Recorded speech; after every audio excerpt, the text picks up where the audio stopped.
All right, 5 seconds from here.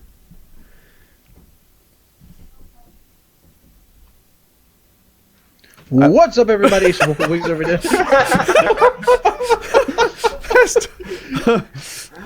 I like it though. We suck at this so much. We're so bad at intros. We need to get Wings like a live-in director. Oh, We need a live-in director, somebody that's just like, and now. So Wait. I was counting down. I was doing the little thing like 1, 2, 3. I saw it. And Woody ran out of patience because you counted to 5, and then you counted like 2 or 3 more fucking seconds or something. And we're all like, come on now. This is part of the video. I don't have to cut this shit out. Just get it rolling. Woody's giving It's you easy the double to cut thumb. blank Yeah, time. go. Right, it's not happening. We don't do any editing. That's why, we just roll this thing out hot off the presses. All right, for 150, both Kyle and I came prepared with some topics to begin with. Oh yes. Oh Yes. Lefty, who do you think should go first? And I'll tell you, mine's good. Where is it? We're a team here. Oh, really? Oh, you guys yeah. are. Well, then I can't choose. So my thing is part of yours. My thing leads to yours. You get All it? right, I do. I follow. Who should go first? Huh. Well, then if You his should- thing leads to yours, then I think You should go Kyle first. I should go first? All right. Yeah. I have an update on the Wings of Redemption pornography video. Yes. Oh, baby, I can't wait. Let's hear some of this. This is a conversation between a friend of mine, the same guy from a couple weeks ago, and somebody that he knows in the porn industry. It goes like this. Strange request incoming. There's a group of famous YouTubers who are looking to get one of their guys in porn. It started as a joke about how much money it would make for them to shoot a porn, and they decided the number was $5,000. They jokingly asked if anyone knew anyone in porn. Come forward and let's get this thing happening. Funny thing is, these guys have 6.2 million subscribers on YouTube, so this thing would make money. Do you have the connections that it would take to make this happen? Total shot in the dark. His reply, completely, of course. Here's the thing. There's a moratorium right now. 4 people got HIV. So in the industry, all shooting shut down. Should be lifted by this weekend. Who's the YouTube channel? Oh, that's right. I heard about that. It's Woody's Gamertag, Wings of Redemption, and FPS Kyle. They have a podcast called Painkiller already, and they're trying to get Wings of Redemption to do the shoot. Did you talk to them? Do you know one of them? I know Woody in a way. I'm pretty sure he would do it. I think he just sort of... It's Wings who would be doing it. I'm pretty sure he would do it. I don't know how realistic it is for $5K to be offered to someone for a shoot. I'm guessing this is a rather strange request. Is this guy fairly good looking? He wants $5,000 to shoot? And the guy says he's 450 pounds, which is high. You're actually, what, 415? I am 438. 438, okay. Then he replies, I know exactly what site we could put him on. Fuckafan.com. Yes. So, this is a site I'm unfamiliar with, but we can make him famous. Ha, no way that really exists. My friend owns it. It's a business connection. We've edited over 600 scenes for them. I know if we put something together and he sees money, we can definitely get him on there. And then this is the guy I know. Yeah, I don't think this will have any issue getting views. These guys have a massive YouTube following, and I know these people will actually watch the video if it gets made. I'll watch it. He was saying on their show that he could vlog from the set or some shit, and he could upload the content to his YouTube channel. What do I tell Woody from here? Do we have any contact information I should pass along? Should I find out how serious he is before I waste anyone's time on your end? And then here's the last part. Find out how serious he is, because 100% I could make it happen.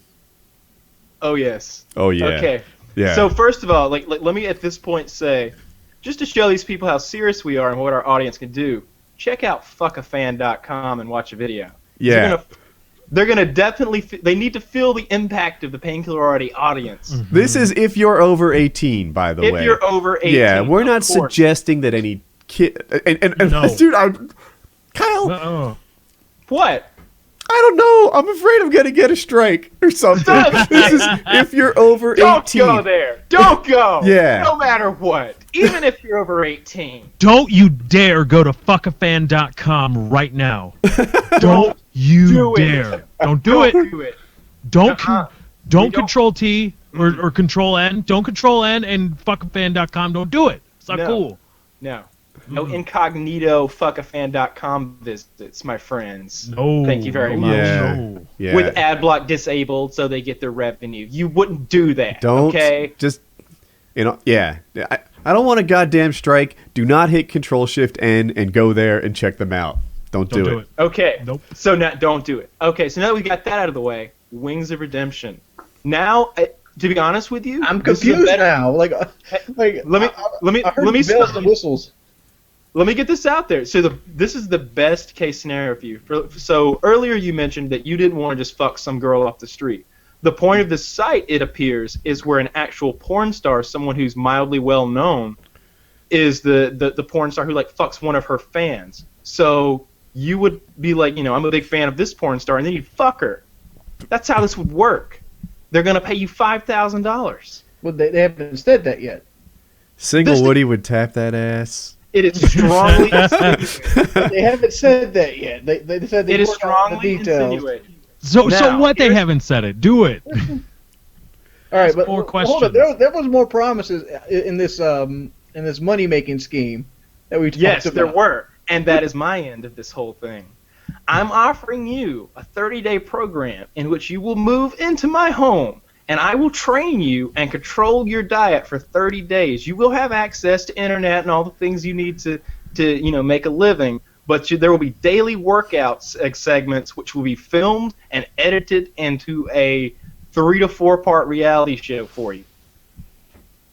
Oh wow, that's really cool. This Yeah. will exist. This will be a reality show filmed at the Kyle Martin compound, and Wings will live there. Yes. Wings will exercise. Wings will do his thing. Yes, it's going to be filmed like first-person view from my viewpoint, training you. And there's going to be you're going to do daily confessional logs. It's going to be great. This is like an Dude, this is like a I want to CBS watch special. this.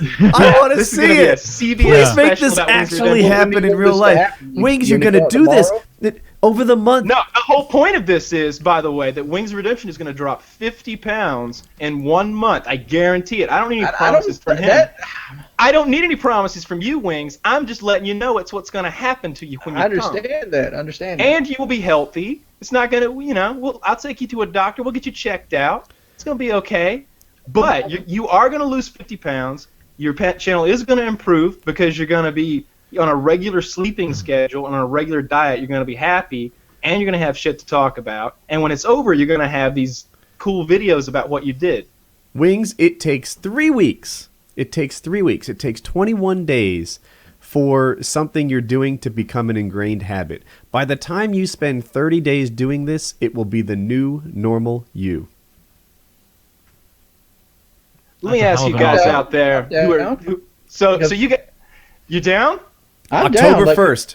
with Let's me, do it. if somebody is willing to be there with me, I'm willing to do pretty much anything. October Like, that's 1st. the thing. Hop in can't your truck, hop in the second best truck on Painkiller already, head down to Georgia, and make it go.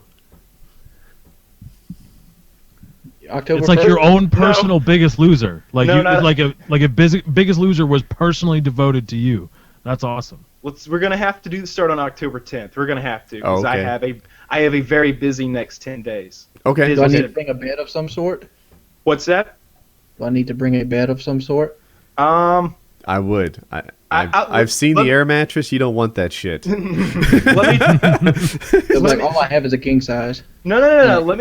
Let me talk to the rest of the staff and see what can be arranged. Does Wings bring his PC or anything like that? I have stuff here. But like I said, I'll talk to the staff and I'll see what needs to be arranged. You have a staff in your house? Just calm down, Wings. We'll get everything straightened out as far as. Is this going to be like rehab? Is he going to be searched at the door This for is gonna contraband? be awesome. I don't know if everyone It's gonna be awesome. I'm just still wrapping my head around this. This is gonna be incredible. It is gonna be daily confessionals. It is gonna be workouts. It is gonna be the Wings of Redemption dropping 50 pounds with the crescendo of a Wings of Redemption pornography special. Are you guys getting Yes. how incredible this is?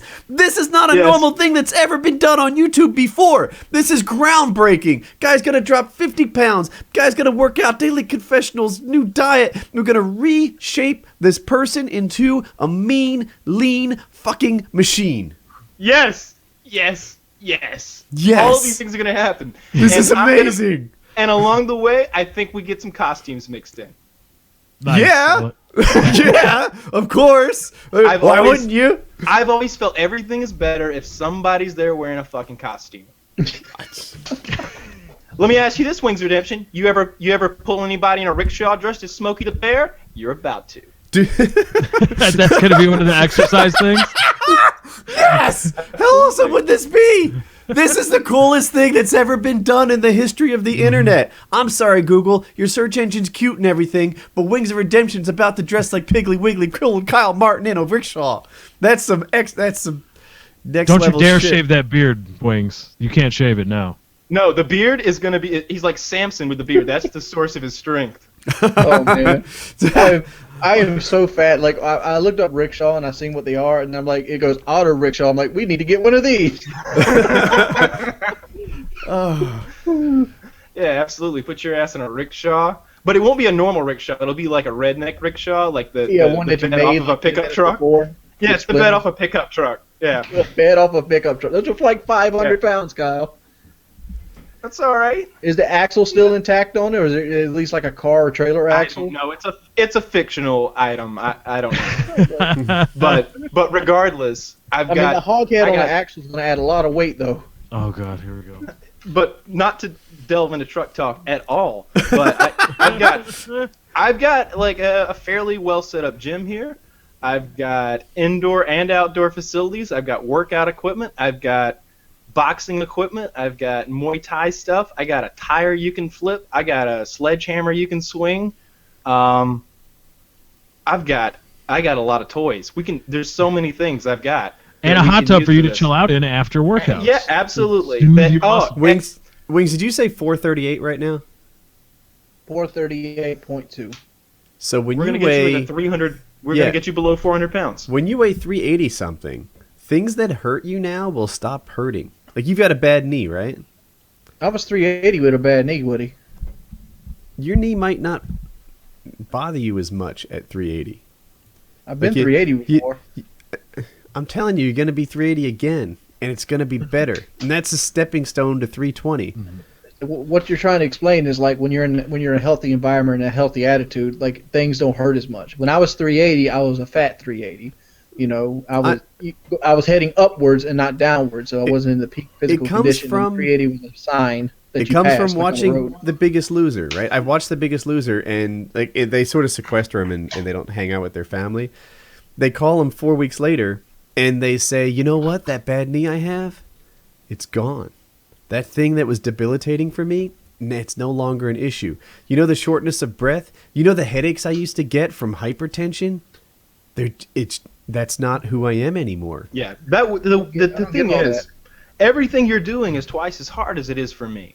If you walk a quarter of a mile, you're having to pull 428 pounds. I'm only pulling 185 pounds. It's more than twice the workout for you. If I had a Wings of Redemption backpack that turned me into you, even my world-class calves would struggle to get up the stairs because it's a lot of work. Mm-hmm. You know what you should do, Woody? We should do this right now. You should call Jackie in there and pick her up from the front and walk around with her a little bit. Just fireman's carry my wife. I like the idea of what if you took two backpacks and one of them was worn in reverse and one of them was worn regular, and you filled them up with weight plates to be Wings of Redemption for a day. See if you could pull that shit off. It's 240 pounds. That's how much fat I got in my body. Can you carry 240 pounds around off of your shoulders? You could put I believe I 45 could, plates in your back.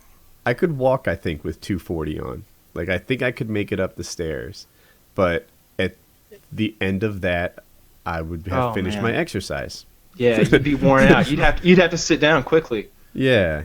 That's the other thing, Wings. Like, the place where you're going to be staying, I've got a fully finished basement over here. Like, I've got another house downstairs, but it's downstairs. You got to walk up a flight of stairs just to start the workout. Stairs don't bother me, pimp. Well, we can go out. Fine, you can go out the side door and walk up the hill then. Dear God. You're going to be surprised how physically able I'm to do stuff. It's not going to take much. It's not going to take much to wear me out. It's not going to... Getting mixed messages. You're going to have to do it. Because we're I know gonna I'm gonna have to do it. we're not gonna be running, through the wilderness, but we're gonna go on like some trail walks, and we'll get if you gotta get a fucking walking stick, you get a fucking walking stick. But we're gonna go on some walks on some trails. We're gonna You should have some. So walking creates blisters, right, on the ball of your feet. on the front of them. So you might need to mix in some like weightlifting days where I've got an elliptical. I've got punching the only problem bag. I have, like with exercise, is my lower back, and that's what's going to fuck me the most. Like Nope. moving, no I got pain, pain no pills. pain, Gitches. Dude, I've got pain pills. I've got. All right, I got one thing ibuprofen. I don't do any pills, Kyle. All right, I'll tough it out. I got a feeling Kyle's I got thought you shit meant- in non-pill form. Kyle's got cortisone shots ready to go. Yes. Wings is like Gangsta Grandma can hook me up just fine. Thank you very much. She's got morphine, motherfucker. I imagine Gangsta Grandma like trafficking in those morphine shots from Saving Private Ryan. Like she's got old school drugs. The ones so this thing's they're like- still from World War II. They're still in the box. Yeah, This is gonna be the absolutely. most They're in that epic leather thing. pouch. This is going to I be think this incredible. is pretty big. So This is pretty big, dude. Like it's At really least big. at least in principle, Wings, though, you do agree that you will agree to do this porno if they, as long as they're not making you fuck some like nasty girl that you don't want to have sex with, you will film a pornography. I am scared of the porno at this point, but will I be scared at 380? No, you I don't won't. know. It'd be a whole new you. I mean, Yeah. even at 380, I'm not exactly the best looking guy. But It I remember at gives a fuck. 380, at Wings. 380, I could see my penis a lot better. 4 words, there you baby. go. 4 words. I've said them before. I'll say them again. Mean, lean, fucking machine. That's the new Yes. Wings, baby. I'm gonna go ahead and point this out, and nobody can watch this that's listening. But like Sex Minion, like put Sex Minion in a Google thing if you're over 18, and I'm scared of being represented like that. And like I'm already bigger than that dude. What exactly is Sex Minion? Yeah, this is Sex not Minion is a fat guy that gets high on cocaine and fucks girls. Oh hell yeah! Let's see what we got here. Is this your hero? Is that what this is? Kyle, for those of us that may be recording because of screen regions and are worried about that, maybe Holy you can describe shit! it a little bit. All right, so let me turn the volume down, and I will sort of give you a play-by-play. So as soon as I press play, I mean the instant. There was no build-up. He was mid-thrust. This quite large man. I'm gonna say he's 275, 300 pounds. He's about 340. He's a big boy. I mean, he's just a big dude, and he's shaped like a walrus, and he is laying it to a really hot chick. And he has a very small penis. My penis is 4 times the size of his. 4 Go times, Wings. ladies and gentlemen. That's an enormous penis. He Wings doesn't even erection need it to make her packs. nut. No. Hey, this guy's got like a 2.5-inch dick. It's ridiculous. Anyway, I need to turn this pornography off now because this is getting weird. But but you do agree? Will you agree in principle to go through with both of these things? To do the porno if it's a hot chick, and as long as they don't try to make do something that you feel is defamatory for you, something that makes you look bad. As long let it be a straight sex scene or something with a little bit of sense of humor, but nothing that's humiliating. As long as it's something like that you'll agree to that, and you'll agree to the 1 month weight loss, and agree to eat what I give you, and participate in the workout. I don't want to throw the porn in here yet, but I will agree to go live at your house for 30 days and do the weight loss and the eating regimen. What is the bruising around this guy's groin? That all? is not cleaning yourself. That is the remnants of poo. It can't be. That is what that is. I don't believe you. It looks like bruising. I even see the healing on the edges of it. Why would you bruise like that? I thought it was a heavy guy thing or something. Like I don't bruise like that. My shit don't look like that. Abrasions? We'll soon find out. Shit, I'll take a picture right now. That's good. No, we're like good. that. No, we're good. We're good. I'll wait for the feature. Yeah, we let the people on set worry about that. I want to see. You Wings want to look at Redemption this guy's finish shit on with the like big the screen. bruising everywhere and like the 2-inch dick. Wiggs, you sent that to me. I had no idea what it was. You just dropped that link and it's like, oh, why are you looking at this dude's dick? Like, Yeah. you sent it to me, bro. It's a Giazzo link that Wings sent. We don't know what's coming. Like 178A, 17488D, etc., etc., etc. That doesn't tell you what it's going to be. Yeah, we didn't know what it was. It's nasty, and it's on the Google Images. Anybody that's over 18 can get privileged to look at that. No, they shouldn't do that. You shouldn't do that. Don't do that, though. You're not condoning or promoting. And don't go to fuckafan.com either. Don't do that. Don't do it. I would say that PKA 150 is off to a pretty goddamn good start. I think so. I'm pumped about this. I really want all these things to happen. And here's why I think you dropping 50 pounds is going to be really easy. Your basal metabolic rate at your weight is roughly 3,800 calories, plus all the things that you do in the day. And I know that, you're not super physically active, but just walking back and forth across the house, making dinner, eating dinner, every movement you make, everything your body does is burning some calories. So let's say you burn at least 4,000 calories a day. Man, all we got to do is put you on a 2,000 calorie a diet day, high fiber, gallon and a half of water a day, no fucking soda, no sugary stuff, no sodium at all. And you're going to be shocked at how fast weight drops off, and you're going to be perspiring, but from a combination of the hot tub and I don't think the Kid workouts. let me use the hot tub. You're totally getting in that hot tub. He just put chlorine in it. Now he's got that shit Oh figured my out. god! Should I tell my? So that's going to be good. Should we transition to my hot tub story and what I've been going through this week? It has to be. It has to be good. It does. I want to hear it. I do. So here's what happened. So I didn't know it, but the hot tub had not been treated with chlorine or anything for like 3 days straight. I did not know this. So it's been percolating like bacteria water out there basically at 95 degrees. I get in this thing at like 3 in the morning and stay in it till like 4 in the morning watching YouTube videos out there and come back in, and I'm so exhausted I just get right back into bed and go to sleep. I got a bacterial infection called folliculitis, which presents itself with swollen lymph nodes in your armpits, like these red, super sore spots in your armpits that make it painful for you to put deodorant on. They're not sores. They're just swollen spots. Like there's something under the skin or something, and I'm not squeezing these motherfuckers. And I had like a super bad sore throat for a couple of days, and my right nipple is sore, and apparently that's part of the infection.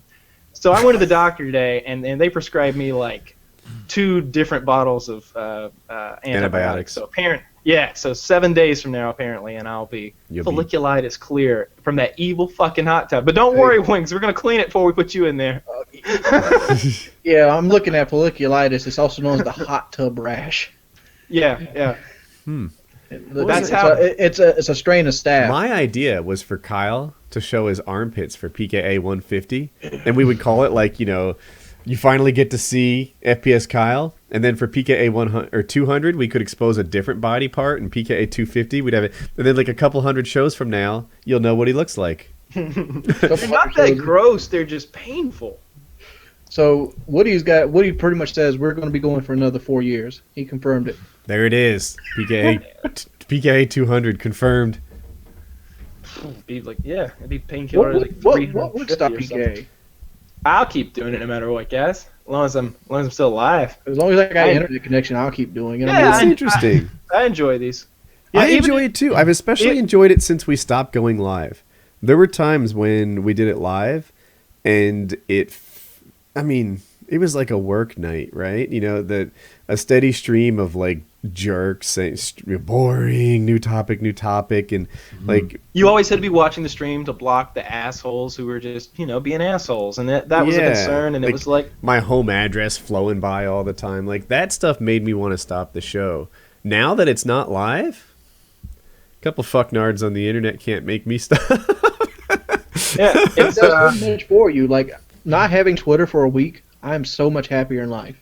Oh, You're but welcome. Can I quick jump in on the fuck? There's actually a post on there that's tremendously helpful. Is going to help me form the structure of the show.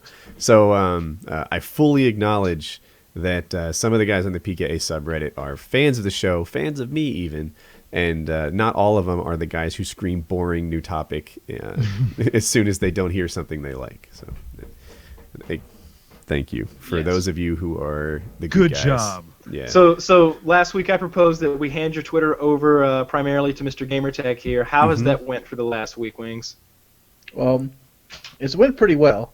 Other than people coming on Facebook making fun of me for not staying on Twitter. Do you need to give me your Facebook? Wings, Yeah, is Facebook's fine. that the I mean, next like, step? I don't think people understand that. Like, I'm posting on Facebook and it just happens to go to Twitter because they're linked. Mm-hmm. Yeah, I didn't understand that. I saw you tweet. I'm like, what? Like, I responded. I'm like, but you're on Twitter because whenever you wrote on Facebook, it was like, I'm so glad to be off Twitter, and it tweeted that. And I was like, Yeah. Wait a minute, Wings. But no, there's nothing wrong with that. There's nothing wrong with tweeting. The problem has never been his tweets. The problem has always been him reading the replies to his tweets and then going into that and starting a big inflammatory thing. Now he's not even in that world. He's talking, but he doesn't have to hear what they say. What I found is like people on Facebook are 1,000 times nicer because It's their not Facebook's anonymous. right there. Yeah. I mean, like, I'm like, dude, you want to talk shit? I could create a list and we could have a list asshole day on PKA. Oh, I've got a great one. I've got a story.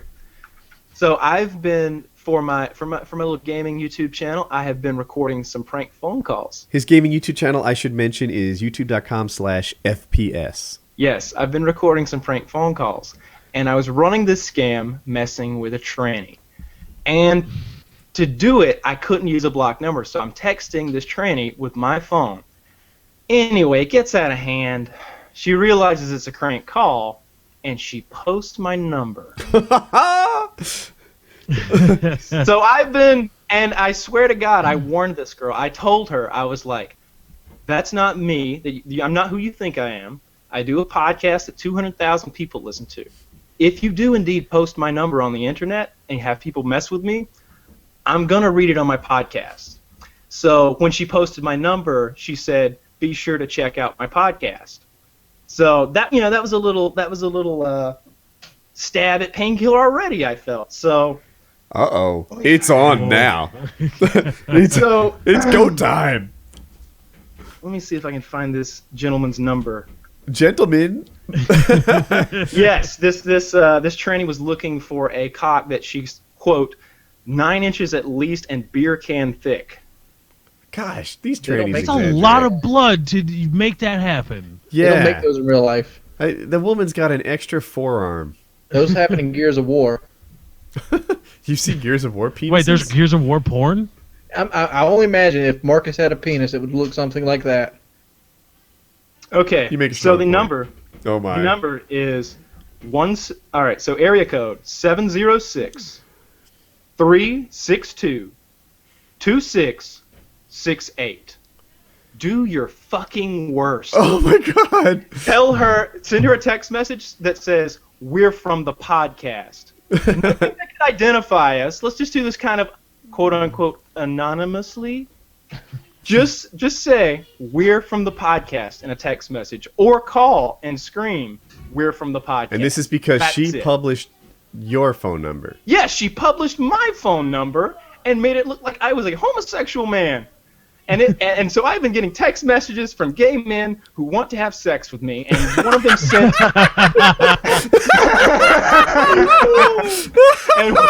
and one of them sent his penis. And so now, like, you know how you can copy paste obviously on your cell phone? My paste, I already have it copy and paste ready. It says the ad was a joke, it's not me. That's not my picture, just my number. It's a prank. Please flag it. And that's what I had to send for like 2 days to get it flagged and taken down. To Oh my like God. 8 or 9 different. Like I woke up the next day and I had like 3 text messages and 4 missed calls from all these dudes wanting to bang the picture of the dude she put up like it was me. And I'm just, and you know, it's an annoyance. So fucking pay her back. This is righteous justice. This isn't some. This some is attack. what happens, and this is not something new to Ping It. People are like, "Oh my god, how could you tweet at that? How could you troll someone who trolled you? You must be new to Painkiller already, you little bitch." Because that's what we do. We don't lose, we win. What's the phone number again? Let me pull it up. You know, my God. I always wonder, somebody that loves Woody Gamertag to death, they stumble across Painkiller already one day and just see this. You know, I could go on a whole rant about that. I'm just tweeting out how awesome this thing is. Oh, I muted myself or something. But I'm just you got muted for a little bit. This show is off to such a great start.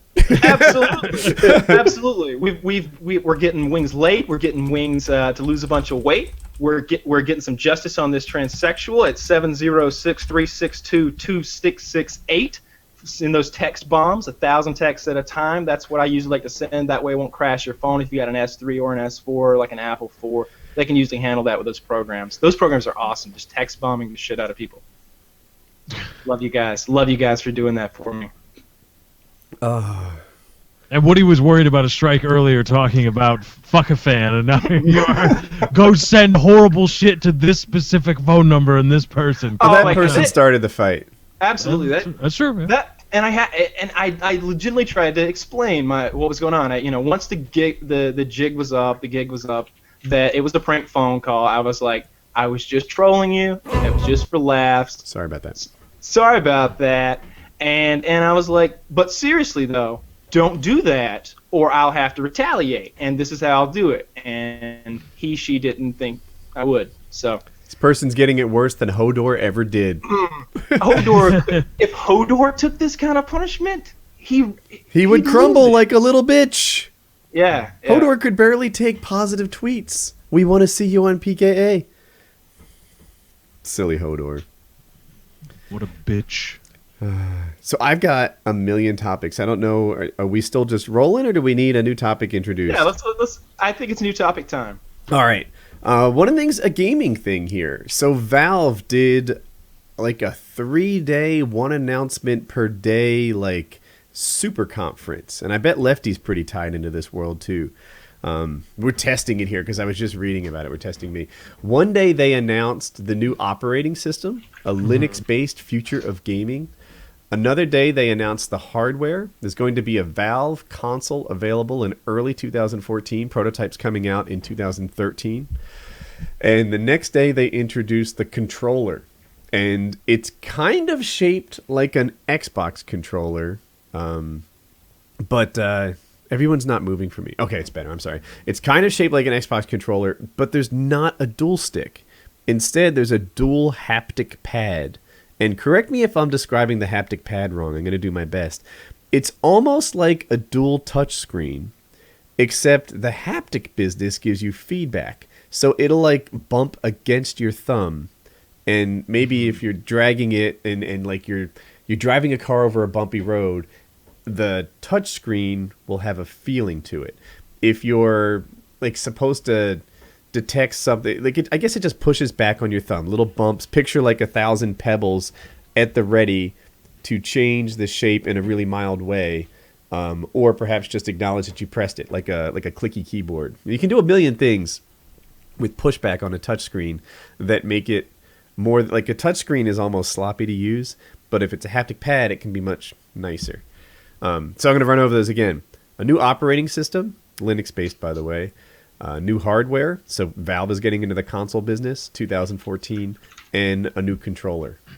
Basically, I'm excited. Yeah, the console. It's a new console, but it's PC-based, and it's going to be kind of like a PC experience in that, like, I know the Valve one in particular, they said, they haven't talked about many details, but they said that it was for people who wanted lots of control over the hardware. And I interpret that to mean if you want to upgrade the graphics card in your console, you can do that. This sounds like the perfect gaming experience. This sounds like everyone's gonna have their super pimped out Valve box, and it's gonna be awesome. Your gaming experience is gonna be perfectly detailed for you. There's also a spec, right? So Hewlett-Packard can get into the business of making Valve things. I'm sure Dell, because they tend to do a lot of stuff, will make it's called a Steam machine. You probably heard Steambox before if you follow us a lot, but the new term is Steam machine. And Dell can come out with a Steam machine, and maybe Dell's is optimized for economy, which means cheap, and Steam's, or Valve's, I should say, is optimized for like maximum hardware control and upgradability, and someone else's might be straight up optimized for performance or something like that. Like you can get the one that you want, so it doesn't have the uniformity that the PS4 and the Xbox One and all the traditional consoles have always had. Instead, it's almost like a PC with a controller, running Linux optimized for a TV. Yeah. And that sounds awesome. It'll be an interesting player in the market. And Valve is amazingly successful. I wonder if that keeps going. And Gabe Newell said that the new input, the new Steam controller, will support the entire Steam library, even for games that, as of right now, don't have controller support. Yeah, because they you map can play it a to lot letters. of your right. It treats it as a mouse and a keyboard. So for those of you that don't know, if you've got Steam, you've got a lot of PC games.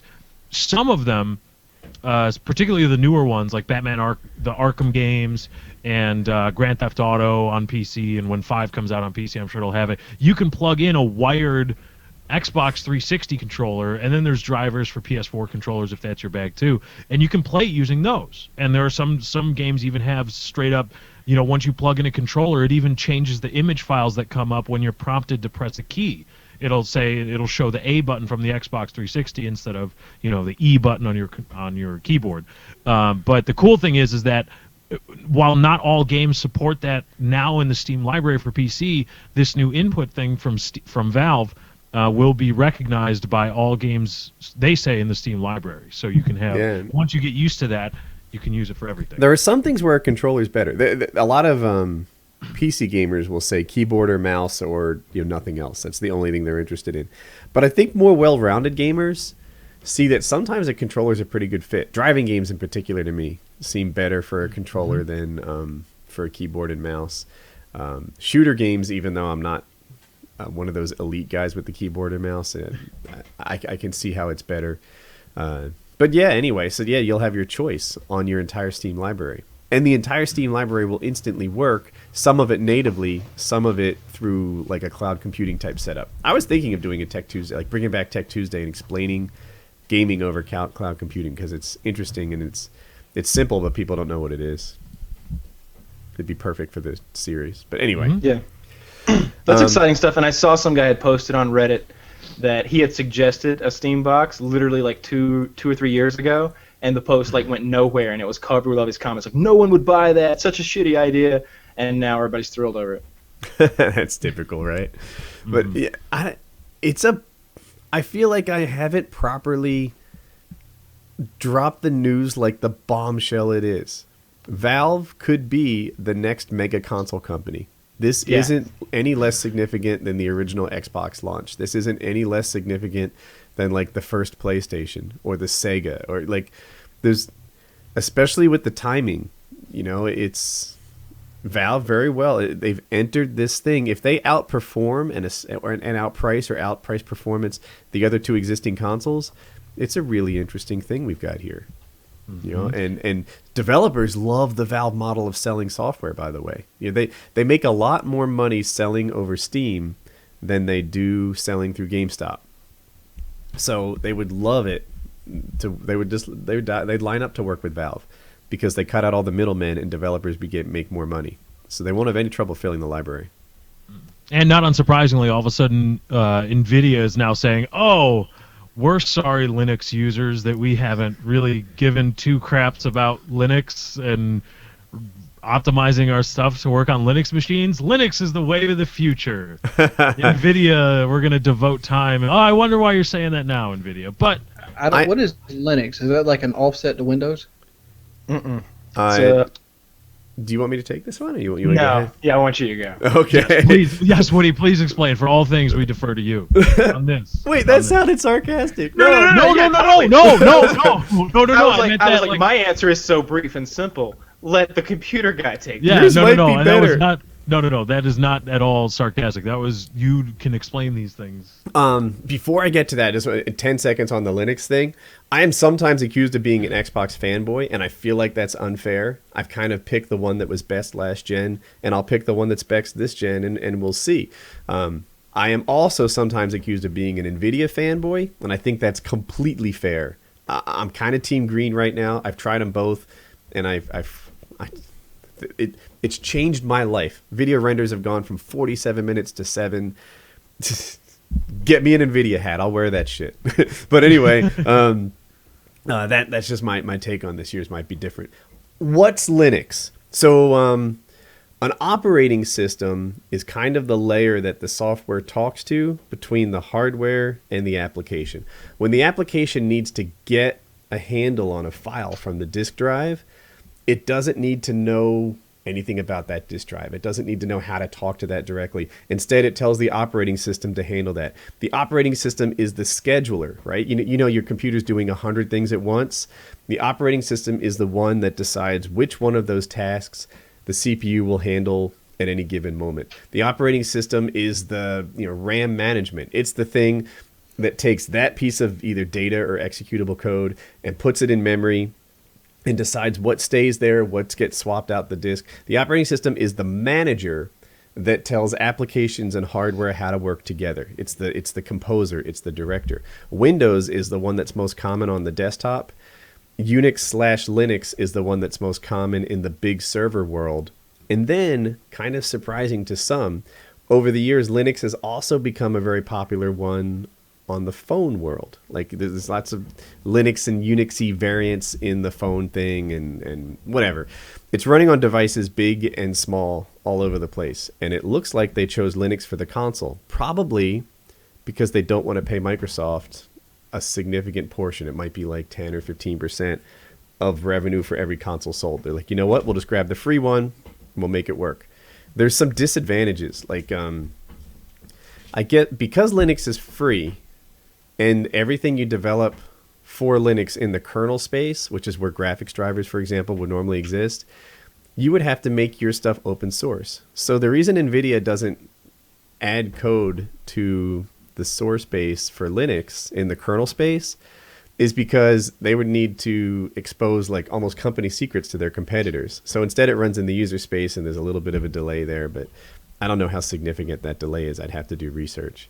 But yeah, anyway, now it looks like Linux is going to be supported more. And to your thing, I think you assigned NVIDIA cleaning up their act to Valve/Steam getting into the console business. I think NVIDIA started cleaning up their act a few months ago when Linus Torvalds cursed him out and gave him the double finger and said that NVIDIA is a terrible company to work with. That's when they're like, oh, are we? Maybe we can get better. Oh, I had not heard anything about that. No. So what's the story there? What happened? So Linus, it's probably going to offend someone. Linus says that he's from, where is he from? Norway? He's from one of those cold Northern Europe places. And he says, where we are, we don't mince words. We tell it like it is. And he's known to like curse out people on the mailing threads and stuff for kernel developers. Anyway, he was being interviewed, and rather than be like delicate or gentle or ask for something better, he's like, NVIDIA sucks. They're the worst company. Fuck you, NVIDIA.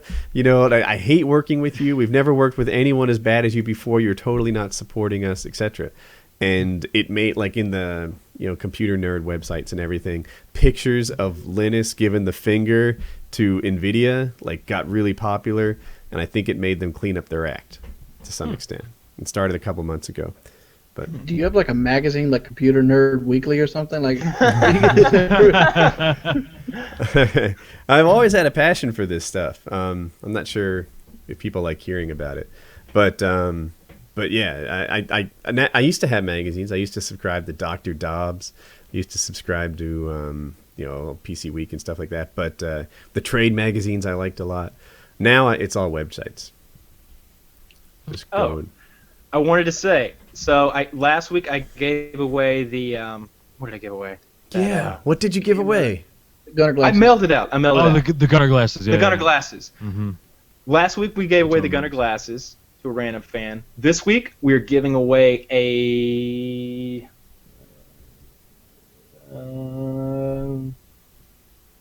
I'll give you my gaming mouse. I'll give you my Rat. Whoa! Yeah, how about a Rat 7 gaming mouse?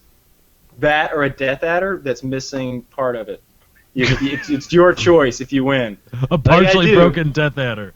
Yes. Wait, what was this? What was this other one? This other? What are you missing on a Death Adder, Kyle? I don't know. There's a little attachment on the side of it that's not there anymore, or maybe it's a mongoose or something. But anyway, the one I want to get rid of is this Rat 7 because I don't use it anymore and it's in condition. It's all good here. So All you gotta do is go to my Grand Theft Auto video that should be uploaded right now and leave a comment. It says Painkiller already. PKA. Nice. There you go. There it is. Kyle pimping his stuff. Next week we're giving away I think it's a 580 graphics card. A 580? Yeah, I think it is. Yeah. 580 is especially useful to people that make videos. Just throwing that out there. That's what I took out of my computer and replaced, but so I don't need anymore. So what do you have now? You get two 570s, I think. Okay. Wait, you downgraded from a 580 to a 570? He Two of bridged them. them. Oh, two from a 580. Oh, okay. All right, got it. Do we need a new topic? Yes, sir. All right. I'm going to start off by thanking GeoFlouse88 and I guess the fucknards in general on the Painkiller Already subreddit. It's reddit.com/PKA because they came up with what I kind of do every week, like an entire structure, like a book of topics for when things get slow. And I'm like, well, damn, that's pretty good. So his first topic is Breaking Bad talk. Spoiler warnings, perhaps, maybe. I don't know. Who's watching Breaking Bad here? I'm not watching caught the up. season. Really? Yeah. All right. I will. Unspoiler alert. I promise not to ruin anything for anyone. I'm psyched for the end of this series. They have done a great job at ending this series when it was supposed to. I am. Spartacus went on too long. Dexter went on too long. I haven't even seen the last season. Like, every series goes on too long and you're kind of done with it. If next year, Breaking Bad, he was getting out of yet another jam with yet another titan of the industry, whatever. No. He has one arc. They followed the arc. And I'm excited that it's actually ending this weekend. I get to find out the conclusion. I can't wait. And I have trust in them that it will be good. I'm psyched for the end of Breaking Bad. How far behind are you people? And what is wrong with you? I've never seen a single episode of that overrated piece I'm of only shit. I'm only behind like 3 episodes. Lefty, I'm almost jealous of your ignorant ass. I'm just trolling. I just haven't seen an episode. I'm sure it's great. I met a guy, I think it was actually Dr. Chiz, who said that he's never seen Game of Thrones. And I'm like, oh. That was Wings of Redemption. You've never seen one either? It was definitely Dr. Chiz. I couldn't even tell you what makes Game of Thrones. You could show me Hodor in like a police line. I couldn't pick him out. The fuck is wrong with you people? Well, nobody can pick him out because he doesn't appear on awesome podcasts because Hodor's a bitch. Yeah, he might be well known if he was on Painkiller already. Exactly. I'm not even... I know what he looks like, at least. The only show I'm behind on... The only show I'm behind on, besides Breaking Bad, I'm only 3 episodes behind. To be honest, I'm kind of getting... I don't want anything bad to happen to Walt, and I'm kind of having a hard time watching these latest episodes because, his world's falling apart. But I got to get on it and finish it. But I have not watched this season of Dexter at all, and I guess the series finale just happened. And I know a lot of people are upset with it, so I got to watch this last season of Dexter like back to back to back one of these days soon. But they're all upset with it because it sucked. And they're so mad about how much it sucked, it almost makes me want to see how much it sucked. Yeah. Oh, I'm going to. I bet I won't have a problem with it. If he just gets shot by his sister, or if he just disappears, or if he gets killed and no one ever knows that he was a serial killer, if any of those things happen, I'm cool with it. I don't care how it ends. If he almost gets away and then they kill him, if he gets found out, goes to prison, and immediately gets killed while he's in jail, or he just enjoys being in prison, whatever it is, I'm cool with it. I know the ending. I won't tell you. I don't want to know. That's all I'm going to say. Yeah. I fell on Dexter in season 3, so... Yeah, it feels like a special event is about to happen of some sort. We're about to find out how Breaking Bad ends, and I'm kind of psyched about it. So that's pretty cool. It's pretty cool. I hate the situation because I want to ask a question, but I don't know how far Kyle is back, and I know Lefty doesn't give a shit. Go ahead and ask. God, what was that guy's name? His brother-in-law. That's the last episode I seen where he. Oh yeah, his name was it Ned? What was his brother-in-law's name? The cop, like the barrel-chested cop guy. Hank. That's his name, Hank. Hank, yeah. I was ready to see his ass get canned. I was hoping the Spanish guys would have killed him way back in season 4. I really don't like that guy. I really don't. I saw him do an interview. I don't know, Jimmy Kimmel maybe, and he was like, he was surprised that there were fans who didn't know who to root for. He's like, come on, the actor is like the character. He was like, come on, he's a sociopath that poisons children and he'll do anything to get what he wants. And I'm like, yeah, that's why we fucking like him. He's a badass. Fuck you, dude. You're worse than Hank. You're a real life Hank. So fuck that guy. I know a thing. I'm not going to tell you, but I know a thing about Hank, and you don't. I'll leave it there. All right, whatever. Oh, something happens to Hank. Spoiler I alert. just said Hank gets killed. Well, yeah, he already said Hank gets killed. Oh, did he? Yeah. Oh. Oh, I didn't catch it either. Neither did Lefty, right? I am as happy. Thanks for ruining it, Wings. Damn it. Yeah, hell, man. That's okay. Though. I figured he was gonna get it. But I'm almost as happy that he died as I was when that blonde chick died on Walking Dead. Yeah, that chick had it coming. That was so awesome. I called it the night before too. I was like, I want her dead. And the next day, sure enough, she's dead. And I'm just like, fuck yes, finally. I'm upset at how Walking Dead's progressing or not progressing. It seems like their storylines are just taking way too long to tell, and there's all these weird diversions and. Like, I get it. You found a town. You argued with the town. Is this seriously like 2 seasons worth of material? But then again, I don't know what I want. I'm not proposing anything better. What are you supposed to do? There's only one twist in the whole damn thing. The main character, Rick. Rick is the guy's name in the show, right? Yes. Rick, you weak-minded little bitch. I'm about done watching you cry week after week. I'm about done watching you tear up and get all sad. I'm stronger mentally than you are, you fucking jackass. You're the leader in this group. I am way fucking stronger than that guy. Hang on. Wait a minute. This guy's wife. All right, let's look at what happened to this guy. Mm-hmm. He woke up from a coma into a zombie apocalypse, into the remnants of society. He didn't ease into it. He was thrown into it. Right. In the latter days of it. He didn't even get a fighting chance. His wife, he's been cuckolded by his best friend. His wife has been impregnated by the man, but he's going to support the child. He has to then murder his best friend in the world after he turns on him. Spoiler alert. And then, after he's murdered his best friend, his wife his relationship with her is almost ruined.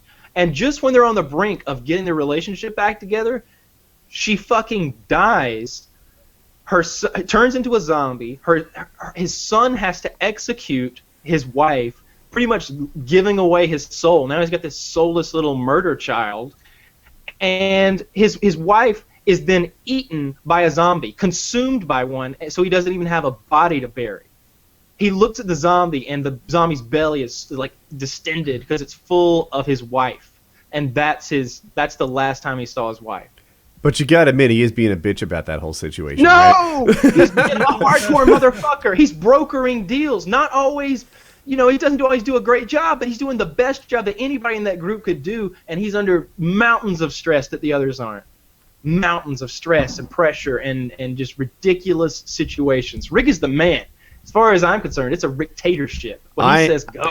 Kyle, I've got to give you some credit. You have laid it out in a way that I don't think I've thought through before. I think, when you describe all the horrible things that have happened to him, that's pretty rough. And keep in mind, if you watch the first episode, that guy was his best buddy. This is a guy that they gave each other relationship advice and ate cheeseburgers with each other, and had lunch with each other every day because they were partners. Shane was a psychopath.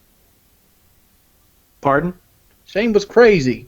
Shane wasn't Shane was driven crazy. Shane is the opposite of Rick. Where I lost Shane at? Let me tell you where I lost Shane at. Shane is Rick's foil. See, what they're showing you is judgment. They're showing you the two sides of the coin. That's what most post-apocalyptic dramas are about. It's the flip of the coin. You're going to be a good guy or a bad guy, just like Fallout. So you've got Rick who chooses the right, and you've got Shane who at any cost will succeed. And that's the difference between Shane and Rick. He could have picked any car he wanted, but he picked a Hyundai Santa Fe. Fuck that bullshit. I have no idea. Maybe there were no Tacomas available. The cars on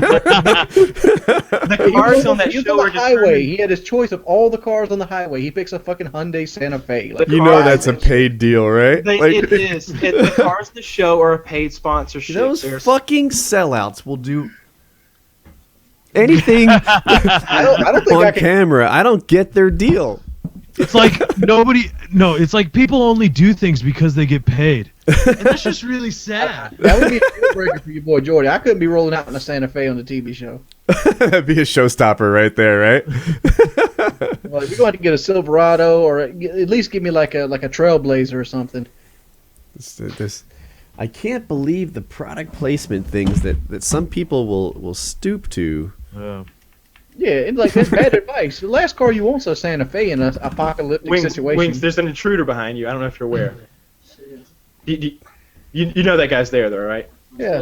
Okay. Never know. I don't recognize all of you, so it could be some. Wait, like, you don't know psycho. Crook? Crook, that's show us Crook? your penis. Oh God. That's, Come on, that's Crook. He's a legend. He's got you. What'd he say?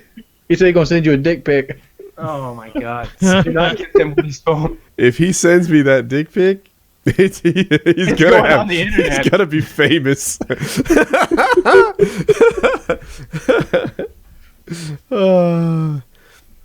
You guys need a new topic?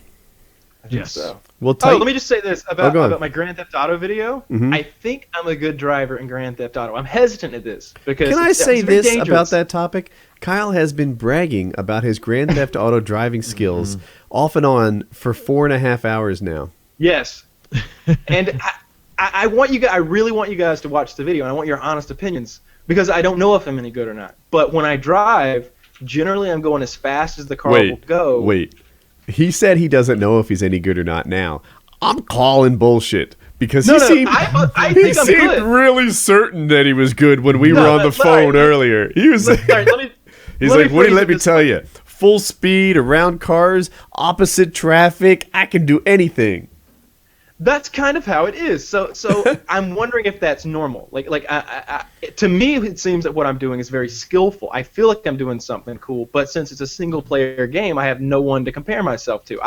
If I'm good at Call of Duty, then I'm dropping 40 or 45 kills in Team Deathmatch. I can see that result right there. In Grand Theft Auto, there's not a guy. What's that? Is the video supposed to be up? It'll be up when It'll be these up- people it'll be watch up this when one. This is up. Yeah. It's on my computer now, and the video. So the video is like 8 minutes of me driving, and a couple of different cars, and it's me telling stories about my dad and his brother-in-law. So it's three funny stories. I got a about video them. I wasn't going to do, but I might do it now just to spite Kyle. Okay. I love it. I You could upload it I from my recorded the house video. while I'm helping you out. I did a video on Grand Theft Auto 5. I'm like, what will people want to watch on Grand Theft Auto 5? I got to bring something different to the table. I can't just show missions. So I decided to do the Get Your Wings gold achievement while flying upside down. By The entire obstacle course. do the entire obstacle course flying upside down? Mm-hmm. Okay, which is difficult. All right. I'm going I to can upload attest that for to you, Kyle. I have Grand Theft Challenge Auto you to 5. mimic it. I haven't even played it yet. And I'm- Multiplayer drops on the 1st. is that a Tuesday? Yeah. The same day as the Battlefield 3 beta. Do you think opens it'll work out exclusive. okay? Like, do you think the servers will handle it? Probably not. I mean, with how big the game is, how do you load test for that? It's What? it's really hard, actually. Like, a lot of times I was like, yeah, at a load test, you got to simulate the... I don't know how you simulate the load on... They broke $1 billion in 3 days. And it's bad, right? Because, like, if you did a midnight release, then some people play midnight, and then the next midnight, you might not have all the same players on, right? It's not necessarily cumulative. The people that play with the multiplayer drop is going to be a big percentage of a really big number. They're not easing into this game like a normal multiplayer. They had 2 weeks worth of backlog, and they're going to dump into multiplayer. Yeah, this is going to be a real test. If And their I'll- servers I'm sorry to cut you off. If their servers handle this load, it will be one of the most impressive IT accomplishments I have ever seen. That's what I was going to say. Yep. It's going to be ridiculous because Activision, they can't pull that shit off. There's always issues. And this is a game that is live on minute number 1. That slowly eases this thing on. You Right. know? Time zone by time zone, these guys start coming on. And then, the second day it's out, maybe people that played it the night before aren't necessarily piling on it. Everyone who's bought this game in the last 2 weeks is about to pour into their servers. If they handle this, I can't think of a more impressive, like, information technology achievement if they actually handle it. I'll be blown away. Can we expect the PK crew to get together and rob some liquor stores and banks and stuff? I'm up for it. What I don't Yeah, know. I'll be what down. I need so a I don't know what mask. it's gonna be. So No, either. I've got I'm hoping- guns. I've oh got God. what? I think Wasn't We're we're talking my about idea. Grand Theft Auto stuff, not like getting okay, guns okay. and going to rob people. As fun as that may be. Let's talk about this. Let's talk about this for a minute, since Grand Theft Auto is such a big thing. Do you think we could pull off a bank robbery? We could, right? Like. Are you talking about real life? Yeah, like me, you, Scott, and I have to be the driver. I'm too recognizable in my shape. me, you, Scott. That would be fun. If we walked And- around as a and group with Lefty. ski masks, people would recognize us. Damn, why do I get Yeah. took out of this automatically? because You took yourself out. You just said I'd have to be the driver because nobody would recognize me. He said No, I'd have everybody. to be the Or driver. everybody would recognize me, yeah. I can't have. You're too much of a liability. Wings are gonna catch you. And they're Wings, gonna make you talk. you drive like an old man. Yeah, dude. I need a real driver. I need. We like need a wheel man. performer. A wheel man. That's exactly what you Wait, need. no, a wheelman with a W. Yeah, a wheel man. Yes. I'm gonna put down the driving credentials. I have all you beat. Oh, God. Here we go.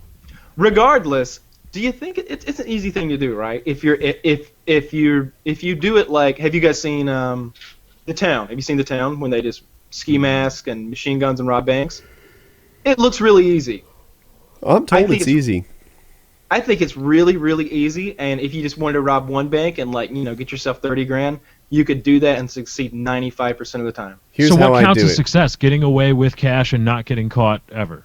Right. Ever. Yeah. Here's Yeah. my bank robbery plan. I'll lay it out. I go to the bank. I have a mask on. I hand them a note, not even a gun, just a note that says, "Don't resist, hand me the money." They're like obligated to hand you back the money. That's my understanding. And this has been done before. I leave the bank and change my clothes immediately outside. I go to the nearest hotel, check in, right? Cash or whatever, have it all set up. I walk in and I just stay there for a while. And it's as simple as that. No running, no sprinting, no gunfire, no nothing. Get the money, immediately change my look, go to a hotel and stay there for days. Let it cool off. I recently watched The Town, and it has completely changed my opinion on Ben Affleck as an actor and a director. That movie is badass. So it's one of those Boston crime movies with a lot of Irish gangsters. Where'd you watch it?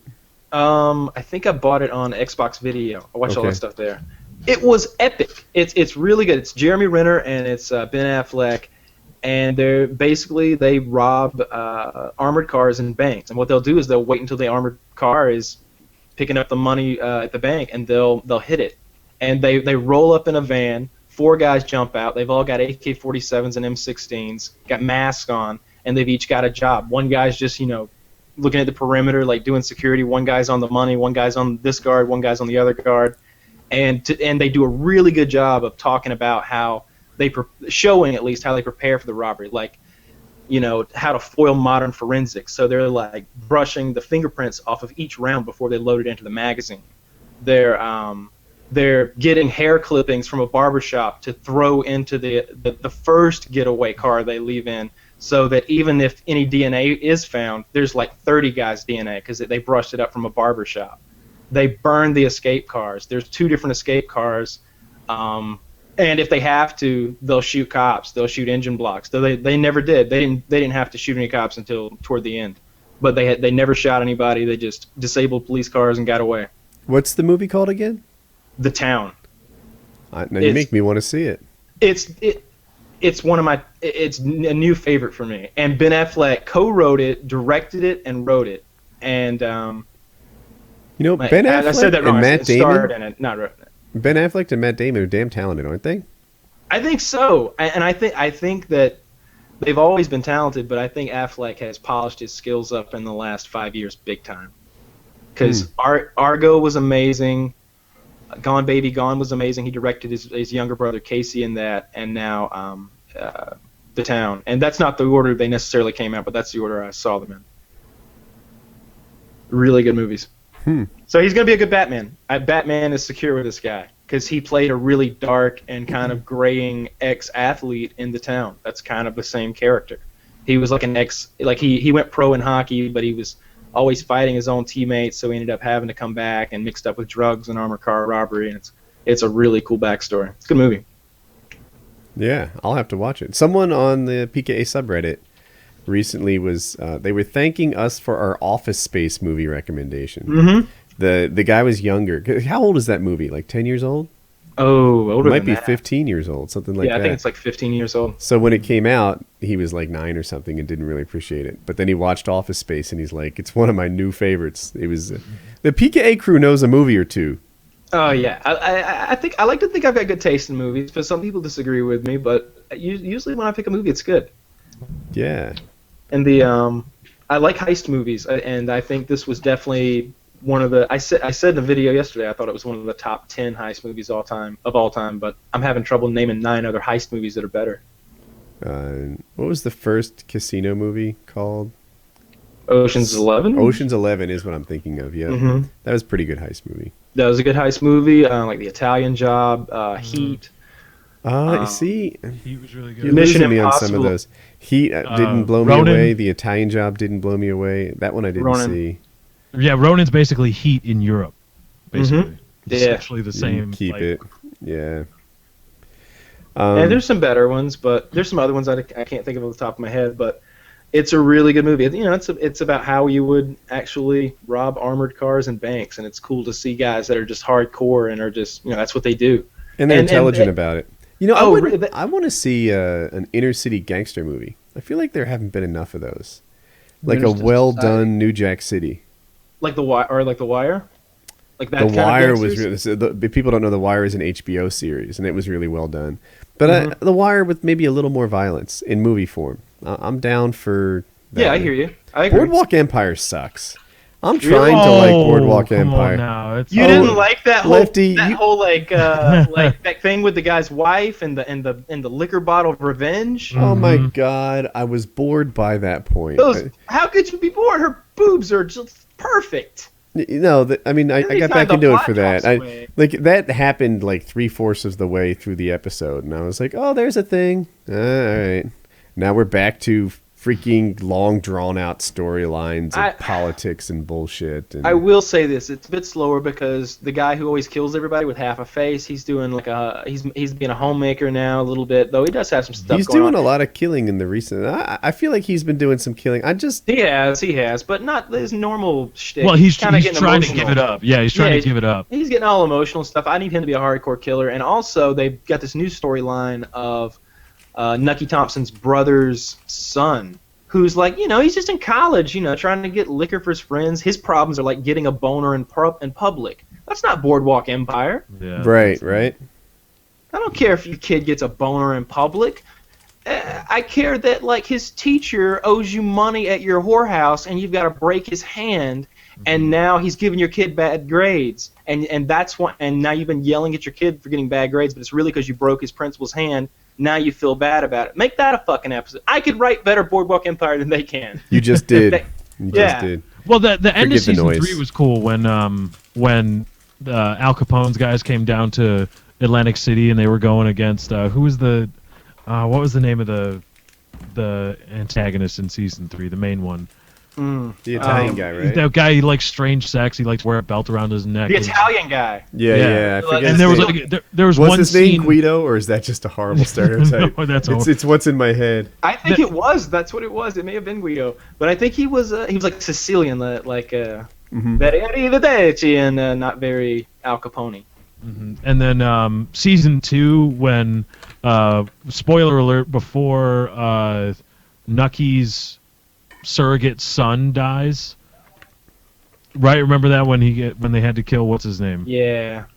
And then, but when him and the half-face guy are going around just killing people, That was those were cool. good episodes. Yeah, and they were cleaning up the 3 or 4 brothers that were trying to hold. Yeah, Nucky that the was last Thompson couple hostage. episodes of the previous season were okay, but in general, I feel like Boardwalk Empire for half a season will suck and then maybe go somewhere.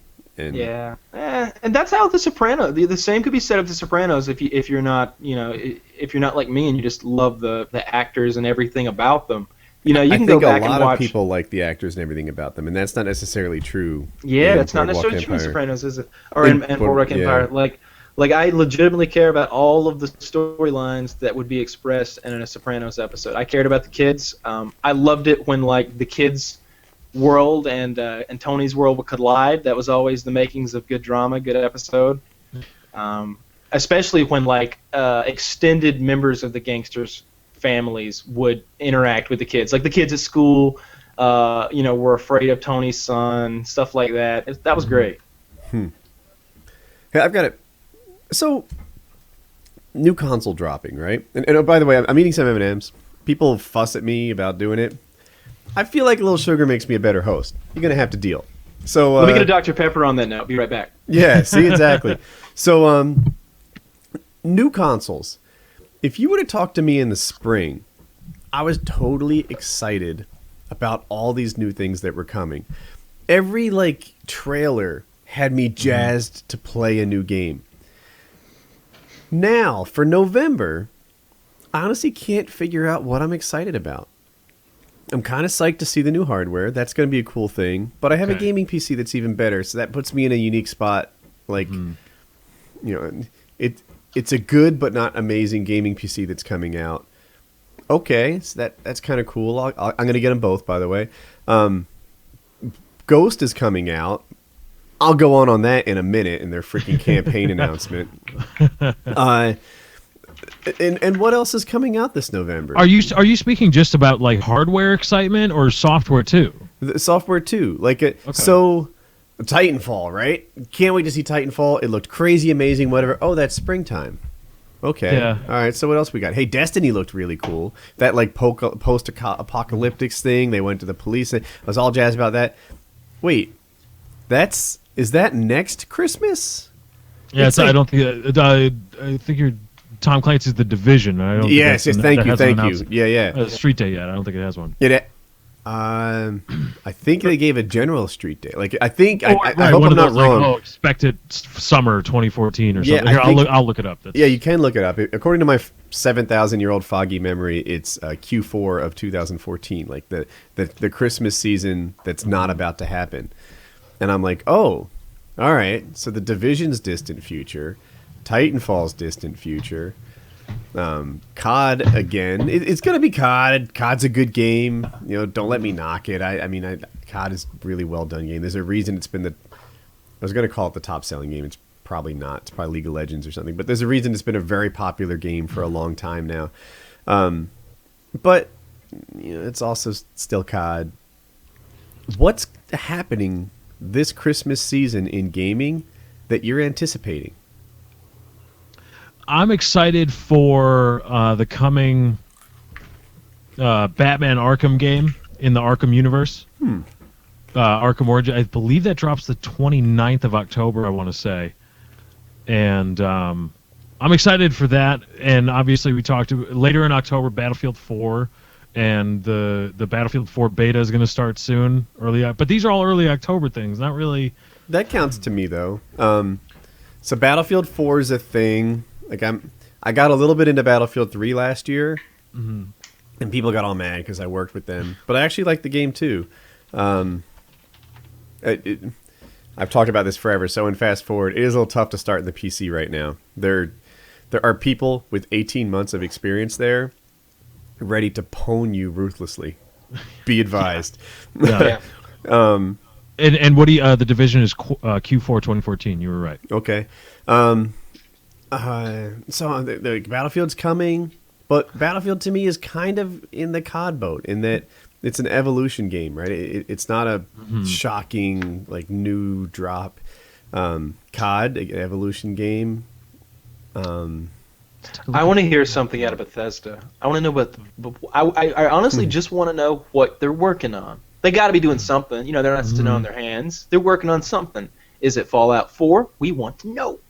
Is it a new something in the Skyrim, that universe? That line of games. I can't name a thing I'm anticipating. Arkham Asylum, for me, falls in the same general lump as... I'm not Arkham Asylum, sorry. Is it Arkham Universe? Arkham Origins. Arkham Origins? Yeah. Like, we have... both the previous Batman games. What is it? Asylum and City. Arkham City. Asylum and Arkham City. Yeah. We have them both. I played them a little bit. Usually what happens is I watch my daughter play it and help her in some sections. It's like Assassin's Creed almost to me. Like, yeah, it's a fun game. You work your way through. You enjoy it. But it's not like one that I really like, oh my God, I can't wait to figure... Like, this thing is going to be the coolest thing to me. Like, that's not where I am on it. I feel like the story of Batman in general would be a good storyline to push a pro-capital punishment agenda, don't you think? Because the whole idea is that you've got the world's greatest detective out there, and he has to spend all his free time as this genius billionaire fighting crime, and every time he puts them away, the state just mishandles them and lets them back into society. Isn't it just a big poster child for why don't we just start killing these people? So Batman is a master plan Arkham by the Republicans trying if to Arkham expose Asylum government. had an electric chair next year, Batman would be curing cancer. That's a fact, folks. That's a fact. That's true, but I think one of the ideas behind the whole Batman universe is that you can't do that because you just make yourself as bad as them. Yeah, and that's why Batman can't kill the Joker. Who wants to live in a bad world with no cancer, folks? Not me. Not me. Lefty's pro-cancer. Lefty's a cancist. That's the new thing. Yeah, there you go. Assassin's Creed 4 Black Flag. That's coming out too, right? That's a November drop. Yeah. You know what I loved about that game? The best story I've heard about it is I guess PETA got mad because there's a whaling aspect in the game where you throw harpoons at whales or something. They got mad about that, and their reply to PETA was, "We no more support the illegal whaling industry than we do being a pirate." Yeah, then we do the pirate lifestyle. Yeah, that was a great response. I love that. Yeah, Watch Dogs. Yeah. Watch Dogs, really? So this one I'm going to catch hate for, but that sort of open world. What is Watch Dogs just like? I forget. Chiz and I were talking about it. L.A. Noire. That's not the one we were going for. What's that on my head? Heavy Rain is the comparison he was making, although it's probably different. Heavy Rain was more scripted and linear. But I don't know. And also the fact that they've been teasing Watch Dogs for 2 solid years now, that's a bit of a downside to me. Right. Lefty, you're frozen on my screen in a really funny way. Oh, great. You were like this. I hope your recording fails. I hope it doesn't, because you were... Damn it. You were ridiculous for Subscribe. like 10 seconds. There you go. But, I just Watch Dogs.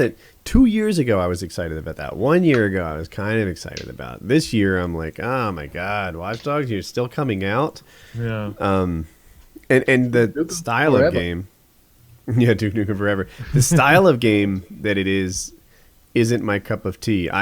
In a single-player campaign, I prefer a linear trail. I was talking about Ghost for a little bit. This is what they said. This is Call of Duty Ghosts. One thing I can tease is you may find yourself in a mission or two where we don't tell you where to go. You don't feel like there's a pathway to follow, and sometimes you feel completely lost.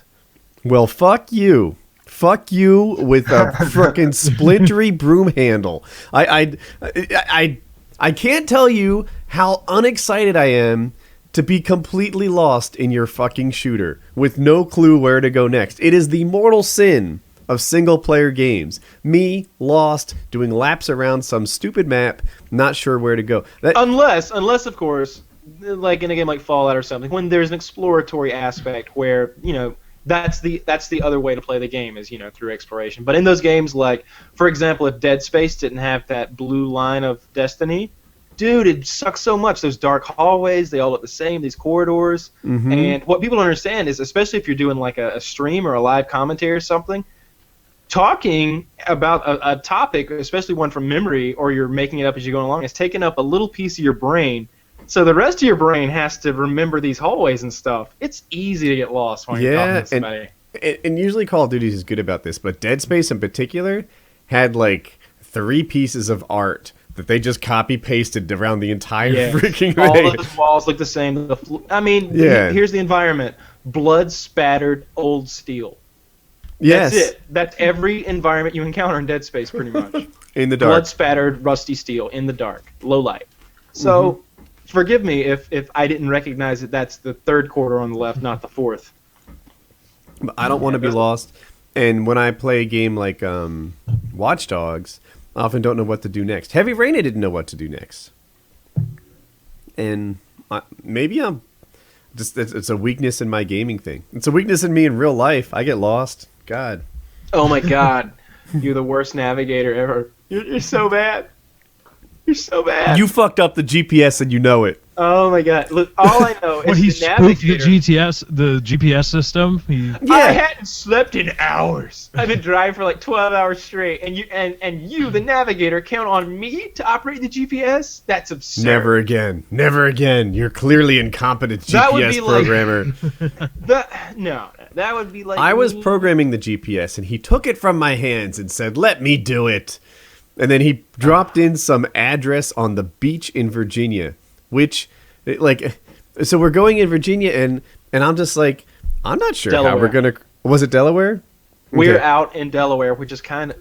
I'm like, how are we gonna cross that body of water? It's like the Chesapeake Bay. Like, the way we're headed is towards the tip of a peninsula. Yes. And I'm no Columbus. That's what I'm going for. I'm no Columbus, but that just doesn't seem right. Yeah, it was very apparent that we'd fucked up, and he just had gotten off the phone with Jackie, and he had said, "Oh no, we'll be home by like 12:30. Yeah, it's going good." Because that's how going long good. it would have taken us to get to wherever in Delaware we were headed. Yeah, it was like this is at like 8 or 9 p.m. Like I'm like, hell yeah, only 3 or 4 more hours, I'm gonna be home. Hell yeah, I'm getting home tonight, totally. And then I'm like, wait a minute, that doesn't seem right. It just seems like good time. And we're going through red lights. We're not on 95 anymore. And, I just listened to the GPS. It told me to do something. I was like, oh. When a GPS reroutes, I like to believe that technology is like, oh, I'm sorry, sir. We found an alternate route. This is the route that Smokey and the Bandit would have taken. Now let's do this shit. like it's like eastbound and down. Gotta go. I'm hoping for that from my GPS, but it never is. It's get lost somewhere in Delaware, then have to crisscross across cornfields going 40 miles an hour in the middle of the fucking night and not get back to North Carolina until 4:30 a.m. And Kyle's GPS, like, it doesn't have any current roads. Like, right out of the gate, it's been taking us on roads that have been closed and Let stuff. me tell you, Woody lives in an area that it's almost like the real-life roller coaster tycoon. There's just highways and byways getting slapped up left and right everywhere. The construction at his house is so new that OnStar doesn't even have the information. There's no bigger navigation company than OnStar. They're part of GM. But no one spends more money to be updated than OnStar, and it doesn't know about your roads. It is true. Yeah, Neither does my GPS, though. The area I live in is called Research Triangle Park in North Carolina, and it's just growing all the time, and there's new super highways getting dropped in. It's a freaking new super highway every 6 months around here. They just pop up, and there's a new way to go, and Google Maps is even out of date. North Carolina has great roads. They do have great roads, and my GPS took us to what used to be, I guess, an interstate that went somewhere, but now it has these big wrought iron gates, the kind you might see in front of the mansion in Fresh Prince of Bel-Air, like those big fancy gates.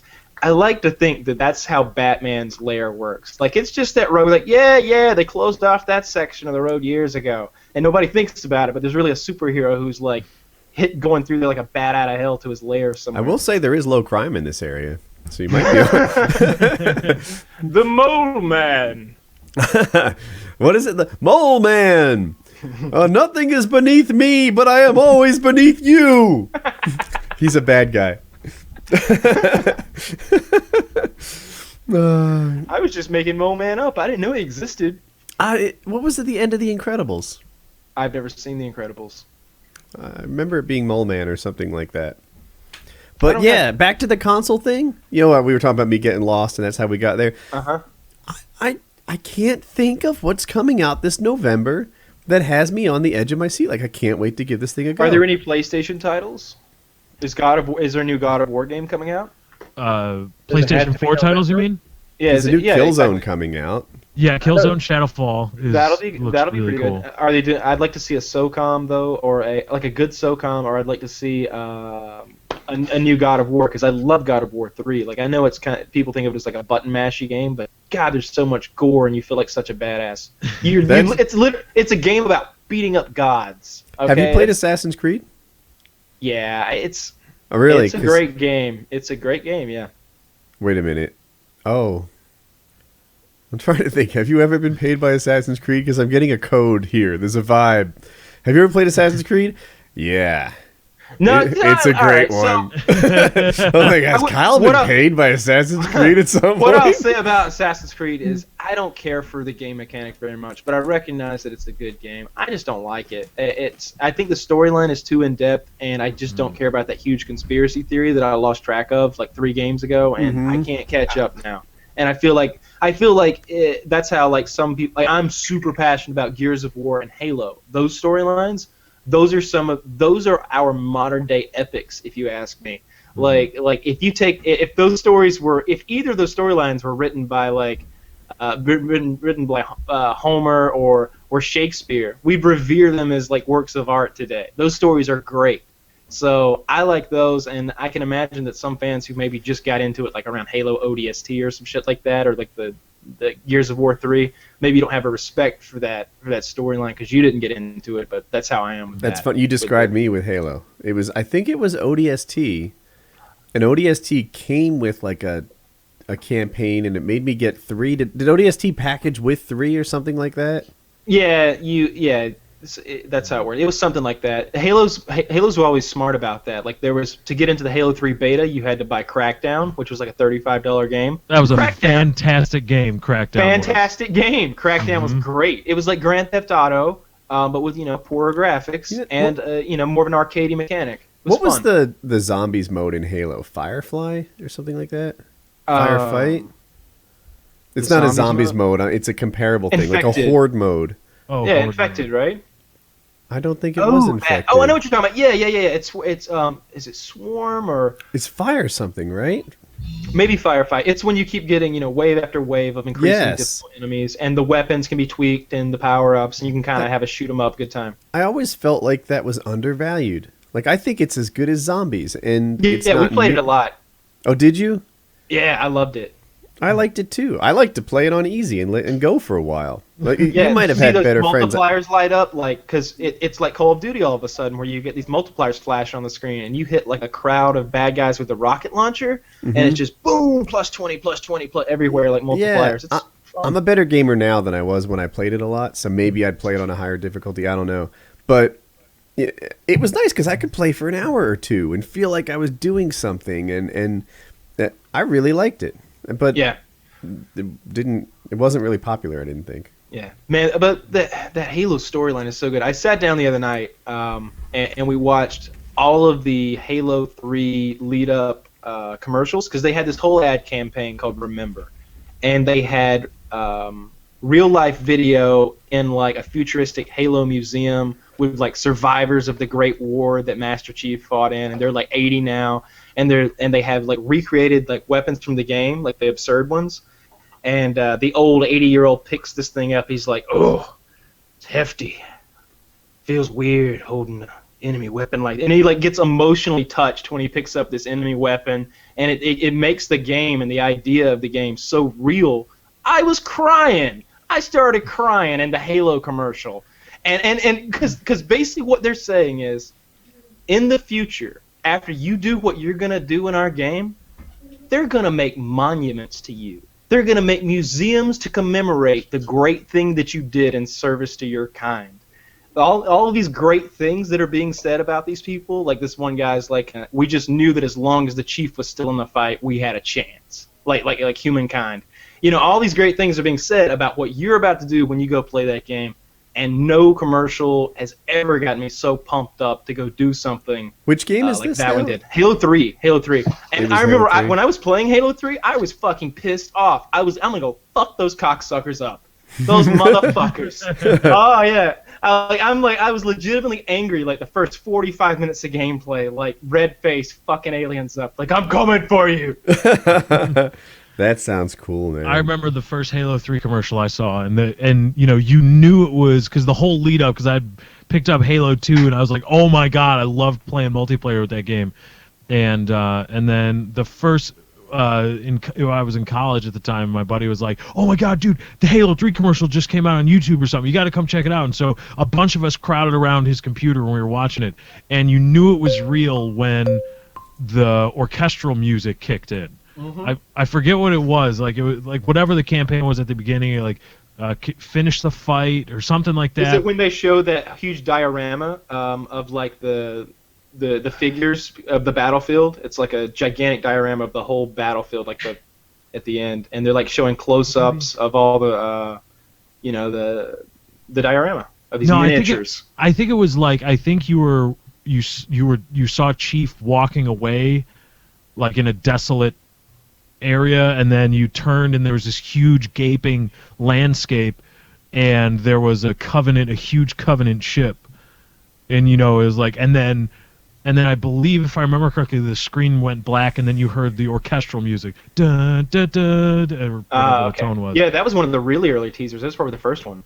Yeah, and then it was like, oh man, yes. And yeah, the whole story of Halo is like the last of the best men is, it has to do this one great thing. Master Chief is I love games with storyline. That's what you got to do to make an epic game and to make a $1 billion title. You got to have a storyline first and a compelling one. So Master Chief is the last of the Spartans. He's a genetically engineered superhuman, bred and trained from birth to kill. He's 7 feet tall. His armor weighs 1,000 pounds, and it's got a rechargeable shield on it. All he does is kill, and he's the last of his kind because he was the toughest of his kind. The rest of them died out. Can I recall a story here? One more thing. A Spartan was never listed as killed in action. They're listed as missing in action because a Spartan can never die. They're cool. So, Halo 3, I think, drops, or it might even been Halo 4. Wings of Redemption's playing, and he's new to Halo, so it's not like a thing he has lots of experience with. But Wings, and his playstyle that he's well known for. And we're on a Skype call. It's Wings, Kyle, and me. And Wings is popping this thing in. He's going to play his first game ever. And he's like, I'm going to beast in this game. And Kyle's like, you've never played it before. He's like, I don't care. So long as left triggers aim and right triggers shoot, I'm going to fuck some people up. Kyle's like, well, first thing you got to know is that's not how it works. Yeah, you're already off. And he's like, all right. You're going to blow yourself up real fast. So then Wings figures out the buttons, and he's ready to play. And he's like, all right, how do I go prone? And Kyle's like, you are a 7-foot-tall super soldier with regenerating armor who jumps 15 feet in the air, and you want to go prone? You are the baddest motherfucker in the universe. The enemy refers to you as, what do they call him? What do they call you? They think of you like as like a demon. I think they call you demon. They call you the demon. And sometimes when you're really beasting, when you're just shooting a lot of people in the head and you take out the bigger, badder enemies first, the little ones run in fear of you and cower in corners, and you just walk up to them and donkey stomp their asses. They're literally terrified of you. You are the baddest motherfucker on the planet. You are a Spartan. When you put Wings in there, he's like, let me hide by this elevator with this super OP power weapon and smash! Smash! Triple kill! Yeah, I'm beasting! And I'm over there. Gotta lay down, I'm over there 5-shotting 2 guys in a row, and Wings, I'm beasting. I'm just, come on, man. You should VR. Let's jump around and. You ain't 5-shotting no 2 people in a row, Kyle. Absolutely, I was. No, I remember that night. We all did horrible. Oh, the first night of that game, totally. But eventually, I got good at Halo 3. I was good at Halo 2. Mm-hmm. Halo 2 was the Halo 1 was my first-person shooter. I played that endless hours in split screen mode and then online. And then Halo 2 was the first thing I ever bought from Xbox 360, and I played that up until the point where COD 4 came out, and then I played it sporadically. And then I played a lot of Halo 3. I like Halo. I never became good at Halo. I felt like it was an asset to my team, but I wasn't like one of the guys who could carry it. But I'll tell you, I really did get into liking watching competitive Halo. Competitive Halo is a damn good show. Yeah, I agree. I don't know why. I got into the characters. When I met Pistola, Optic Hex introduced me to Pistola, And so those guys are close, right? They're like real friends. And Pistola taught me the secret handshake that they do. I was a fanboy. I was like, this is so cool. I just did a secret handshake with Pistola. That's the neatest thing. And I took a picture with them. I wanted it. I know it's lame, but that's what I wanted to do. And I was totally into the people, and I always rooted for Pistola. And some reason competitive Halo, even though there was things that real Halo players would know intrinsically. Like, you play Capture the Flag, and on one map it might be 3 flags, on another map it's 5 flags. I would ask the guy next to me, like, how many flags is it on this map? And they would all know. So that's the level of Halo knowledge I had. Like, I know about it, but I just don't know it like they do. Something about Team Deathmatch, they call it Slayer, is a really good competitive game on Halo, and for some reason on COD it's not. I guess it's how quick you kill. It's more strategy based and less skill on the stick based. So you got and a lot of teamwork as well. If you're running with a teammate, you're both shooting some guy, you win most of your gun battles. Yep. If you get good with your grenades, there's different parts of a Halo game. There's your movement, there's your grenades, there's your shot. It's an interesting game, and your map knowledge, because Halo's one of those games where we're not patching shit. If you can jump, if you can bounce, if you can do something cool, make it happen. That's part of the game. Yeah, and Halo 2 was notorious for its button combinations. Some people thought of them as exploits, but the pros became uber pros because they mastered the button combinations. They could double shot, they could quad shot, they could BXR, they could do all of these tricks that required super hand-eye coordination above and beyond what it takes to move your it's like a fourth dimension to video game playing. They added another dynamic. And it's funny you say Halo says they're not patching shit, but that might be true in some ways. Like, they don't sit there and put invisible walls everywhere like COD will. Yeah. On the other hand, they patched it constantly. It was like every week there was an update or a new game type, or like they really stayed on top of it. They just, if they saw something that created a skill gap, let it roll. Mm-hmm.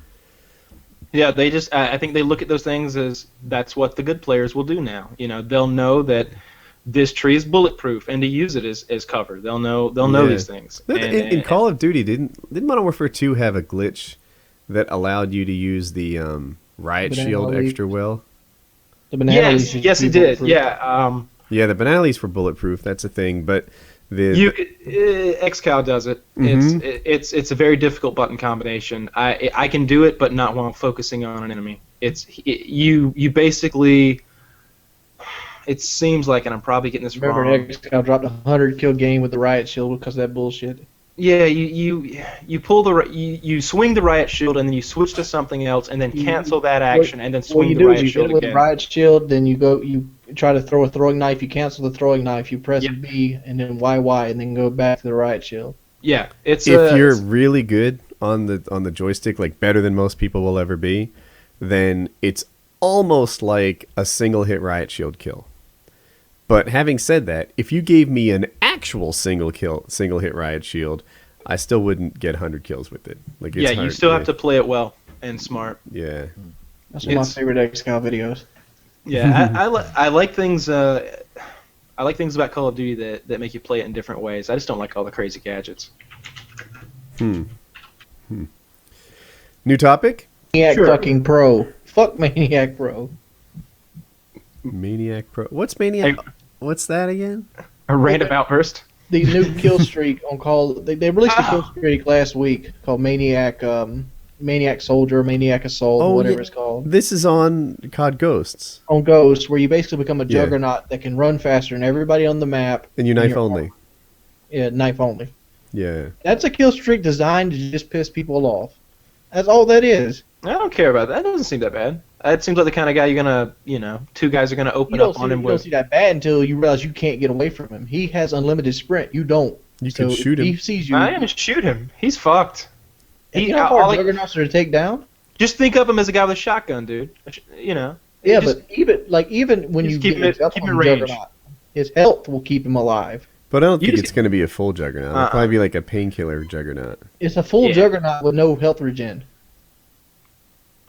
all you got to do is when you know there's a juggernaut in the game, you got to play it like there's a juggernaut in the game. Make sure you've got long lines of sight. Don't get in a congested area. Like if you imagine a map like Vacant from COD 4, don't go down there where the market is. Get up on the top of the street. You'll see him coming from a mile away, and 2 or 3 shots from a 50, and he's definitely dead. A couple magazines from an AR, and he's dead. What's wrong? Where the hell's the street in Vacant? I'm sorry, not Vacant, but Overgrown has a bridge. Crash has streets. the one with the market in the middle. Why am I having a hard time with this name? I just played this map. A market. Oh, yeah. It has that like ghetto market Invasion. thing in the middle, and helicopters are worthless on it, right? Yeah. And airstrikes, it's kind of brownish. There's 2 streets and an L. Oh, you're talking about district on COD. District, yeah, District. Ah, yes. Yeah, Vacant's the same way though. You could. Vacant's another good example. You could be Stay in the inside grass. Vacant was a cool map because it employed 3 different play styles. You go inside, get your shotgun or your SMG, go out around the cars and the shipping containers, get out your assault rifle, or you could get way back in one of the corners and snipe. That was a great map. In COD 4, because I went to 10th Prestige, I used all the different guns. I did that in Black Ops 2 as well. And it really helped my game. Like I used to always use assault rifles, and then using a shotgun taught me to navigate the map in a different way. It taught me to play different. It was like Vacant was always my shotgun map. God, I love that. God, I love shotgunning on Vacant. That's a good time. Yeah, for sure. And that I learned that same play style when I was trying to get those shotguns gold back in the day. When you get like 75, 70, maybe 150 headshots with both of them or something like that. And They need to put shotguns back like they were. I like COD 4 shotguns. They were. I like both the of those Remington. Well. The 870 is annoying as fuck. I mean, the trench gun, the W1200, even the 1014, those guns weren't annoying. Hell, the Modern Warfare 2 shotguns were not annoying. Dude. The Spaz is Something more about the powerful than 870. And the A12? That A12 was outrageous. Mm-hmm. Yeah, that was crazy. I mean, especially for where they were slotted in Modern Warfare 2. Yeah, for what and- you had to give up to get that kind of power. Yeah, a Glock. Yeah. Although your Glock was badass, dual Glocks was scary. Yeah. That game was. You were just so overpowered. A Modern Warfare 2 player would kick any other Call of Duty player's ass. Like if you could take. If we had some way to take to make the games play each other, like I played a COD 4 guy, you played a Black Ops 2 guy, and Wings played a Modern Warfare 2 guy. Modern Warfare 2 guy is the biggest badass of them all. I If agree you with can what find you're him, though, saying. if Wings is playing him. I think you're right. However, I will say that if I rock pre-patch dual FNG 90s, is that what they were in Modern Warfare 3? Well, I'll just I got rock a shot. I'll rock my pre-patch akimbo. I know the shotguns, right? The 1887s. 1887s. Yeah, I'm telling you, I got range on you. Not a lot. Those I don't- sons Yeah, of but bitches. Kyle has the M16 Death Laser. Dude, the pre-patch ACR. 1887s would kill the dual FMG 9s. Murder. Yeah. The pre-patch model 1887s. I'll show you a video if you want to see it. Remember Impulse My back old in, video. Go to JD Reed 007's channel and look at his video there. You can also see some interesting videos of Junkyard over there, some parody videos. If you like. Oh, poor I- Junkyard. I used to get one-shot kills of those 1887s in assault rifle range. Was it that Yeah. long? Yes, it was Yeah. super. It was at the end of SMG range. Hmm. Like it's that range where I can get him with my SMG, but also I better make my shots count because he could turn on me if he's got a rifle. That range is where you could take people out with these shotguns with one hit. You just pull both triggers. It's crazy. Steady aim, and we'd run marathon lightweight, and lightweight for sure, and we just sprint and just destroy stuff. I didn't use the 1887s that much because I'm a YouTuber. Everyone hated people who did it, so I didn't really take advantage of it. I was in the same boat whenever I was recording footage, but when I was playing on my own, and the problem was that I was the only one in my friend group who was recording, and so they're all rocking these 1887s, just destroying everything, chopper gunners raining down. It wasn't any fun. In Modern Warfare 2, I feel like I left my friends behind, but I started playing with a lot of YouTubers, and I ran into some of my old pre-YouTube friends. They were like a noob tubing crew. In Modern Warfare 2, all of them played new tube only. I'm like, oh, what has happened to you? And they're like, what do you mean? The new tube is so fun. And I'm thinking about it. I'm like, I bet those fuckers are right. I bet it is fun to be a new tube crew. Mm-hmm. And It was fun. I was a part of one. That's what makes games fun, really. Is you've got to have a group of 3 or 4 or 5 friends that every night you're getting on and you're going at it again. That's when I was really, really passionate about gaming. Is when I was playing with that same group of, I 3 have or that 4 or now in 5 guys. Minecraft. I have that now in Minecraft for what I feel like is the first time in a couple of years. Like I haven't been playing with friends that much since I stopped playing with I used to play with Team Art, Onslaught, Bendro, Bash. I played with those guys constantly. And there were nights I played with Kyle and I played with Wings and stuff, but I felt like I played with them even more. But now I play with Dr. Chiz and people you probably don't know, Ann Marchi and Mark, Paintball Mark, and a couple other guys, Sour Patch Adults. But anyway, I have friends I game with every night in Minecraft on WoodyCraft.net. I don't know if I've ever mentioned my Minecraft server on my channel. What's Minecraft? Do you play it? Is that cool? Should I go to WoodyCraft.net? And play Minecraft? You should check it out. It's a great time. Oh, man. But no, like my COD fans that I've developed over years will be frustrated by this, but Minecraft is a complicated game, and I didn't realize what was out there. It's like, oh my god. Before you've played it, you think it sucks. Everybody thinks Minecraft sucks until they play it. And then it's like, oh my, there's so much to this. There's so much to learn, and it's pretty neat. And I'm lucky because I'm on YouTube. I'm able to, like, friends who have experience might have a bigger interest in me than, like, total noobs. So, they help me get up to speed quickly. But yeah, dude, I've been loving Minecraft. And on a related topic, like yesterday morning, Colin went to both his speech therapist and his occupational or physical therapist, and they were so happy with how well he's doing. Like, sometimes the kid is skyrocketing and improving in a really great way, and sometimes there's plateaus. Right now, he's crushing life, and I think a lot of it just has to do with, like, him playing with me and my friends 4 hours a night. There's a social interaction that he looks forward to. There's a verbal interaction that happens all the time. They're giving him instructions. I'm passing him along. We're talking. It's been wonderful for Colin. We're in a good place right now. It's kind of cool. That's awesome. Cool. It's great. That's great. It's good to see the camaraderie that he has. Yeah. Video games are very. I feel like video games are a good educational tool. They build. It's a team building exercise. Like if you want to learn how to murder people. Well, it depends what game you like. It's a murder simulation machine. That's what it's all Dude, about. I gotta say this. I do feel like Grand Theft Auto is just crazy ultra violent. I was playing this thing last night while on the phone with somebody, and I was telling him, I was like, yeah, I'm playing Grand Theft Auto, and they're like, what are you doing? And I'm like, you want me to describe what I'm doing as I do it? Try that as you play Grand Theft Auto, and you'll realize what a psychopath you are. I'm like, well, right now I'm driving a stolen Lamborghini on the beach at top speed, running over people who are out here having some sort of a bonfire party until the police come. They're here now, but I'm having none of that.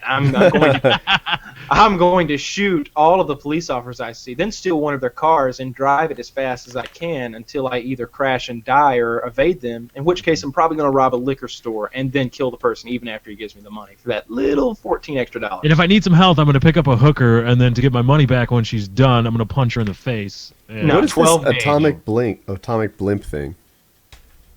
Oh, I think it's like a like special edition, got a code, and you ended up with a blimp that you can ride around the map, and a couple other things. I think you get a shotgun. Single or multiplayer?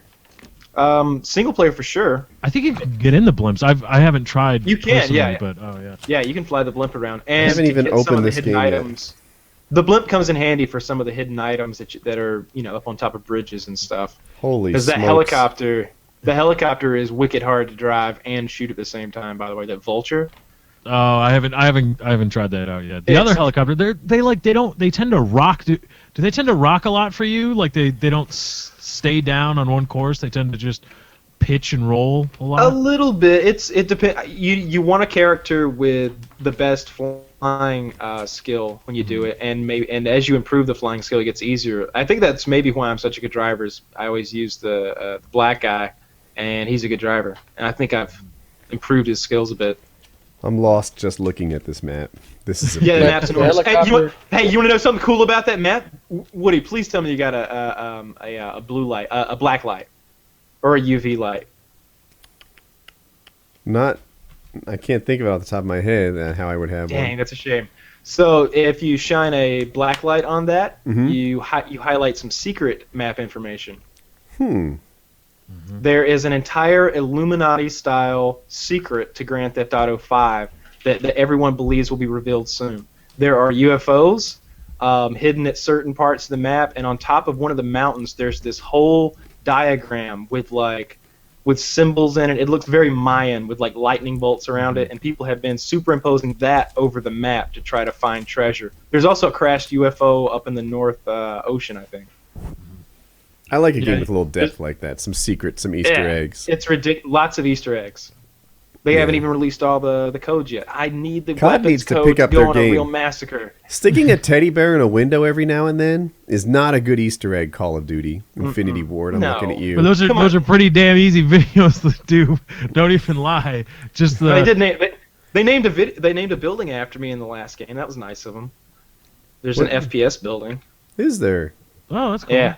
Nice.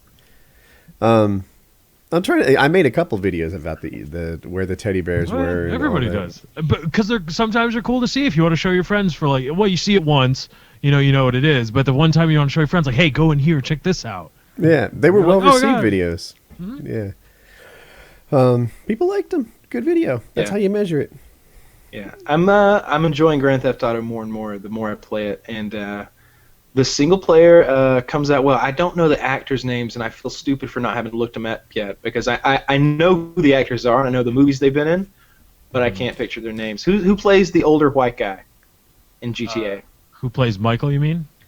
I'll look it up. Yes, who plays Michael? Hold on. Oh. It's the same guy from Goodfellas. No, it's not Ray Liotta. No, it's not really No, Yoda. it's not Ray Liotta. I don't think it's Ray Liotta. No, they are rather unknown voice actors, if I remember. Then they correctly. just couldn't get Ray Liotta because it looks just like him and it sounds like him. Yeah, Ray Liotta was Tommy Vercetti. I know that, but he was. I don't think he's in. And the black guy sounds like Ice Cube. Not Ice Cube. It totally sounds like that's what they're going for. Even if neither of these things are true, I feel like what GTA wanted was for Ice Cube to be the black guy, and what's his name? I've already forgotten it. Ray Liotta. Ray Liotta to be the Michael. He's totally Ray Liotta. Look at it. Franklin's named Sean Fontino.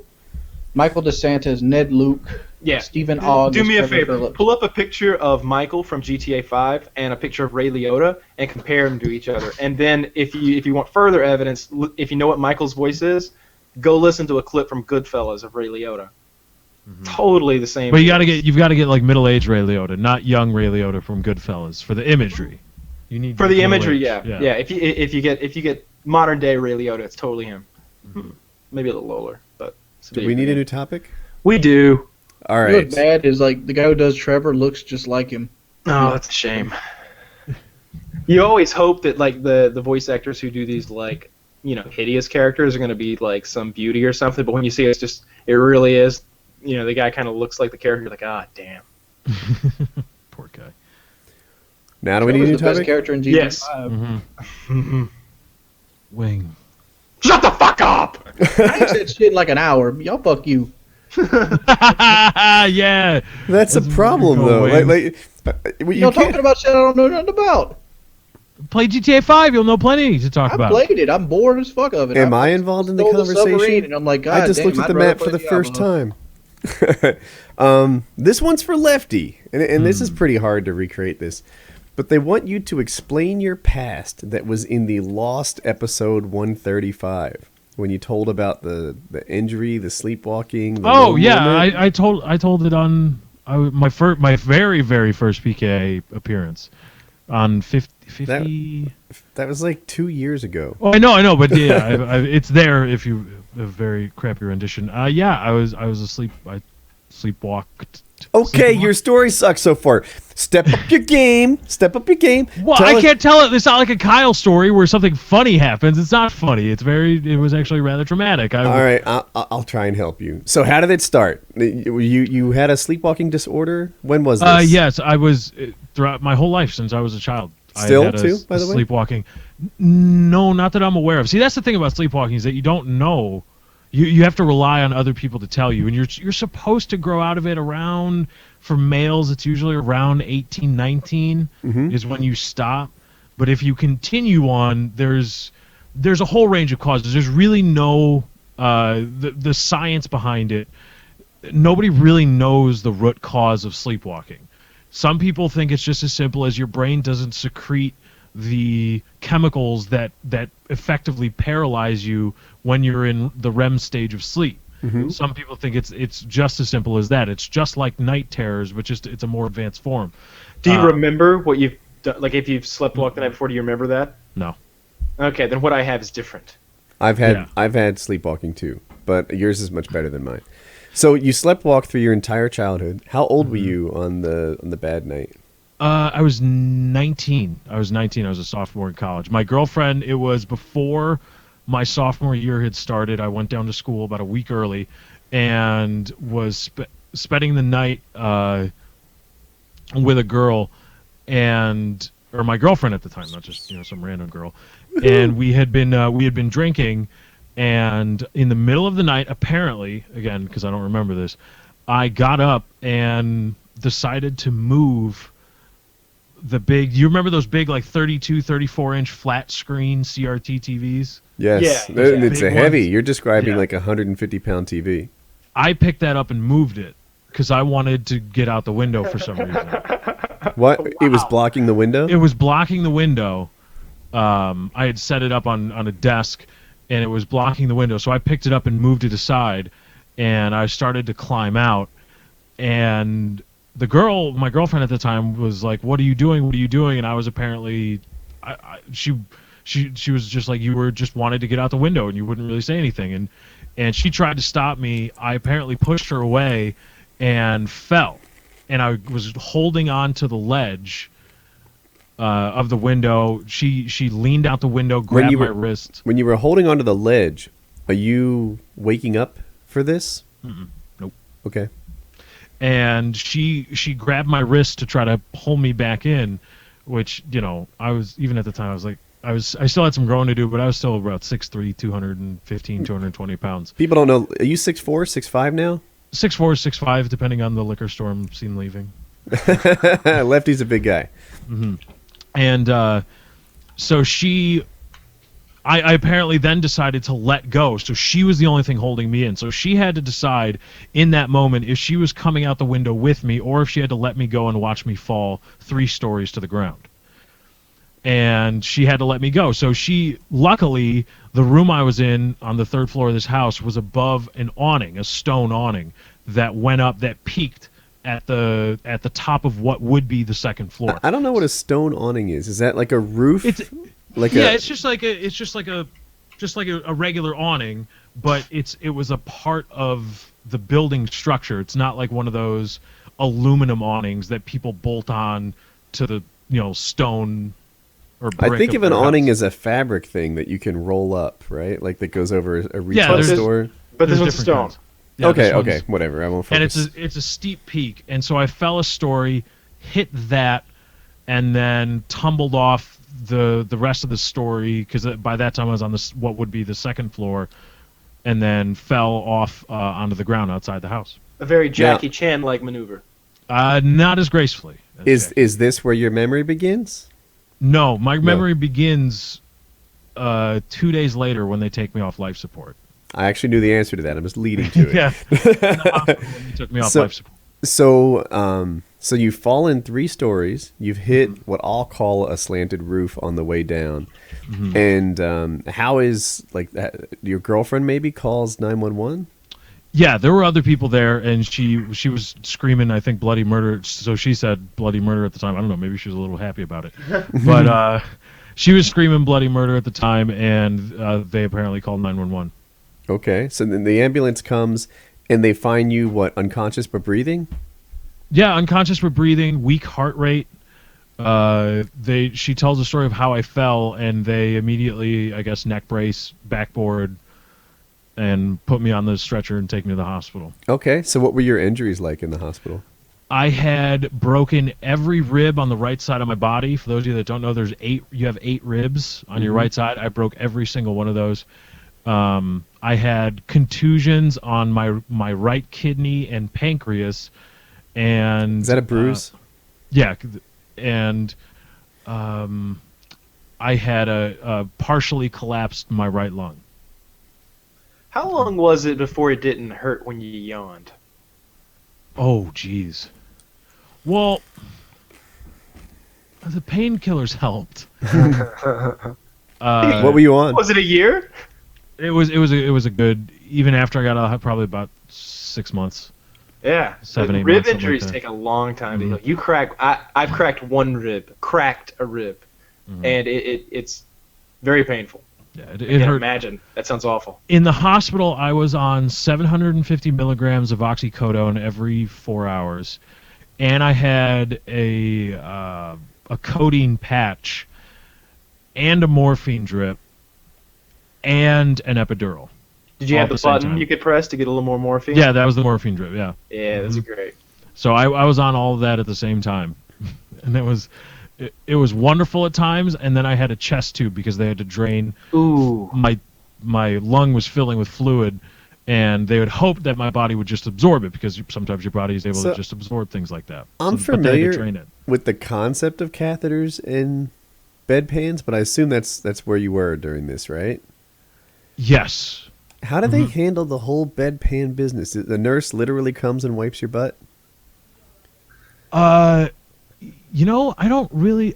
I never had to take a dump when I was in the bed. I had to pee a lot. Wasn't it like days long or weeks long? Yeah, but there was nothing in my stomach. By the time that I was able to eat, because I lost about 25 pounds in a matter of 2 weeks.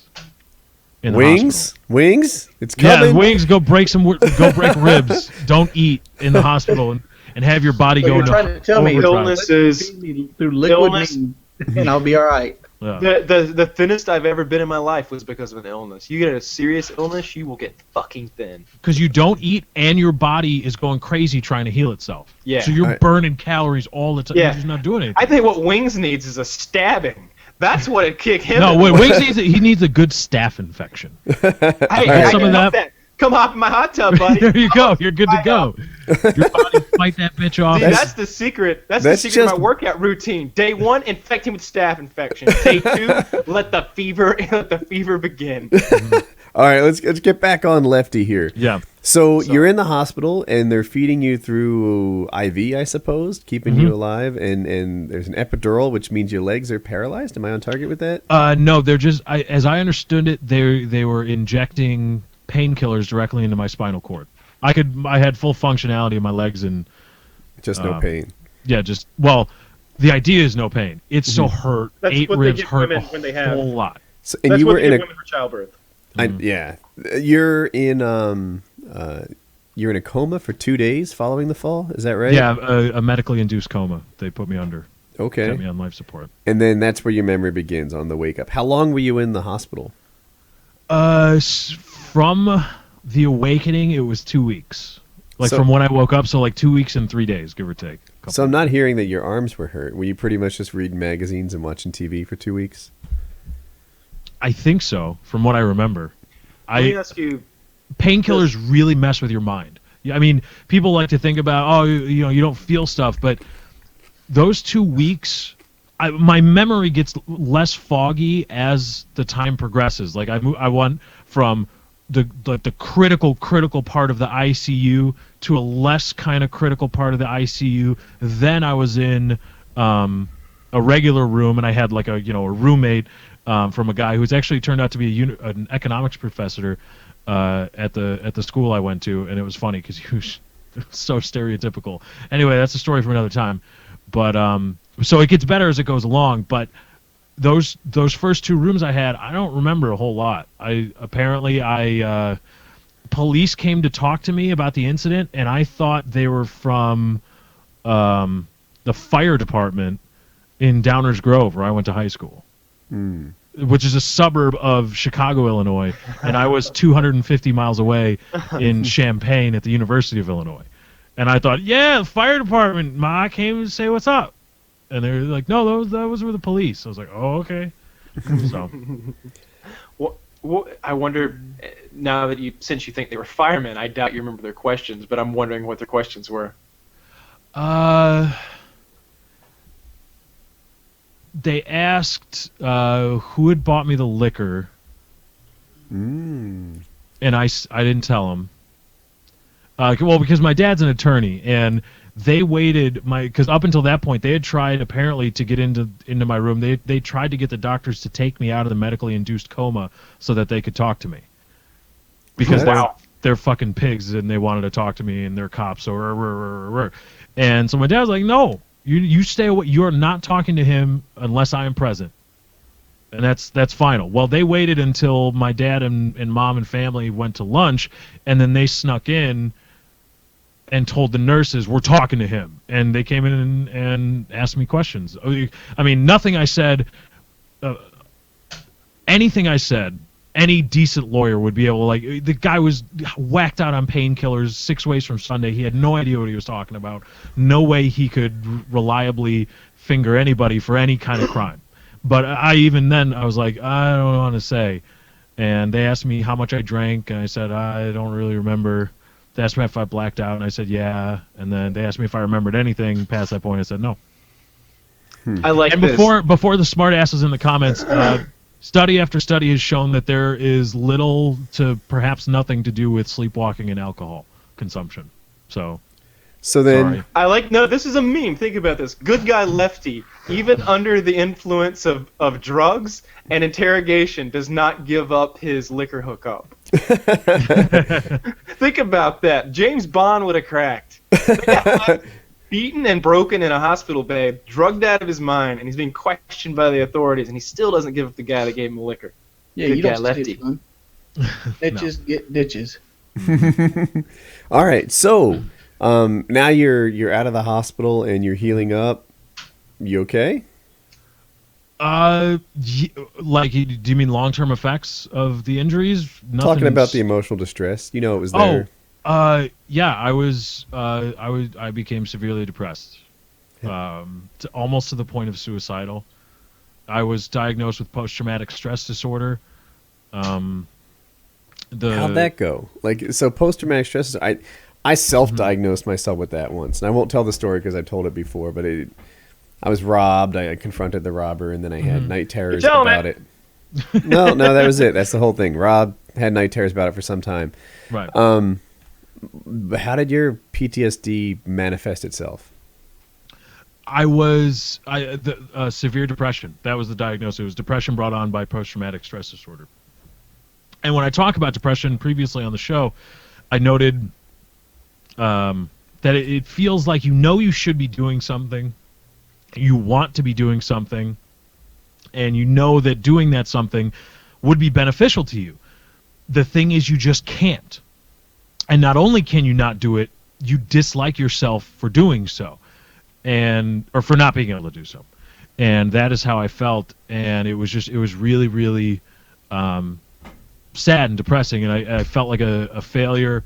I felt like an embarrassment to my family and friends and all that stuff. Because I was that guy that went away to college and apparently couldn't handle it. And I would be the one that soccer moms would snicker about behind my back or whatever, and I disliked that, and it was a traumatic thing for me. And so I went and I talked to somebody after it got pretty bad, and they said, well, you went to sleep for 2 days and you woke up like you were normal, you were drinking, you went to sleep, and then your next conscious memory is 48 hours later, and you had you're being taken off of life support. And he said, your brain remembers all that. It's repressed. And you are, the whole thing that is the human consciousness is very tenuous, and it's freaking you out. How do you judge the 19-year-old version of you when you look back now?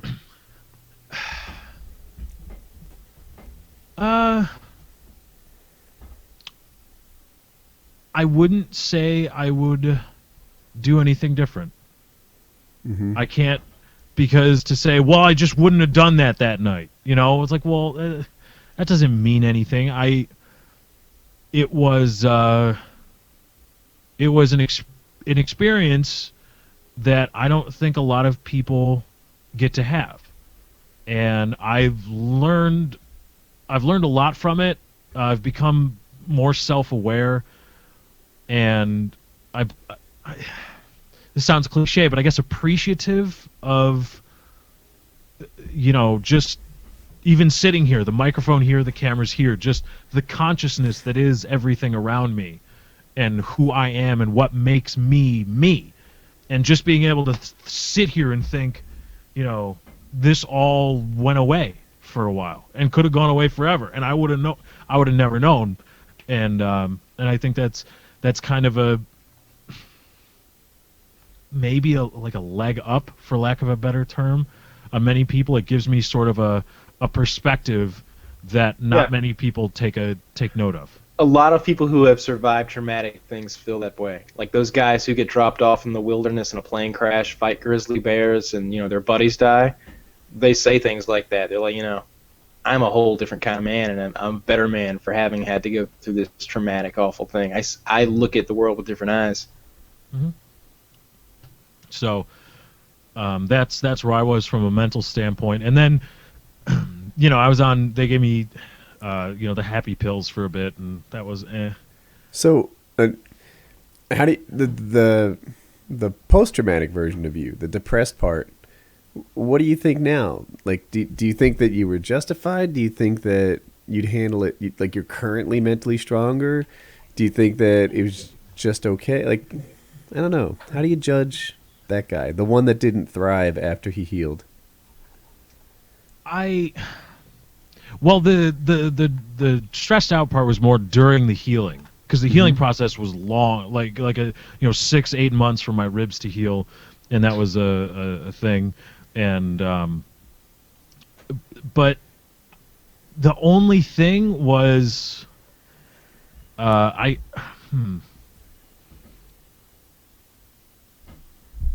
can't view it any differently. I can't say, well, I wish I would have known this, because the thing that I wish I would have known, I ended up learning anyway.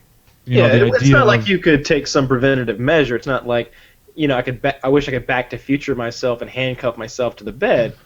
Or just there's no real magic pill for dealing with the trauma, the emotional, mental trauma and the depression. There wasn't really anything like that, other than the realization of, well,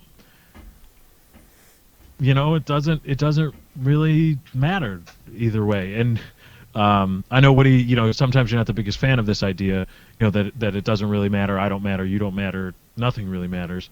But what my dad showed me many years after, this was like 2 years ago, but I watched a documentary, a NASA documentary that was who did the voiceover for it? I think it was Leonardo DiCaprio did it. And they showed Hubble Space. It was about the Hubble Space Telescope. And they showed graphics taken of a nebula from the Hubble Space Telescope. And they took you inside the nebula and showed you how whole solar systems are born from this nebula. And the idea is there's a huge solar system producing nebula light years away from us. What is it? Who are you, and what are your problems? And so you are now aware of yourself and your mortality and your place, for lack of a better phrase, and now you have the freedom to do what you want and to do what pleases you and what you think would help yourself, other people, society as a whole, whatever. And so I look at it a little bit differently, but a little bit the same way at the same time. So here's what I think. Here's what I think is the secret to the universe. I think that we're all a part of something bigger, and we're all made of something smaller. So I think that the atoms that make up our body, within those are their own universes full of galaxies and nebulas and planets that are made up of even tinier particles that are planets and stars inside of that atom that's inside of your body. And it goes on. And I think that the giant galaxy we see, the giant universe, I should say, made up of trillions of galaxies that we can see now, thanks to some of the stuff they're doing in South America with the radio telescopes, it's all just a tiny, maybe piece of a subatomic particle in an atom in the foot of a giant ogre being in an even bigger universe full of galaxies that once again repeats itself, and it just repeats itself infinitely. Kyle's schooling came from some fucked up Bible. No, I'm thinking of Men in Black when he's talking about that. No, it totally is. The Men in Black thing is what I believe the universe is. You know, that's a comedy. I get it, but I think that when you look at the similarities between galaxies and atoms, it's you know, everything is made up of is rotating around a central point. Everything is, you know, controlled by gravity and, you know, and the other major forces. It's all the same. It's just smaller and larger versions of the same formula. I've had that daydream too, but for me it was just a daydream. It wasn't like a theory. That's totally what it is. That's totally what the universe is. Fuck you, Neil deGrasse Tyson. Yeah, so for me, that concept that we are... Better yet, that concept that something much bigger exists, therefore my own sphere of influence is less important because there's I'm sorry. I didn't mean to imply that. I meant to imply that I'm incredibly important because within my body, there's such an infinite number of beings that you know, I'm responsible for. My life's important. There's trillions of galaxies that are... Earlier, Lefty was saying on me. He took comfort in the, like, it doesn't matter, there's something much bigger out there, and... I just don't line up with the same thing. I'm like, just because there's something bigger out there doesn't mean that what I can do here doesn't matter. You know, my sphere of influence is what it is, and I'll do what I can with it. You know that. But all right. So I'm thinking, are we at the end of this story? How did you get out of the depression? How did the happy pills go? What did you take specifically, and what did you think of it? I don't remember exactly what I was on. Prozac? Probably something like Prozac. I think it was that. Antidepressants or anti-anxiety? Antidepressants. Not anti-anxiety. I'm on the Zoloft. Might have been Zoloft. What's the one that starts with L? From killing you. L? Lipitor? Luxapro? No one knows. It's okay. So how was being on what might have been Prozac? It was... I don't know. I wasn't really a big fan of it at the time. I felt it was, you know, in fact, that was because I went to a psychiatrist who obviously prescribed the meds. I felt like it was more of like a Band-Aid.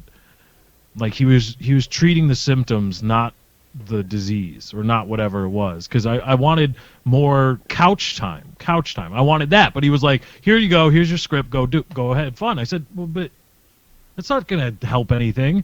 So what really helped was my dad, and just talking with him, and what would eventually culminate, or what is epitomized by watching that NASA documentary, and just that idea, and just brain sessions like that, and just, I don't want to say philosophizing or, you know, philosophical stuff, but just kind of stuff like that. So the pills, they were like, yeah, okay.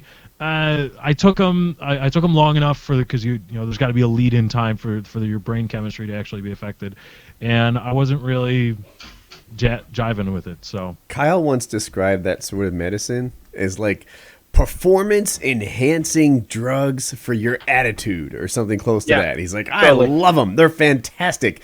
Get yourself a little of all of them. He's like, I got them right here.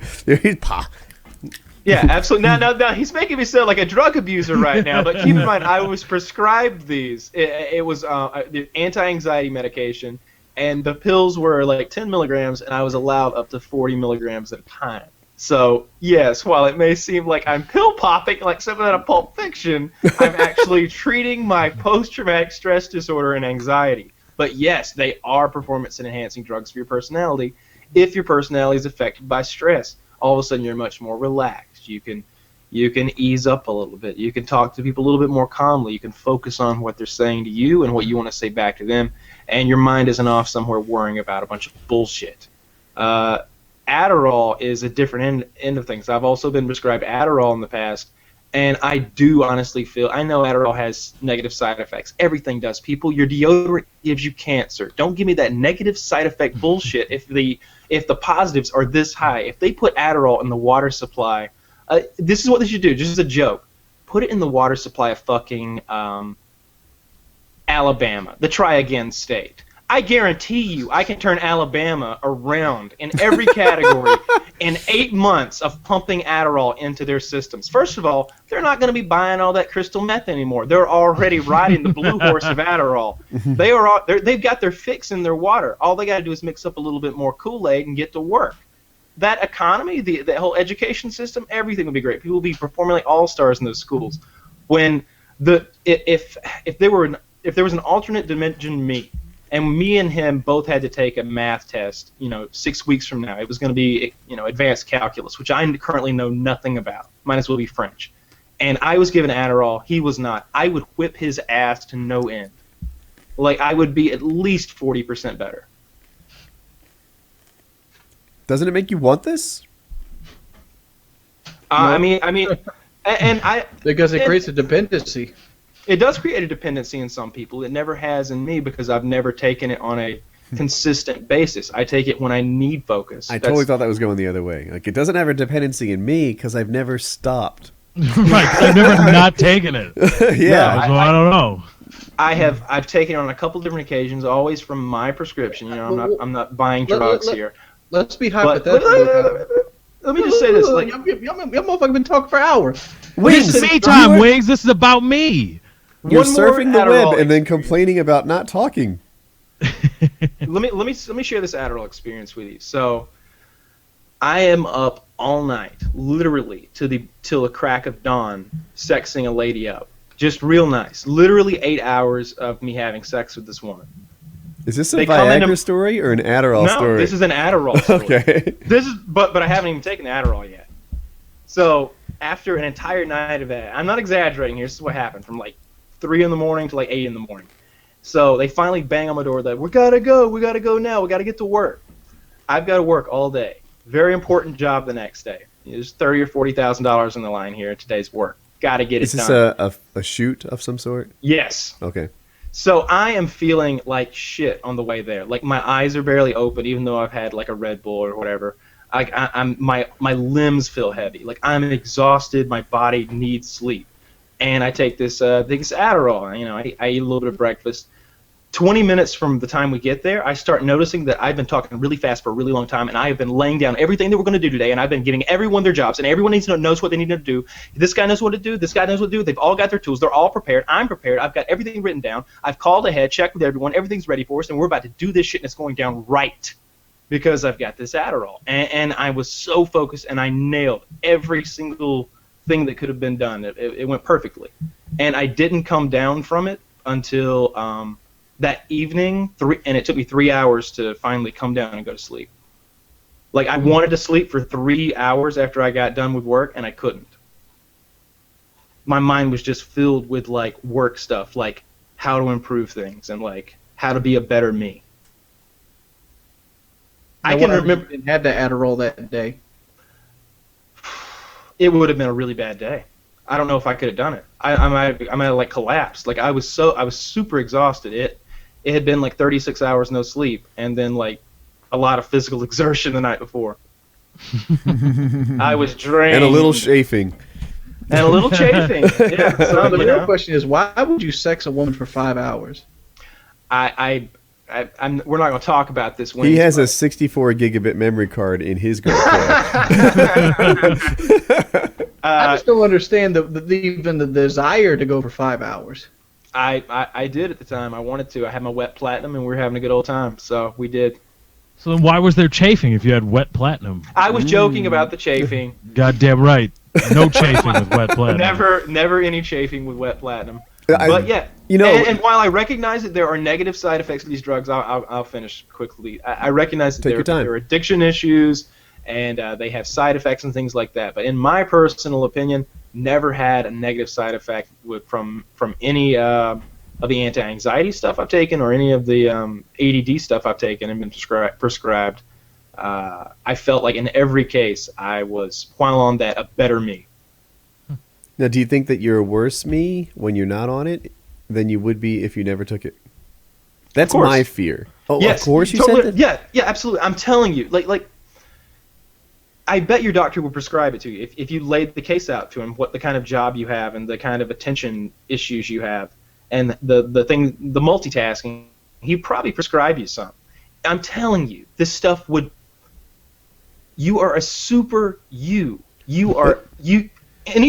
Sometimes things will be in the back of your head, kind of clouding decisions. You might daydream for that half a second about something else, like, oh, what's that smell? Oh, I'm using different lotion today. Oh, hey, what's that over there? Is that a mouse in the corner? Yeah, none of that shit would ever happen. You're zeroed in. If you're I've taken it when I was writing a book report before. My grammar's better. My typing's better. Everything. Here's the question I have, and I'm hoping you could try one of these Adderalls. Yeah, and here's my fear. Let me lay this out. I am a good worker. I am a strong worker. I'm working 100 hours a week now, and I'm just sucking it up. I'm doing it. And I've always been the sort of guy where if I'm not working, I find work to do. That's where off-roading came from. That's where woodworking came from. That's where my 3 college degrees came from. I just work all the time. It's kind of how I'm wired. I am a working Batman, but there's a part of me that wants to be a working Superman. I'm like, what would I be like if I was Adderall charged, right? What would I be like if you took me to the next level, right? Batman, fucker doesn't have any powers. He's just rich. I want to be a working Superman. And the question is, if I stop taking it, am I going to be a regular worker? Am I going to be less than Batman afterwards? The greatest army of all time was powered by a stimulant very similar to Adderall. Hitler's Blitzkrieg was powered by methamphetamine. That's how they did it. That's how they swept across Europe in 3 days. They didn't sleep, and they didn't give a shit. All they wanted to do was fight, and they were focused. Adderall is... Wait. So it's not a matter of will Adderall make me better. I'm convinced of that. The question is, will getting off Adderall make me worse than I started? No. I think what the real thing you should worry about is the side effects of Adderall. Fast, uneven heartbeats, chance for your heart to skip a rhythm, lightheaded, fainting, increased blood pressure, all I've ever had is increased chance to get a tumor, restlessness, illusions, unusual behavior, and motor tics such as muscle twitching, which could be permanent.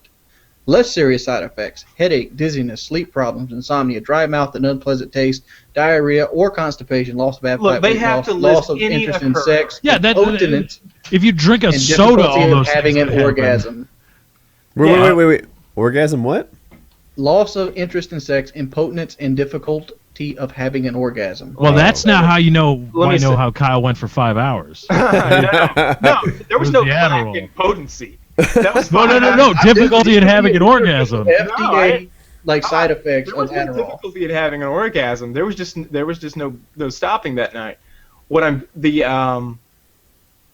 They had, when they put side effects like that, I don't know what the rules and regulations for listing side effects are, but I think that any occurrence whatsoever above the norm, even by a tiny percentile, is noted. All I ever had was dry mouth. And it's not like you're gonna. I'm gonna go on limb and say this. I'm not trying to say anything, but my experience with Adderall, my sister's on it, and when I was in high school, kids would take it, and they would take 2 or 3 pills at a time, so 18 milligrams or some bullshit, and the kids that took Adderall, they didn't do any better. I guess they thought they did better, but they didn't. No, man, I don't know about your experience, but my experience has always been that I am a super version of me across the board in any task that I'm trying to complete. Whether it's learning, just in school, or whether if I were painting, I swear to God, it focuses you like a magnifying glass. It really does. And it's a drug that you can take less of it, and it will just affect you less. It's the same amount of time, but less effect. So you can take 5 milligrams and get a tiny boost. You could take 10 and get a little bit better boost. If you take 25, you'll have an experience like I had, where I was up all day, go, even after by the end of it, 2 days. Could I make a YouTube video where I take 20 milligrams of Adderall and see how it affects me? Would that be illegal? If it was the video wouldn't, but you taking the pill would be illegal if you're not prescribed it, I believe. As long as I don't mention that, they won't give a shit. Right. Well, you just did. So yeah. This. Who said I won't get an Adderall prescription between there and the video? Okay, so you'll go get an Adderall prescription. That's what you'll do, and then what you'll do is you'll find some test, some time test where you have 5 minutes to complete a set of tasks, and you'll take 2 versions of the same difficulty test, one on and one off. Mine would be, can I take my mediocre Call of Duty videos and make them, a little bit less than mediocre? You will thirst for knowledge in a way that is painful. You will. It often made me feel really ambitious. I remember when I was taking it in school, like laying in bed, like after I'd done my homework, and thinking like I could do this and I could do that, and what if I did this and I tried really hard, I could do that. Like, I swear, like I don't know if it affects everyone like that, but I can't hype up Adderall enough if you're prescribed it by a medical professional. I keep saying that because I know there's like an underworld of like kids who Right. sell them at colleges and places like that, and that alone should key you in to how effective the drug is. This is a study drug. This is millions of college kids see this as a performance-enhancing drug. There's been tons of stories about it. But X-Jaws had a negative experience on it, right? I think wish I could remember he the specifics of the video. Was he taking them or was he snorting them? Snorting is a thing? Yeah, snorting them is a thing. I didn't know. Yeah. I walked away thinking he swallowed them. I'm not sure though. Maybe he did. I know he had an addiction issue with them where he was taking lots of them, and I mean he was too young to be managing his own prescription. Obviously, I think that was the issue. I guess. How did they do in college? I wouldn't know, but Yeah, he's not in it anymore. Maybe he needed more than he took. I wouldn't know. I don't know what he's up to. Yeah, I haven't talked to him in a while. But yeah, I think as a normal grown man, I think you've got pretty good willpower. I've never seen you go overboard with the booze before, certainly. So I think you could manage your Adderall. Even when I try on PKA, I can't seem to do it. No, Because you're drinking year-old frozen margaritas. Wasn't that your drink the of alcohol choice? has long sweated out of those metallic pouches. Didn't even know that was a thing. It's not. My chloroseptic throat spray has more alcohol than those drinks. Do we need a whole new topic? Yeah. You're going to go to maximum security federal pound you in the ass prison. What's your strategy for survival? How long before I'm going in? You've got, 3 weeks before you go in, and you're spending a year there. I get my my money manager on the phone, have them round up a large amount of money, say $50,000 or something like that. Go to the prison, talk to the guards, and bribe as many guards as I can to take care of me. Get the guards. Completely different. I figured, if you have 3 guards on the payroll, each of them's making over the year stint, each of them's getting like 15 grand. Those guys take care of you. If you're paying somebody $1,000 $1,500 a month on top of their wage just to look after you, it's not a big job. That's not bad. Totally good, especially if you're in there for a year. Nobody's fucking with me. They would fear my ass. I'd be the guy with the Walkman over there that you came if you wanted something. You have a Walkman? Yeah, I'd be the one with the bitch. I just find it funny. It's like you could have an iPad, an iPod. No, I want a Walkman. We're in fucking prison, dude. Where are they going to charge an iPad? We need something that runs on AA. That's true. But not even like all right. Like a CD player? No, you get that Walkman. All right. I totally think that's the way to do that. Otherwise, I mean, so it doesn't matter how big and strong you are, right? Like, because it's not like this one-on-one confrontation. It's a gang rape, I guess, is your fear, and prisons are kind of split down the races. So, I mean, what are you gonna do? Like, jump in with the white guys? If you do, then you probably have to be somebody's bitch, or you have to be some super badass. And if you're not, then you're somebody's bitch. And you're not going to last on your own, I don't think, if it's super scary prison. So you want to be coming up with some money. And I think most Americans have enough stuff that I'd sell all my stuff off if it took, if whatever it took to get enough money to bribe some guards. Because you want somebody looking over your back. Woody's told that story about those asshole prison guards who would allow a rape to happen.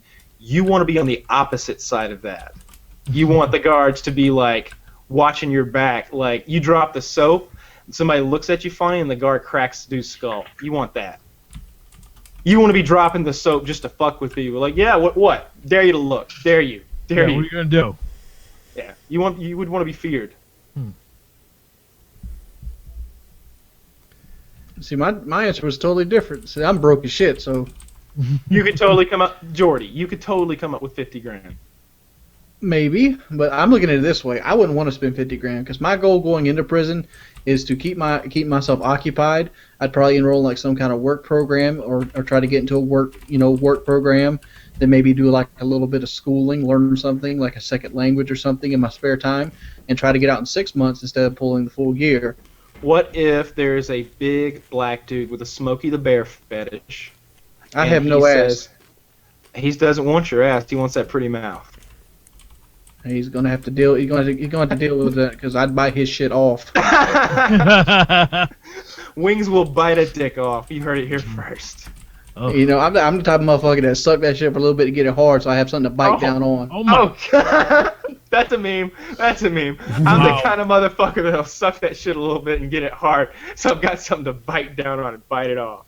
That's awesome. That's Spit the motherfucker's dickhead right back in his face. Spit his dickhead right back in his face, the man said. I think Wow, this is a good show so far. Talk Yeah, about I do too. emasculating somebody. Like, here's your dick. Have fun pissing, motherfucker.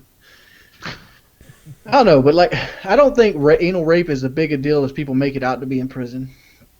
I mean, as popular or as It traumatic? was popular. My buddy Danny, he served 10 years in federal prison, and I asked him about it. He said he don't know anybody that got anally raped during it. I've heard different. I know a particular guy who got raped in like a juvie center. You know, like 15-year-olds, like some 15-year-old who's raped him. I don't know. I think no. Actually, no. This was a really gross guy. He had the worst back acne I've ever seen. It was hideous. Oh, back knee. Oh. Oh man, that's a shame. And the thing is, like, prescription acne medication, like pills, cost like $30 a month. Come on, there's no way you want to be scarred for life when you can spend $30 a month and fix it. I'm just saying like this: you go the money route, but like if you're nice enough, prison guards will like you too, and they don't want to see you hurt. Do you think being nice is the strategy to succeed in prison? No, not to the Yes. guards. What, Hey, what, hey, look at that their wings job action is guy. stressful. You mean the one who's always nice to the guards? Yeah, he told Mike last week that I had a knife in my bed. Did he tell Not him that, about the not wing that kicking your nice. I tooth? mean, like Nope, you can be the let's guy stay. you can be the guy that cooperates, the guy that does what That's he's told. telling on the guys that got a shiv. Wings That's is a cooperating. cooperator. No, that's not cooperating. Totally different thing. You're putting words in my mouth. You say I mean, cooperator. Stitches running ditches. I mean, that's a thing in the South there.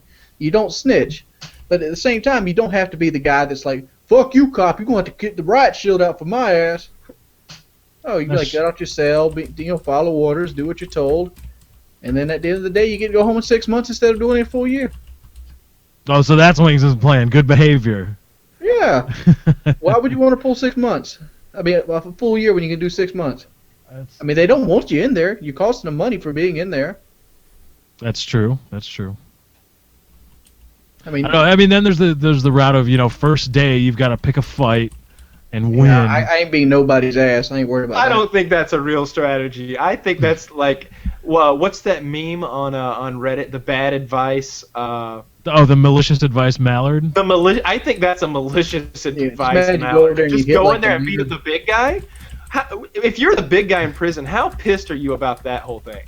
What if you're what like if the Big guy you Earl- pronounce a white supremacy leader? Yeah, if you're like Big Earl, the peaceful like Hodor of the prison, but every time somebody comes in, they just kick the shit out of you to prove a point. Your life must suck. That's the guy who needs protection. I don't think you don't want to be the biggest guy in jail, and I don't think you want to be the smallest either. Yeah, but also think about big guys in jail. Remember the Green Mile? Would you really want to fight that guy? No, well that's a whole different kind of. First of all, he was magical, so no. Second of all, he was enormous, so definitely no. That's the kind of guy you got to shoot. You don't fight those kind of people. You can't shoot him. You can't shoot a warlock. That doesn't work. I have tried, and it did not work. Poor Michael Clark Duncan. I know, right? That guy was a great actor. I thought he was really talented. He did a lot of cool roles. Right, because he was in the Green Mile, and then he was the crew chief for Ricky Bobby. Oh yeah. And then he saved the Earth from that meteor, and that was my favorite role with him. With Bruce Willis, went up there. Oh. He got up on that at NASA. They were like, "Your cholesterol is off the scale," and he's like, "Cholesterol," and he like strips down to a G-string and starts like dancing up on the exam table, and he's just like nothing. He's ripped like nothing but muscle. This enormous man. I remember Hutch had me put a video on his channel. It was a nice thing that he did for me, to let me put a video on his channel. I've done it since then 100 times, whatever. Hutch was doing this thing whenever he did dual comms. He's like, if you were to go gay, name 5 people on your list. And I chose Michael Clark Duncan just because, I never gone gay. I don't know what I'm into, So you get a Brad Pitt on one end of the spectrum, you get that guy on the other. See what's up. That sounds like a horrible plan. That might be what I'm down for. Maybe gigantic black forearm-sized cocks are my thing, and you need Michael Clark Duncan to help you figure that out. What if you had a small one? Like how awkward would that be? Well, with how big he was, you think he wasn't taking Decadurablin and all that stuff? What does that do to your balls? I don't know. But people act as if size and penis size have nothing to do with each other, right? They can't. They have to be related. It's got to be. Lefty's 6'5". Back me up here. Lefty, are your hands larger than normal? Yeah, thereabouts. Are your feet a little bigger than normal? Which size shoe do you wear at 6'5"? I actually have rather average feet. I wear like 10.5s, 11s. I didn't expect that. Is your rib cage bigger than normal? Is your thigh bone bigger than normal? Yep. Is your head proportionate to the rest of your body? One would guess you're packing meat. Look at my hands, though. My hands are very small compared to my body. That's you also right. have a small penis, though. Yeah, you have a small penis as well, so that makes perfect. Oh, Wings is a PS3 player. Just saying. Oh, shots fired. Small hands. I think my hands being small means I took after my mother instead of my father. I don't know. Beats me. I'd have to know your parents' hands. I need their hands. Bring them here. But I guess pretty soon we'll all get to see how big Wings' penis is, and I don't think I could watch that. I don't think I could watch Wings. we are going to watch it on the air. I could only watch it 10, 12 times. That's it. There's got to be a limit. No, listen, we are going to watch it on the air and do reactions. You watch it. Do you spank it to Wings' porn? No, it's purely It's just watch? educational, purely educational. I've thought of I think I might try that. On like the 6th or 7th time I watch it, maybe I'll just give a little just to see. I mean, look, the sex happening there. What am I supposed to do? Yeah, and it's gonna be great because we're gonna get a hot chick. It's gonna be awesome, and then we're gonna watch it live on the show and then talk about it. It's gonna be a ball. It's awesome. It's going to be 2 balls on some porn star's face, and it's going to be great. Mm-hmm. Yeah, I feel bad for her. Oh, they love this shit. They love that shit. Oh, no, dude. totally. The chicks they pick for that? I'm not playing around with this one. I have really, really enormously large balls. Woo! Yes! Yes! I have the kind of balls that girls stop and look back and like, are those real? Oh my god! Wow. Wings has like some bull testicles. There's metal ones people hang behind their trucks. Oh, they're almost just like that. Oh my god! Wow. All right. I would show you with my hands. There's No. The fool you say.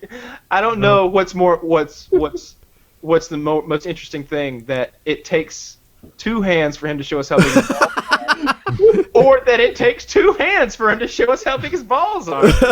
Mine are this big. Man. Wings are this big. They're not that big, but they're probably 3 times a golf ball. 3 times as large as a golf ball. It might be like 2.5, but yeah, somewhere in that ballpark. You'll see them. You'll see him. You hear that? You'll see him. You'll see him. Oh my god. Oh dear. I want to see Wings tapping that from the back with that big old set of nuts just like hitting on the bottom. Oh, they hang too because I've always wore boxers my entire life. Yeah, I'm sorry. Was I doing it wrong? Swing low, sweet chariot. I'm gonna carry you home. Oh. And you have a pretty penis as well, right? Didn't you tell us that? I do have a pretty penis. Oh, Pretty shit. penis. The only thing I'm worried about is my stomach is going to really kind of dwarf everything. Oh no! Here's the sex position. You sitting on like a couch, like reclined, and she's kind of got her legs at like double shoulder width, and she's like backing up on it with like one hand on a table. Yeah, I mean That's where we're going. Camera angles used like normally Nah. sex. What if she puts two hands on the kitchen table? This. Oh no! Right? Oh, wait, no! And then you don't get do to this. see the swing low. Oh, yeah. You gotta work that in. I want to just see didn't it. like you acting it. I don't want you to mime out anything else from the future Wings of You Redemption. can't No, no, stop I me got- from there. Like, I got really uncomfortable as soon as you got into that position. I was like, I don't like it now. Oh dear. Wings. This is I'm gonna not be sure great. Kyle's going to enjoy hanging out with me for a month. This What's is gonna that? be- I'm unsure. I'm not even sure Kyle's going to enjoy hanging out with me for a month. There's not gonna, I got be- my own stuff going on too. We'll both be working during the day. We'll set you up, a place to work with. Like I've got like a makeshift little gaming area I'm at now. But we'll both be working during the day doing video stuff, and we're gonna work workouts in between, and meals and stuff. You're gonna be eating like 5 meals a day. It's gonna be lean meats, high fiber, lots of vegetables, and no sugar or salt of any kind. It's gonna be good. Lots of water. And like when you get that shaky feeling when you get low blood sugar, you're gonna eat a tangerine. Like Mountain Dew's not gonna be your pick me up. And if you and lots of you drink coffee? Is Wings frozen? Yeah, he's frozen. I didn't realize it either. I thought he was. Oh, that's a shame. All this time I thought it was his blown listening away. position. Yeah, I thought he was just like, oh my god. He's like, damn. Let's No, all he's do Wings' like, position. Lots of coffee. Caffeine is a weight loss drug. Yeah, you got to give that stevia extract as a sweetener, though, not that sugar or whatever the other substitutes are. I'm just gonna put him on some what is it? Sweet and low. I'm not afraid of that shit. Sweet and Alright. low's going right in there. Well, I mean, you just Or- seemed pretty. You seemed pretty adamant about the limiting sugars and sodium and stuff, and then so I figured you'd want to limit Yeah, those aspartame's okay. artificial sweet. Oh, okay. Yeah, aspartame's good for you. I'm not sure it's good for you. It has nothing to do with weight loss, though. He'll be fine. Yeah. He's gonna be drinking a shitload of water. You know what? He'll lose 50 pounds at Kyle's house, and then probably 50 more while he's on the chemo. Oh my god! I'm not giving chemo. And the thing is, like, his system needs to be flushed out. Like all the salts and all the sodium and all the crap that he's been putting in there with fast food. But fast food has so much sodium.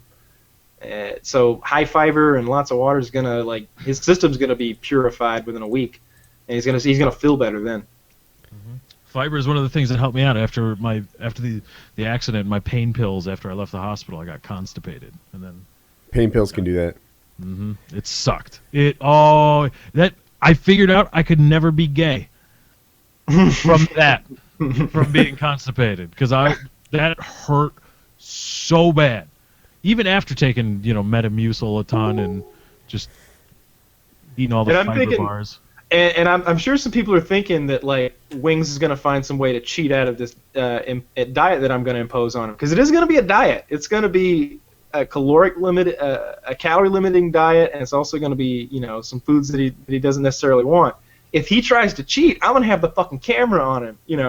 There's a system in my house that if any door is open, I'm alerted. So I'm going to know if he's sneaking out of bed at night to get something, and I'm going to be up with a camera in his face. What's going on, buddy? Got some Pop-Tarts there? That'll Yeah. be awesome. I can't right, wait for that's- the cheat video. I'm going to be like, go ahead, have the Pop-Tart. That's 12 tire flips. Wings, do you know why your camera's not on? My camera is on for me. Yeah, it's on for me. as well. Okay, then well, that's a bummer. Hopefully it shows up soon. Wings, you may try just like hitting refresh on your browser. Maybe that'll do it. I'll be right back. 1 second. Sometimes leaving and entering the Hangout does it. Oh, that fixed it. Hey. Bam! Nice Look work, at Lefty. that. There you What did go. y'all say there's no hanging out? What, my internet died as soon as he started talking.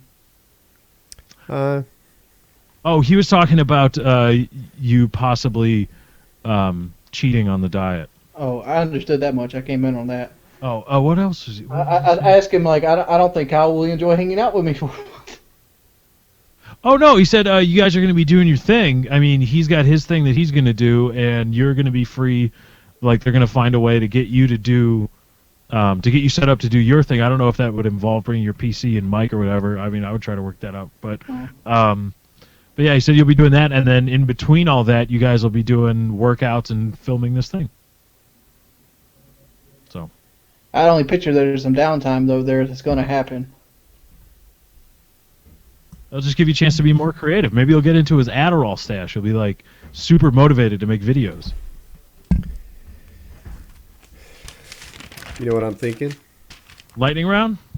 Lightning round. Because I'm worried, like if I had to sit up there and I got to do basically what I do there, I got to bring my chair, and then like, is there a big enough desk?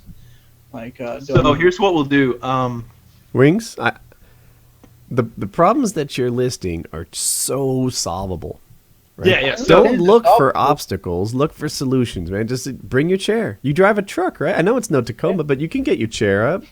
look, so here's my gaming setup that I just threw up in a spare room so I could record videos in here. I've got a folding card table from Walmart. I've got a TV set up on it. I've got my monitor sitting on the corner of it, and I got my gaming PC next to that. And my microphone's sitting right here in front of that. I can do everything I need to do. I can game, I can record, I can watch movies, all from this one little station, and it cost me about $50. So that's not going to be an issue. The internet here is better than your internet, probably. It's like 15 down. And my like internet just died off of a Google Hangout call. Yeah, mine's like 15 down and like 2 up. And there's 2 internet lines here. And if you've got a late night schedule, then both of them are like free. Like one of them is free all the time at late night. My question is, who's there at the house usually? Just me. Oh, Kyle, we're doing Wings of Redemption Lightning Round. Yes, I need to questions, get right? on this. You said you had a staff. Like, is there like people I won't know that's going to be constantly like hanging out there watching TV and shit? No. Oh, so no, now never. look who's worried about not knowing people being in one's domicile. Look how the tables have turned, Mr. Wings of He's like, Redemption. you're not gonna have a bunch of Randys sitting around there, maybe guys Yeah. with records. Yeah, see, I got Kyle's house pictured a different way. I picture it'd be like a house like mine. It's got like 8 or 10 people going through it at all times. Never. All right, so No. I don't keep friends. I don't trust people. So I've got like 2 friends. Usually nobody comes to my house other than people who work for me. Ain't nobody over there. People work for you is the people that most likely will steal from you. Nobody would steal from me. All right, Lightning Round. I've got one question. How am I doing compared? I'm working. I'm finishing up my second one. Kyle? I got one. Okay. I don't know.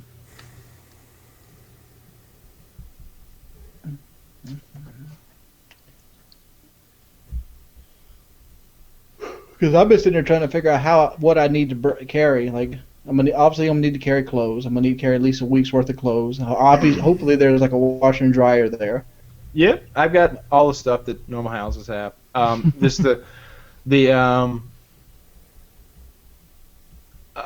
trying to think. Like the bed's another issue with me. Like, and then I gotta bring soap. So he's Wait, like, I might not hold even on. Actually, make it. we need a new What's your topic because soap this is situation? tying into my first question. Okay. The sorts of things he's saying. Question number. I have 2. got sensitive skin.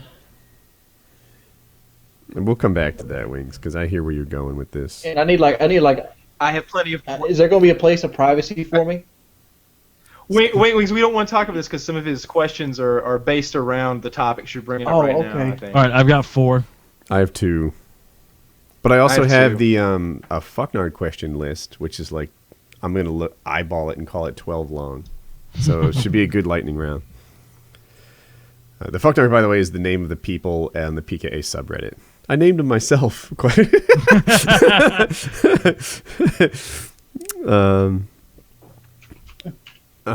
So I'm only at 2. How soundproof is the walls? Like when I play Call of Duty, I get a little irritated. You're in the basement. Okay. There's no roaches in that basement, is there? Wings, stop. You're like... It's a Yeah. very nice hardwood floor basement. Yeah. I don't really like walls lime are green taupe. carpet. You don't have lime green carpet anywhere, do you? Because that's a showstopper for me. You know what? One of your workouts is going to be playing video games too. I'm going to put you in front of an old school arcade machine, and you're going to play Galaga while you run in place. You got to lift your feet. You got to keep lifting your feet, and you got to get a high score. You don't get to stop walking in place to get the high score. I like that. Yeah, that's a total Wings of Redemption exercise. And Wings, one thing you're going to need, headbands. I want you in a headband constantly I have a collection. while working out and being filmed. I want you in a Lefty, I don't know if you hear this very often, but you're a genius. Thank you. I tell myself that quite often. I think I might need to get you in a pool too. I think that would be good. Yeah, so I'm gonna need to buy swim trunks. I don't know if they have a big and tall. What if we swim got trunk. you? What if we got you one of those old timey swimsuits, like from Boardwalk Empire, where the men like literally wore a swimsuit? That would be kind of cool. Yeah, they look like the wrestling onesies or whatever. Yeah, exactly. Those are great. Get Wings some vertical stripes, not the horizontal ones. I think this is gonna go really well. I don't think any kind of stripes are gonna make me look less fat, Lefty. Well, you never know. Well, horizontal stripes, they do, I'm a big boy. they do weird things. They do odd things. I have 3. How do I compare to the group? I'm in a holding pattern at 4 since you mentioned 12 fuck nerd questions. I have 2. Yeah, I have 2. Let's run the fuck nerd questions. That way we're not doing this dead space time. In the future, we should probably get. Do you want to them stop ahead of at time. 4, 3, 2? And because 12 is a lot of fucking Yeah, questions. because you got 12. All right. All right, let's do Mr. 4 first. We'll do me right. second. Wings, an Earth-killing asteroid is a week away from Earth. What's the first thing you do? First thing I do with a week, probably nothing. I mean, like, I'm the kind of guy when I get First overwhelmed order of like business, back to sleep. that, I'm the kind of guy that when I get overwhelmed, my automatic defense response is to do nothing. Like, be it like the house is too dirty, or be it like there's just too much to do. There's too much stress. Like I am very bad in that department where it's like if I can't categorize it and do it like subjectively, I'll do nothing. What's the best thing about not being on Twitter? The best thing about not being on Twitter is not dealing with all of some fucknards fanboys that want to name themselves after toasters and shit. Okay. That's the toasters. I don't know the reference, but carry Yeah, on. I don't. Okay. Water was recently discovered in Martian soil. What is the next astonishing find? The next astonishing find on Mars. Mhm. I'm unsure if they found it already, but I'm pretty sure there's going to be trace bacteria somewhere on Mars itself. I don't ever feel like Mars was categorized with life of any sort, and I don't think it will be. But I think like eventually the next big headline you'll see is going to have to be something that's eye-catching and be like, scientists say that Mars is capable of growing an atmosphere or like producing an atmosphere or some bullshit like that. Like in Red Planet, that awful movie. Yeah. Or Total Recall. Or Total Recall, yeah. And finally, would you masturbate to your own porn? Yes. I mean, you should, because I'm gonna. All right. What's the number one issue you need to solve before you make Kyle's boot camp happen? The number one issue I need to solve is get my back into the position where I can actually do something for more than 5 minutes. Like the other day, I was cleaning the house. I had a lady friend coming over, so I was making sure all the laundry was in the laundry room. I changed the sheets and vacuumed the floor really quickly and things like that. And it was like a 15-minute period, but I was wore out in the lower back department. I'm like, damn, dude, my cardiovascular sucks ass. And like that's the first thing that kicks in. And like the only way I can do that is like going back to steady walking with Chevy, because Chevy's a fucking bull. Okay. If you had $50 to spend right now, what would you buy? Right now, $50. 50 bucks. Like 12:03 a.m. right? Mm-hmm. Probably food. Okay. If a normal person is a 50 on an intelligence scale of 1 to 100, what are you? I want to say like a 68. Okay, that's my last question. Okay. What are you most afraid of giving up with the diet that I'm talking about potentially imposing upon you? The worst thing I'm thinking, what scares me the most about this is giving up my comfort zone. I mean, Yeah. the comfort zone is what scares me the most. Like I have to go to somebody else's house in a state that I've never been in for any period of longer than a day, and basically live there for like a month. And like, I don't know what I'm getting into. I lose my comfort zone. I lose all the people that I know, and like when I lose people that I know, I feel like I'm breaking ties. Nah. So But at the same time, these are distractions because you have a big goal. This is an important goal. This is a life goal. At the same time, I feel like it would be the best move for me in my life, not only financially but physically, like health wise. Do you know what's going to happen to your channel? Do you know that you're going to be picking up? My channel. I know what's going to happen. You're going to start picking up 3,000 subs a day. It's going to be really good. Yeah, For it's real. gonna be easy. I try not to get my hopes up until the cat Wings, is in hate. that's All you actually going to gotta happen. do is do what I tell you to do, and it's going to work. Yeah. Yeah. It's true. Anyway, Yeah. Kyle, was it? Okay, so that was so what you're Was most that afraid of two? giving up is your comfort zone. And the second question, I only got two. I guess I wasn't too creative this week. What kind of girl do you want? What's your dream girl for this pornography business? Oh, for the pornography, or I thought my dream girl. Like the dream girl and pornography and a dream girl is two different things. Okay, well, you don't get a porn star. You don't get like a super porn star for this thing. But, what body type kind of girl do you want for this thing? Someone shorter than me, maybe at least 36C, somewhere in that ballpark. White girl. I don't know, really good areolas, just a regular good body. I mean, she doesn't have to be like a slim figure. I don't really like stick figures, like 160 pounds, 180 pounds, somewhere in that ballpark. Like a little chunky, cute girl. All right. That's all I had. I have a follow-up question to last week's, though. Did we get any responses on Plenty of Fish? Yes, you did. And it was Woody that response. I got a friend request on Facebook. Nice. Everything else died. The thing about my response is it was 100% lies. It was I love traveling. That was the key gun. I love traveling. What else did you love? Church. Yeah, church, children. Wings has proved that God doesn't exist with science like 3 times if you ask him, and he just told a woman that he's into going to church with her. And the gym, the church, the gym, And the gym. and something. Well, you can tell her now. I'm enrolled. Her profile's all lies very- too. I've been following her on Facebook for like a week now, and like there's been like one post where she was at Planet Fitness in a week. Are You can you tell her, ready? like, I'm part of a very elite training facility. Fuck Nerd Lightning Round? Yes. Yep. This is for Wings. If you had to choose between being skinny and leaving YouTube, or staying as you are and staying on YouTube, which would you pick? I would be skinny and leaving YouTube. Like YouTube right now is by no means like a job that I can't find money that will compete with it. I mean, I'm pretty much, after taxes come out and everything else, I pretty much make about $10 an hour. I'm going to skip one because it's not my favorite, but which state should the U.S. government disown? Which state should the U.S. government disown? West Virginia. West Virginia? Remember Kyle was like, we should put Adderall in the, what was it, the Kentucky water supply? The Alabama water supply. And I'm like, yeah, he wasn't ambitious enough. He's not going to put that shit in West Virginia. There's no hope at all for those guys. No, you want to get West Virginia kicking, you got to put the crystal meth in there. There's already crystal meth in their systems, but now they'll do something other than making crystal meth or I buying think there's crystal like 2 meth. states under South Carolina for like education, and I know West Virginia is one of them. I don't know what the other one is. All right. What race are you most afraid of? What race I'm most afraid of? I can't say Spanish because I actually enjoy Spanish people because I used to deliver pizza. And Spanish people, they tip really well.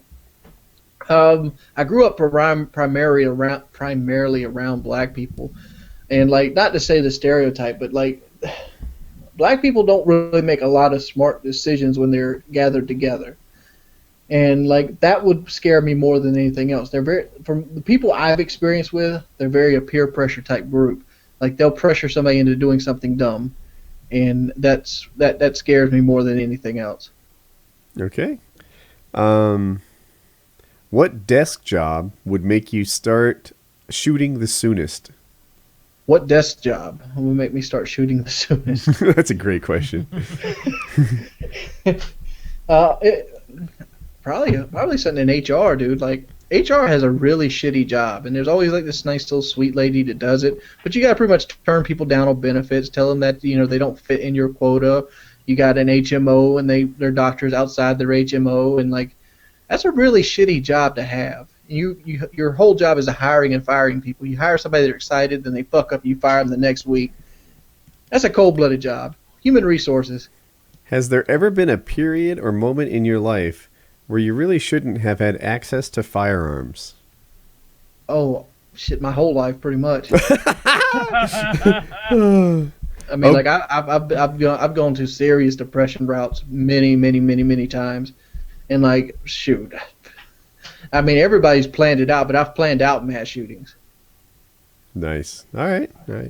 Your new profession is to be a hitman. Where do you look for work? Oh man, I wouldn't even begin to know how to get into a hitman work. I'd be like the worst hitman ever. I'd be like Office Space trying to look up money laundering in the dictionary. I would be the worst hitman ever. I'm like, isn't that something that it just happened to come upon? Like, oh, you want your wife dead? I might have services. Would you be willing to lose half of your subscribers if you could lose 200 pounds? Yes. Especially you could pick which half, right? Yeah. Yeah. What about the dead half that I have? There's got to be a dead half. Let's see. Your puppy will be drinking 8 ounces of one type of alcohol daily for the rest of its life. You get to choose that alcohol. That will be that stuff they used to drink back in 1930s. What was it called? That was like 2%. They used to make this 2% alcohol that they would come in barrels, and you could drink it. What was that called? It's funny because in parentheses it says, knowing Wings, this dog is done for. Because Wings, this idea of a starter alcohol is like Jack Daniels or something. Right. He's like, that stuff in the 20s. Bourbon, maybe? Yeah. Vodka? 86 proof, Devil's Peak, Devil's Spring. Give him some of that. Yeah, that dog is screwed. 120 proof. Would you have signed the Declaration of Independence? Yes. You will be given Jay Leno's garage, but you need to live in Jesse and Walt's trailer. Did they have a trailer, or are we talking about the RV? They're probably talking about the RV. Would you do it? Well, first off, I really can't use the showers in the trailer. Like that would suck. So I couldn't really shower regularly. I'd have to like go to like some homeless shelter, like some bus prison. There's like a parts washer in the garage, I'm sure. Yeah. I'd have to take one of my nice cars and sell them and get a house. I don't think that's a choice. It sounds like you wouldn't do it. I don't think I could do it. Like, there's things, like, when you're a big guy, if you don't bathe regularly, you get that picture I showed earlier, like, bruising effects from, like, your shit sticking together like this, and you get stuff, like, ingrown hairs that grow and they get infected, and you smell really bad, and you don't, it's not like a regular stink. You peel, like, it goes, and you got to keep it lubricated. Like I know when I'm sweating under my belly, I don't wipe that sweat off, because if I do, it's gonna get sore and get raw, because it needs that lubrication. For every free truck you get, any truck, and I'm gonna assume this includes a Cadillac Escalade, a year is taken off your life. How many trucks are you getting? Well,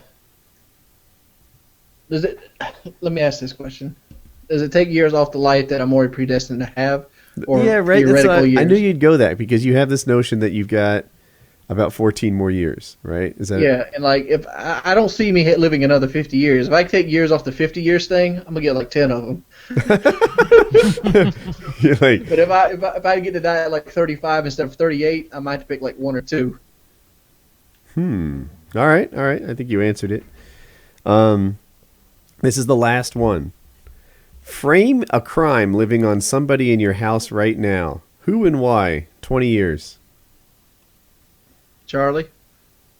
Because Charlie? he fits the motive. I mean, he's not the highest educated. He likes to do recreational drugs. You know, he drinks a lot. He's living at your house right now, this person? Yeah. All right. Yeah, no one in my house does those things.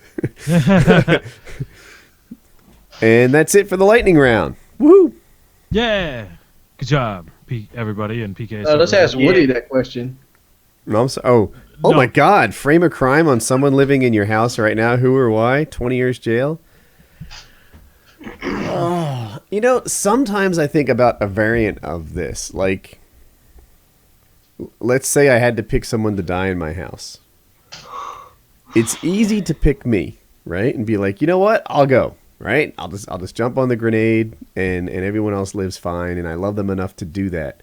The thing is, there's also this like, yeah, well, I mean, where would the other three be without me pulling the train? Like, they need me. Yeah, Jackie. When's the last time Jackie was in the workforce? Jackie has been in the workforce every day of this marriage. That is what you are forgetting, my friend. Jackie is a super wife. Yeah, She is not a normal wife. This is a unique situation. Kyle does have a point. Realistically, I think it's more like she got 14 years out of the workforce. About 16. Yeah. I think she's a business manager. Because she doesn't have a corporate resume, and that's what you're getting at. She would have a hard time pulling down a good paycheck. And obviously, Hope and Colin have so much life in front of them that you wouldn't want to pick them. It's like a big part of me wants to pick me and jump on the sword, but what are they going to do? But we're framing somebody to go to jail here. We're not killing them. And you can't frame them yourself. Oh wait, it doesn't say that. I think you just gotta frame Colin for shooting the neighbor. He'll totally get out of it. I like the way you're thinking. Yeah, he'll be out of jail when he's 18. Yeah. He won't go to jail. He'll be an accident and they'll rule it off. That neighbor sucks anyway. She's a fucking liar. What Dude. you have to do is you have to pay a little restitution and I've got the neighbor picked out. So yeah, now I have the neighbor picked out. I'm glad Kyle helped me brainstorm on that one. That's what's gonna happen to you. Yeah. Colin's gonna get a little squirrely with the 38. Yeah, it'll be Colin, and that will really minimize the what happens elsewhere. I think Colin will get probation. They'll totally let him go. I don't think he'll He might get a medal. If the neighbor's a real piece of shit, get a medal. Here you go. Good job. Here we recognize Colin Woodworth. Here's the medal for honor. He dispatched Miss Asshole McGee. One shot from a bedroom window with a .38 caliber handgun, a feat that none here today could reproduce. Thank you, good sir. You have rid us of one of the most vile human beings ever to come into this city. And all right. Totally give him the award. Yeah, that's what happened. Nice. There we go. But in reality, it'd be you killing your neighbor, which is real fucked up. Yeah, what do you got, you monster? Oh, you haven't even met her. Don't judge me. what did she do? Oh, wow. What did she I didn't do? think we'd go that way. Don't give us names, but tell her what she does wrong. Woody's neighbor is a bitch. Just to clarify. I can't Lying, talk lying about it, bitch. Wings. No, I we can can't tell talk you about after. it. She sucks. She sucks. She's a liar. She's a liar. That's what she did wrong. She lied. Mm. Oh, okay. Oh, I think okay. About. Hold on. Yeah, it's like I feel like we shouldn't say. I don't. Oh, Yes, it so my does. landlord stopped sending Okay. me those. My landlord stopped sending those repayment checks, so we reported him to the police today. Did you It's really? yeah, it's a felony. Yeah. So we'll see how this plays out. Either he's got to write me a check for, I don't know, close to 10 grand, like $9,600, or he's going to jail. Ooh. Yeah. Wait, Balls in your 9,600 court. you said? Yeah. Balls in your court, Chris. Balls in your court. Dude, because the check, it was 10 grand to start with, right? That was the full amount? he was making payments. But from 10 grand to 9,600, what was he making? $50 payments?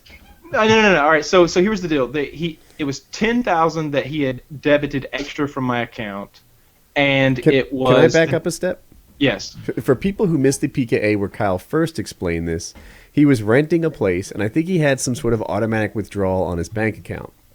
Well, as we all know, Kyle's like a multi-trillionaire, and didn't notice that this guy withdrew an extra $10,000 from his account until True story. Until he was doing his taxes, and they were looking at it, and they're like, "What's this?"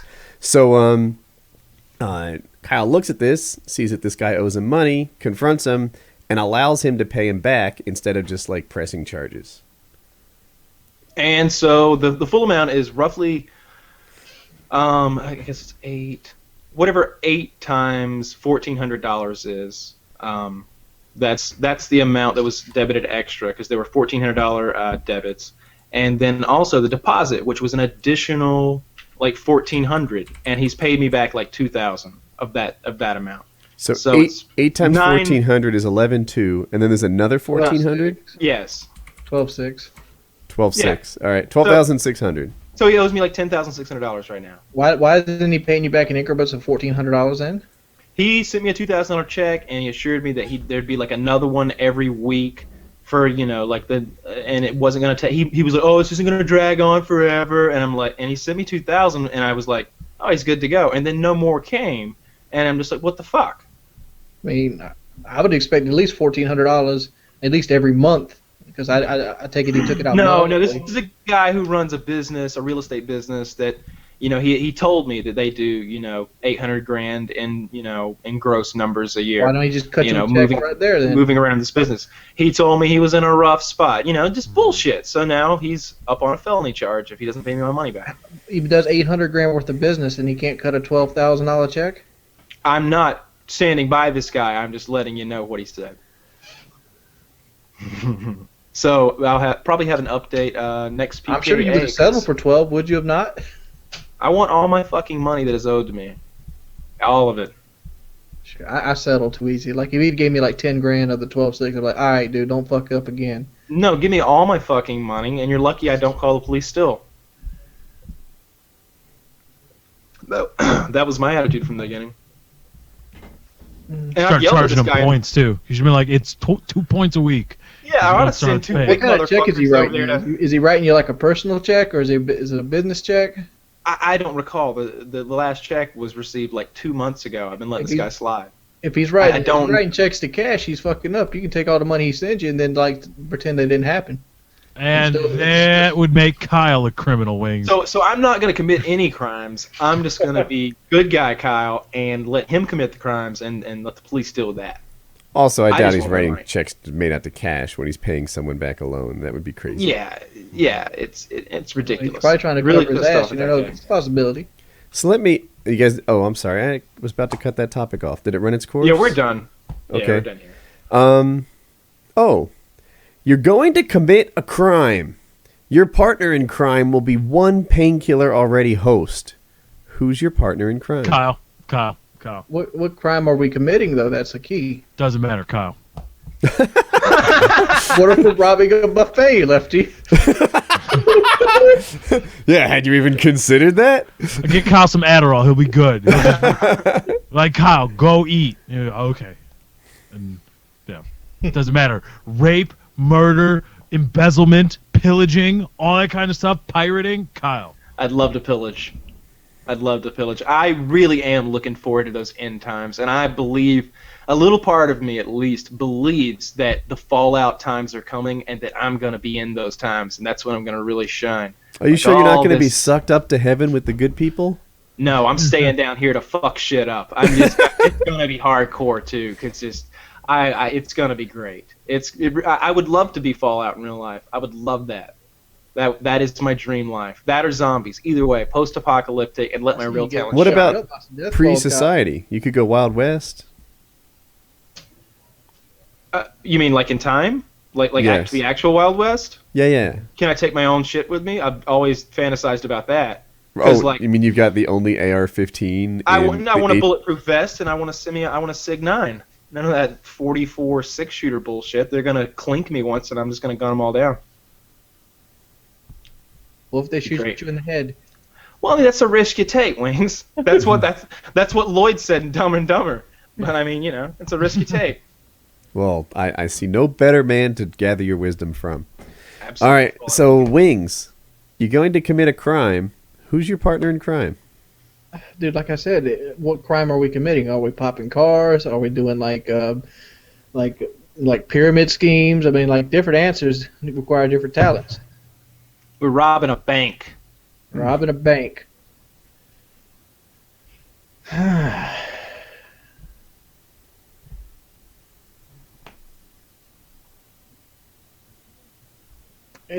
Woody's completely out of this one. Ah, fuck, because I think I can do this. I mean, I want to pick Kyle, but I figure Kyle's going to be popular in all categories here.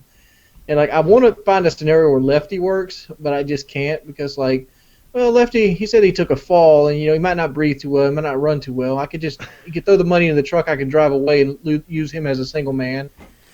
Run back. You're going to hang me out to dry? Oh, wow. All right.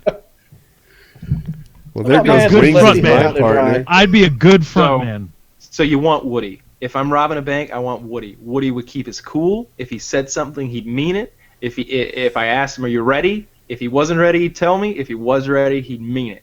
And when it came down to do something, if we're bank robbers and we have to rob this bank or our families are dead, he'll pull a trigger. He'll kick somebody's teeth in. He'll do what it takes because he said he'd do it and he means it. We'd be there to do business and nothing would stop us. That's what I'm saying. Thanks, Kyle. Thank you. Don't feel bad, Lefty. I didn't get picked at all. I'm ruthless.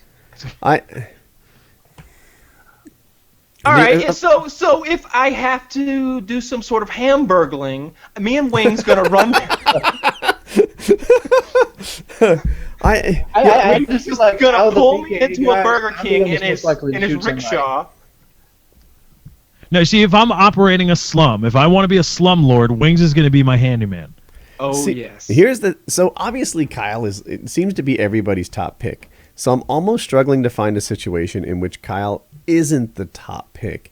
And I have myself wondering if Lefty would put in the same extreme amount of planning that I would want to put into, right? Like, Kyle would obviously be great on game day, but is it possible that Lefty would be great on the prep days? So great that he could, be a even better overall package than Kyle, right? Like that. How about this, Lefty? You name the top 5 things that you are important to make sure are handled in a bank robbery, and I'll name my top 5. Yes. All right. Write it down. Write it down. Why I was hanging Lefty out to dry?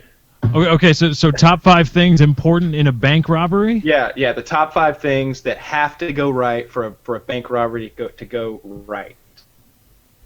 This is a write it down and come back later. Yeah. I'm writing right now. I'll go fast here. I tell you what I'd do if I'd rob a bank. Yeah, let's do that. You fill the air while we wait for these two to compete. Well, what I would do is rob a bank. I would pick a bank outside my own county. I'd make sure it was a bank that wasn't a national chain, and make sure it'd be a mom and pop thing that has very, very small traffic patterns. I'd go in an area that they don't know. I wouldn't rent a car. I would actually steal a car in that same county. I'd steal the car, drive it out of the county to my car, which is sitting off into the woods, transfer it there. Inside the bank itself, I would probably just do what Woody did. I'd walk up and hand them a note, say, give me some money. Wouldn't open the bag until I was until I was at the situation with my other car. All right. And this works. I know. I watched the Discovery Channel of a guy robbed banks for almost 30 years. He did it the same way every time. He just walked up, gave him a note. He stole the car, walked up, gave a note, and he drove 3 hours back to where he lived at. In the stolen car? No, he put his car off outside the county line, and he just changed cars and just leave the stolen one there. So the guy would get his car back after that. They'd find his car, give it back to him. Insurance company wouldn't press. Going about his day.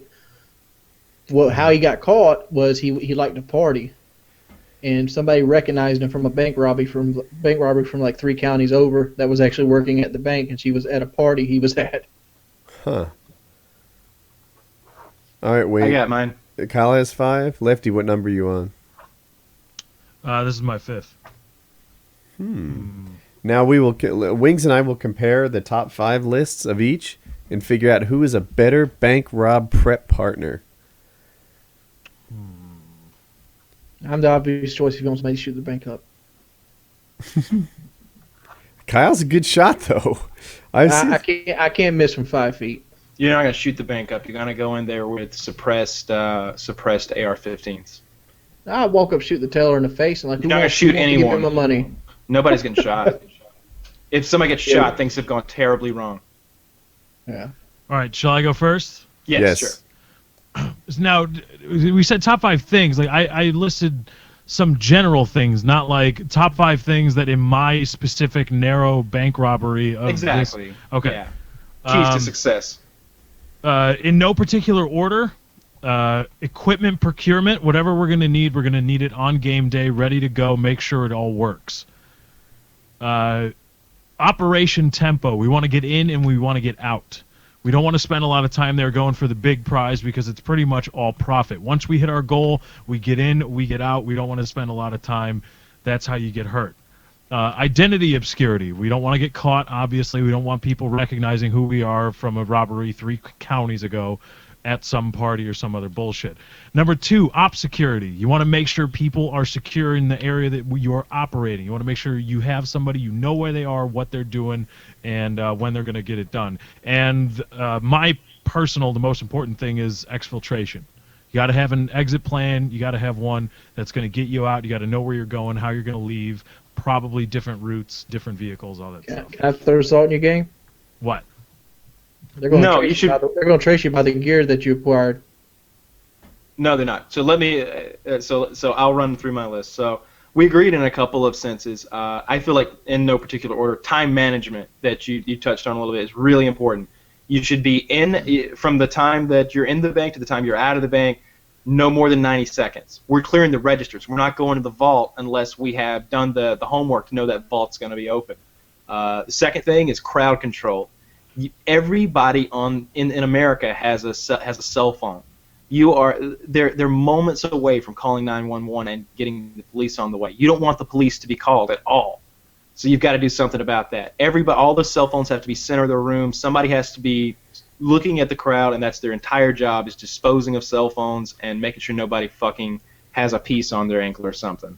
The next one is no evidence. You can't leave any evidence. It's CSI times. You can't leave no fingerprints, no hair, no fiber. Your weapons aren't gonna. You don't go in there with some super unique weapon. You go with something that's simple, basic black rifle. They're gonna be analyzing the video footage. They're gonna see you on video, but you're gonna be, of course, masked down, wearing jumpsuits so that you can quickly strip off and be back in the street clothes. The next one is know your bank, know the ins and outs. How many guards? What's the deal with the guards? If you tell a guard his wife's name's Nancy, don't you want to see her? He'll do anything you tell him. You tell him to.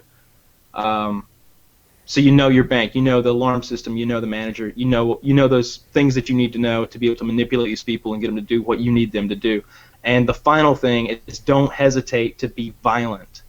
Breaking some guy's nose might save some dumb jock in the corner's life because you've got to plug him when he hits your buddy with a brick or something, or one of those poles that they make that rat maze out of in banks. So you might save somebody's life by just beating somebody up. Wings, who did you pick for better preparation? I picked Lefty. Really? I picked Kyle. What was it about lefties that you liked?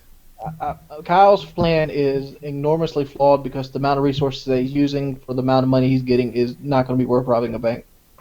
What resources were so pricey to you? BB&T, I know the notary there. In the teller drawers, they keep around $1,500 a piece. There's 4 drawers, so you're going to get about $6,000 or $7,000. You're going to do all this damn footwork for $7,000. That's where knowing your bank comes in handy. You're going to hit a federal bank. The money's insured. It's nobody's money, and they have explicit orders not to resist you. The orders of a federal bank employee are to cooperate. Knowing your bank is about going on the right day, the day where that bank is ripe for the taking. and there's a lot of registers, and there's a lot of crowd control. It's a big job. You're taking $100,000. So you're And actually, that knowing your in less than a minute and a half. Yeah, absolutely. Four-man crew.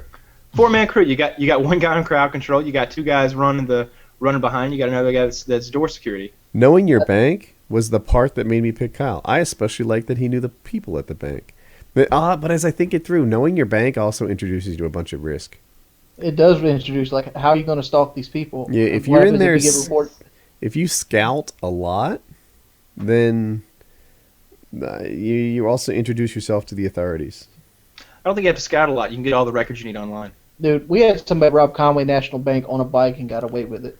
I can Google right now and find out what your job history is. Woody. I'm sure we wouldn't have to search too hard or invest too much money into those privacy-destroying websites before we found out what Tina at the drive-thru's maiden name is. All right. I think simple's better. Like, the guy on the bike got away. He rode up. He got like $12,000 off Conway National Bank on a bike. He rode right into. Yeah, the but see, woods. I want to be a professional bank robber. I don't want to be some lowly thief. I want to be a professional thief. And when you said earlier something about shooting somebody in the face, that's not our job. We're thieves. Yeah.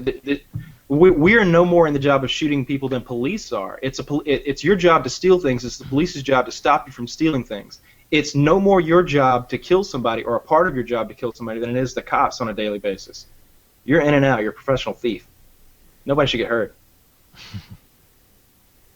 Why not but if the manager gives you gas or something like that? And But, you know, gas the then whole if- place with gas mask. And if the manager gives you any shit, you just cut off his pinky finger. After that, he'll tell you if he wears women's underwear. What? Is that a line from a movie? Of course it is. Where is it from? I heard Reservoir it Dogs. They're casing the jewelry store. Mr. Yeah. Yeah, the two guys are out there in the car. Harvey Keitel's character is saying that about the job. What can Call of Duty go? This is another question from this guy came up with a lot of great stuff. I appreciate it. Anyway, what can COD Ghost do to get you excited about the game? PC support. I don't want to feel like I have to wait for updates. I got to wait in a crazy amount of time for DLC.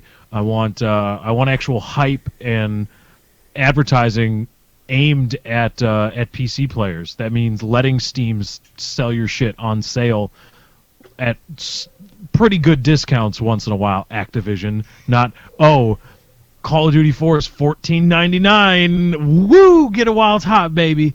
But I'd like that. I'd like the servers on PC to be populated instead of a barren wasteland, because I think it could do well on PC. I think I don't know specifically what it takes to accomplish this, but if it felt like it used to feel for me, does that make any sense? If I felt that there was no fear of running around a corner because I could handle almost anything that could be around that corner on my own.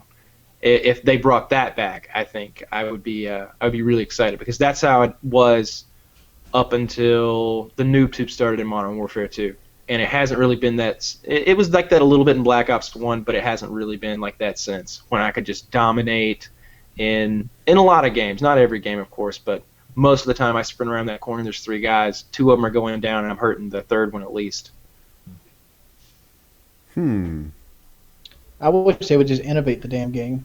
We've played Call of Duty since 2000. I feel like they're innovating the fuck out of this They thing. innovate a lot. Let me speak.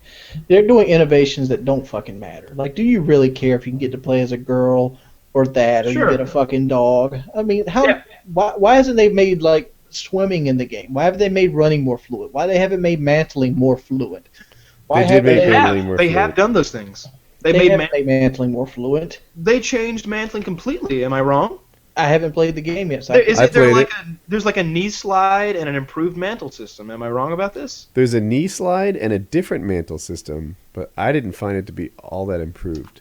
Well, that may not be the final effort. But these guys are historically known for Generally being is good about about polishing those things out. like God is a smooth game Yeah. to move.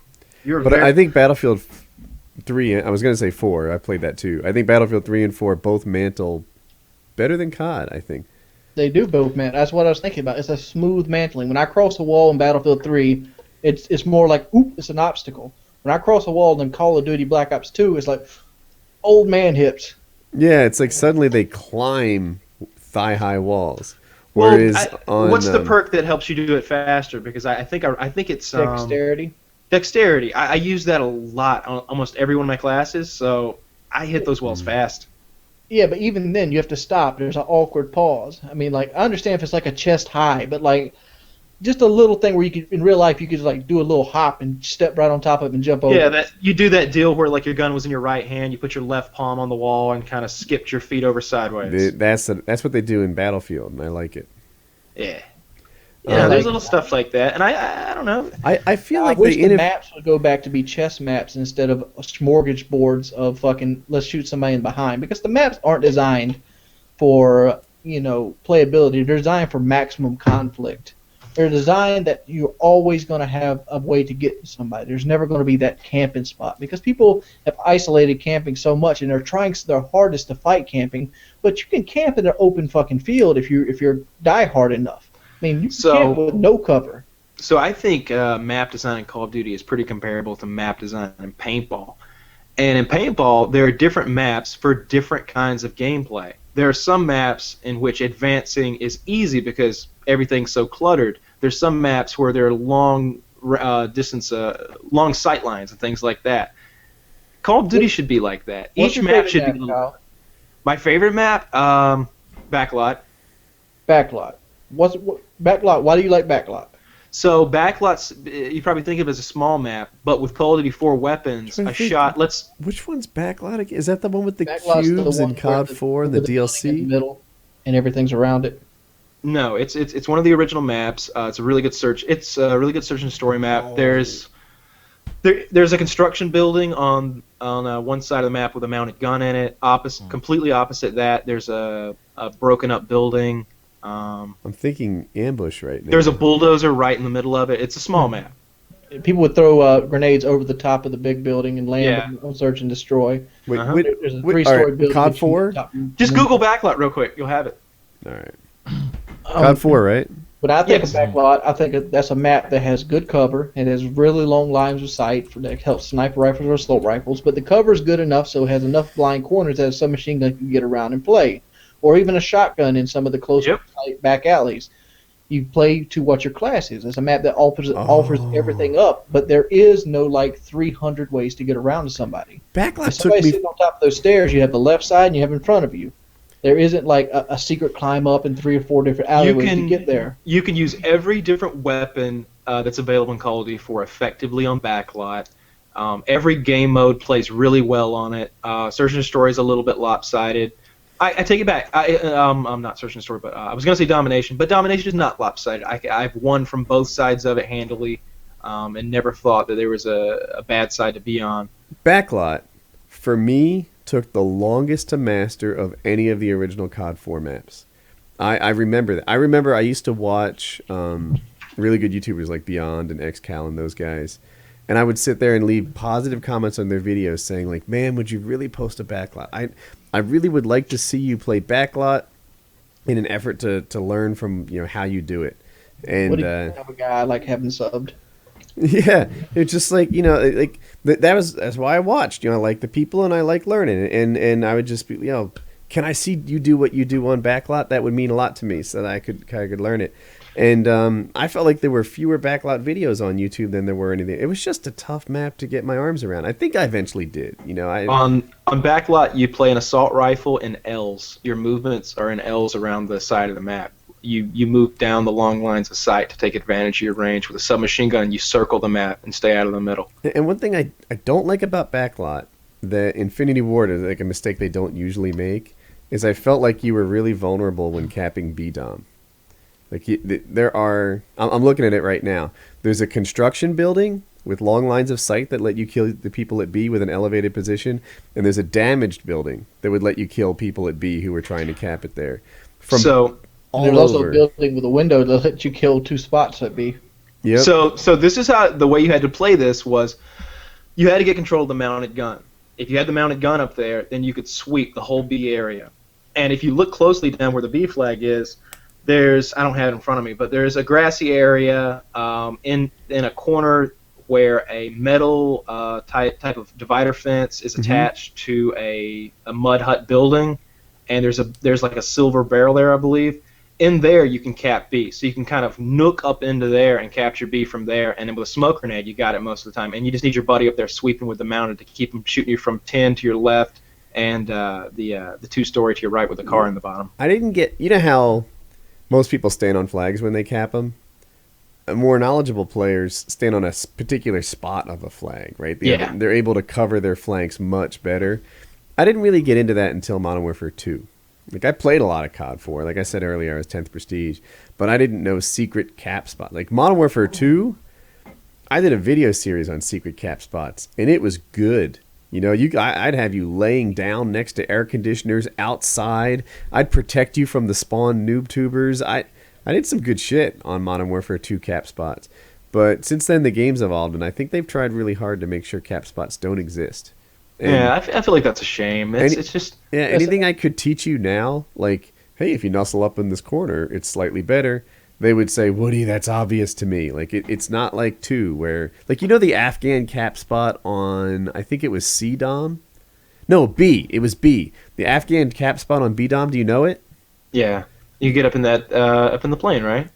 Nope. So the domination flag on Afghan in Modern Warfare 2 was on the side of the map near like a minefield kind of, and there was a path lined with some sort of barrier. You're talking about the two like brick columns that you can snook into the corner, right? Yeah, so the flag was right in the middle of this pathway, and there's brick columns, and if you stand outside the brick columns, you can't cap it. But if you lay down on your belly in the grass and snuggle up against one of the bricks, you can cap it. You're invisible because the grass is like chest high, and you could cap it from there. People would stand on it, not knowing where the hell it's getting capped from.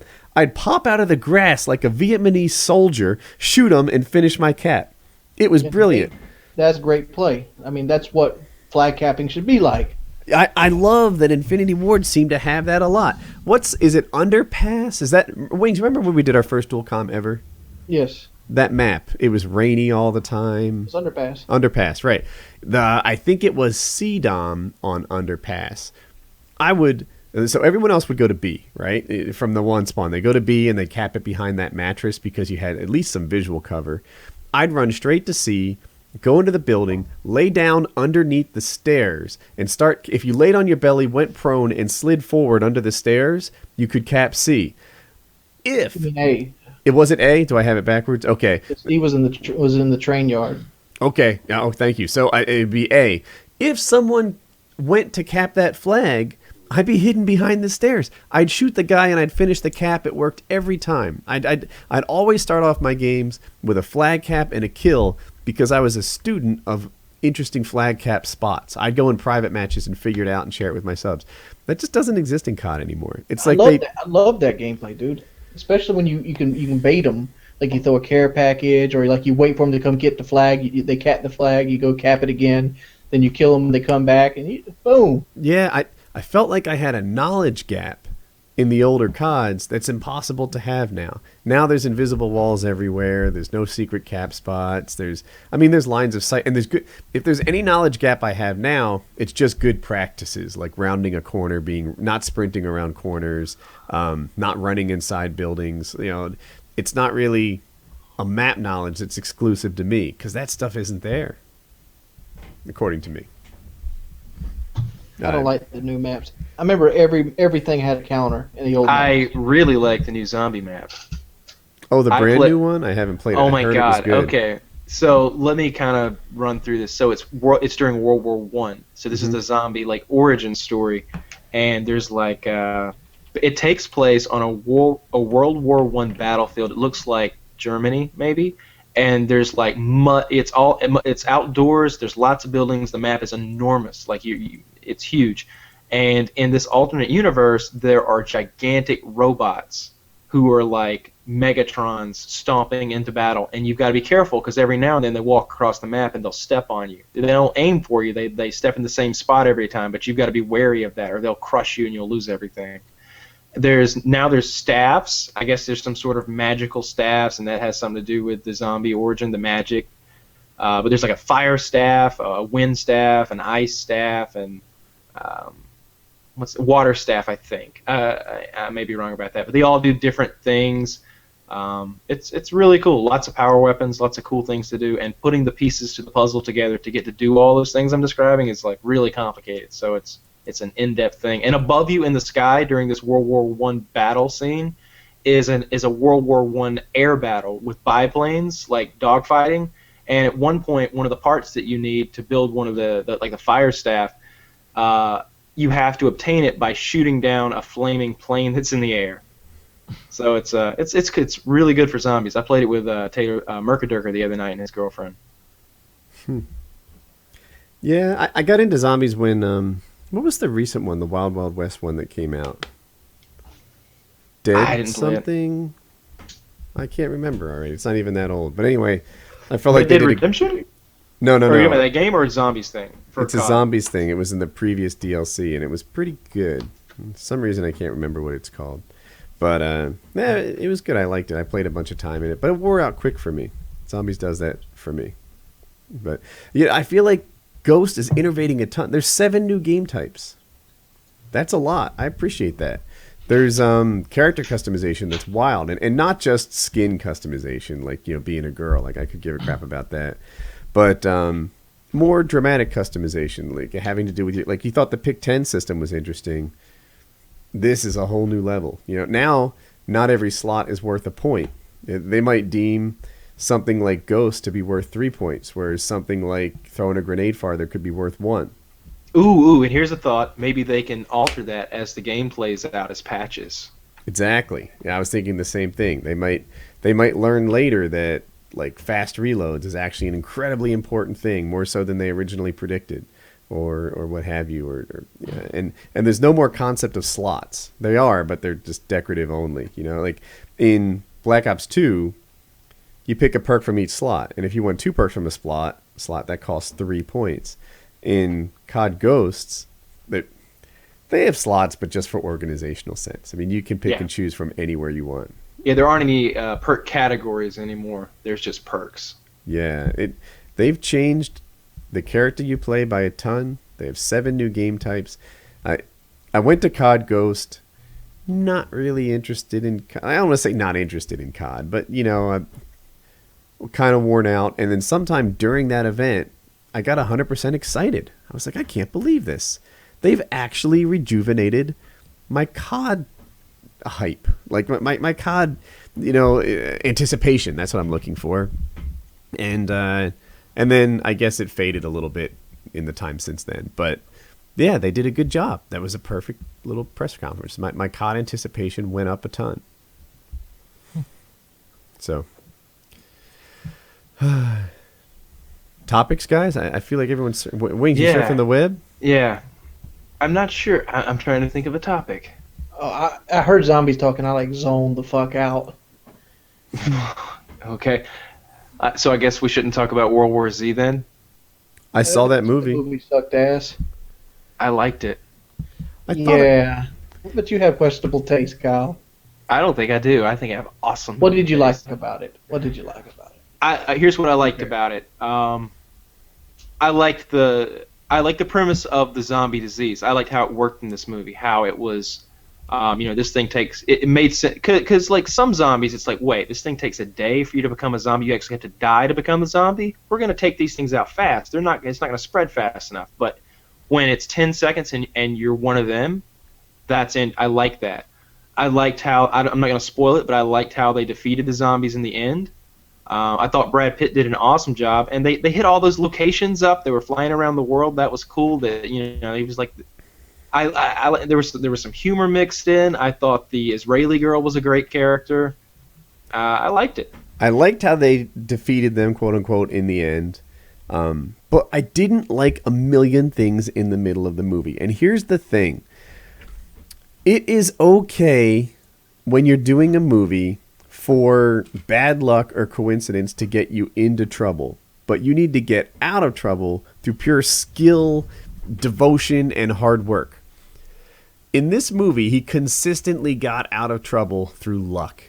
You know, the guy gets into a car accident because he's driving too aggressively in the middle of a stress period. All of a sudden, there's a new RV with keys in it, ready for him to load up the family and go on a long-haul trip. You know, he's escaping, he's running. The helicopter's there in the nick of time. The gun, what was the gun? Hey, that gun just happened to be in the camper. Right. The RV happened to have a rifle, which of course the guy at the pharmacy important. just happened to be not only a serial killer, but a pharmacy tech, apparently.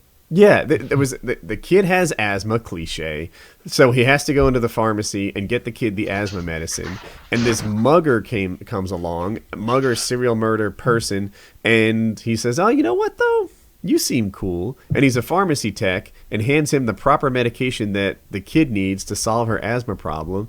Like, I could go on and on, but there is so much coincidence. The people let them in, like, magically they're given shelter with someone who has a gun. Magically the kid comes along and saves him.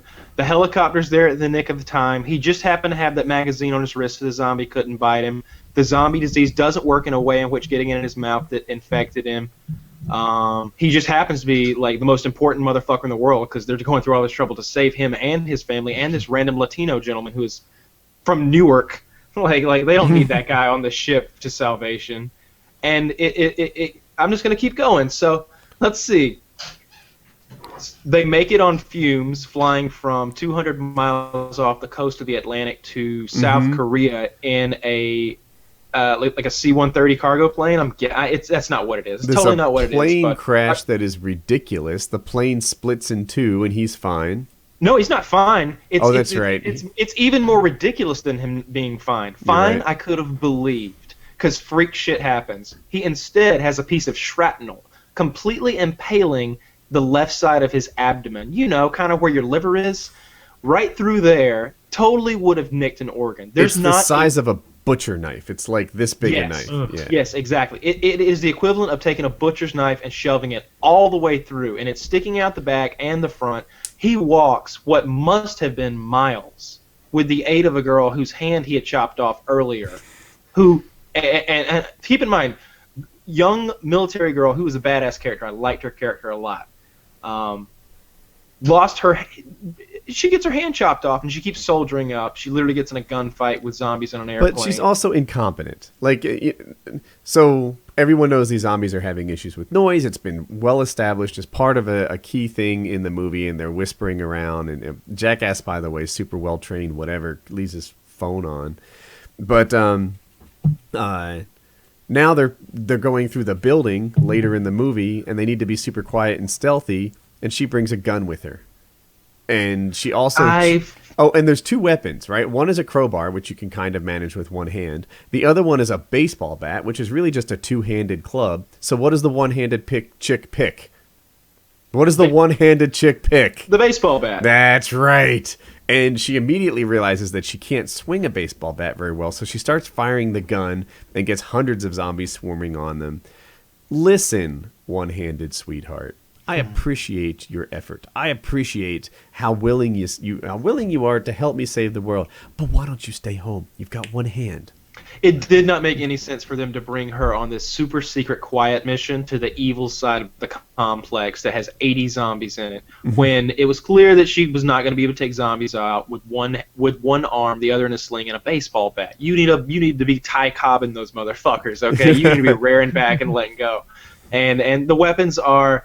It was funny when he presents the weapon choices, and one of them's a fire axe, like a heavy-duty one, and the other's the baseball bat. And he's like, each is not without its merits. And you're just like, yeah, that's true. Each is not without its merits. And, you know, they have positives and negatives. So, the guy grabs the axe, and she gets the baseball bat. And, yeah, she does ruin the day. Did he not grab a crowbar? The third man had a crowbar, the scientist. Oh, okay. Brad Pitt did end up with the crowbar later on, though. Yeah. Wait, the scientist had a crowbar? Mm-hmm. Correct. Half-Life 3 confirmed. Well played. There you go. Yeah, it was... I still liked it, though, despite all that. I kind of looked at it like one of those movies. I wish they'd almost added a religious element in there, right, to try to explain all that. Think about it this way. If they had an ending like Signs, where, like, it was God's plan all along, they could totally sell me on that, and I'm like, Signs was good. Did Wings just say it was good or bad? Bad. I just said it was bad. Like, think about it. All right, you have these aliens. Science has questionable It's taste. alien. Listen, science with aliens. It's Questionable stupid. taste. It is the stupidest thing I've ever seen. All right, you have a planet which you come and give directions in fields on. You're talking through some kind of wavelength, and this little girl has this obsession with sitting cups everywhere. So the aliens decide to take over a planet, which the thing that hurts them is consisting of 80% of the whole fucking planet, to the point that Stats. water vapor is in the air. That ain't even stats. I mean, like 75 or 80% of the planet is water. Look, I will admit the premise of it. So the movie isn't about aliens. Once again, you take things too literally. The movie's not about the aliens. The movie is about the journey that Mel Gibson's character goes on with his faith and his redemption at the end. That's what the movie's about. The aliens are just a device to get there. This is M. Night Shyamalan fucking up. I mean, Unbreakable was great. Fucking, The Sixth Sense M. Night was fucks great. up a lot, but this was I not. mean, like when I This went to was see a The great Village, movie. when I went to see The Village, the trailer made me think I was going to see some motherfucking werewolves. Wait. Is The Village the one about the grass attacking the people? No, that's the No, happening. The The Village Happening, was that's when the the one I family went. was like, there was these werewolves that would go, if you went past like a red marker, you would get eaten by this monster that was in the woods around you, and it kept everybody in like the I don't know, the 1800s back then, like this 1800s village sitting in the middle of the woods, and like the monster roamed around and ate anybody who went out of bounds. And the So- monster to me seemed like a werewolf in the trailer. I'm like, yeah, I'm gonna go see me some werewolves eating some motherfuckers. And like, no, there was no fucking werewolves. Just No. like signs. I went in the signs thinking I'm gonna see some aliens fuck some shit up, and guess what? The aliens are dumb as fuck. How can you have mastered interstellar travel, but you try to settle in man, a world see, which is not- mostly made up of the thing that kills you? You're That's like us trying to settle an arsenic planet.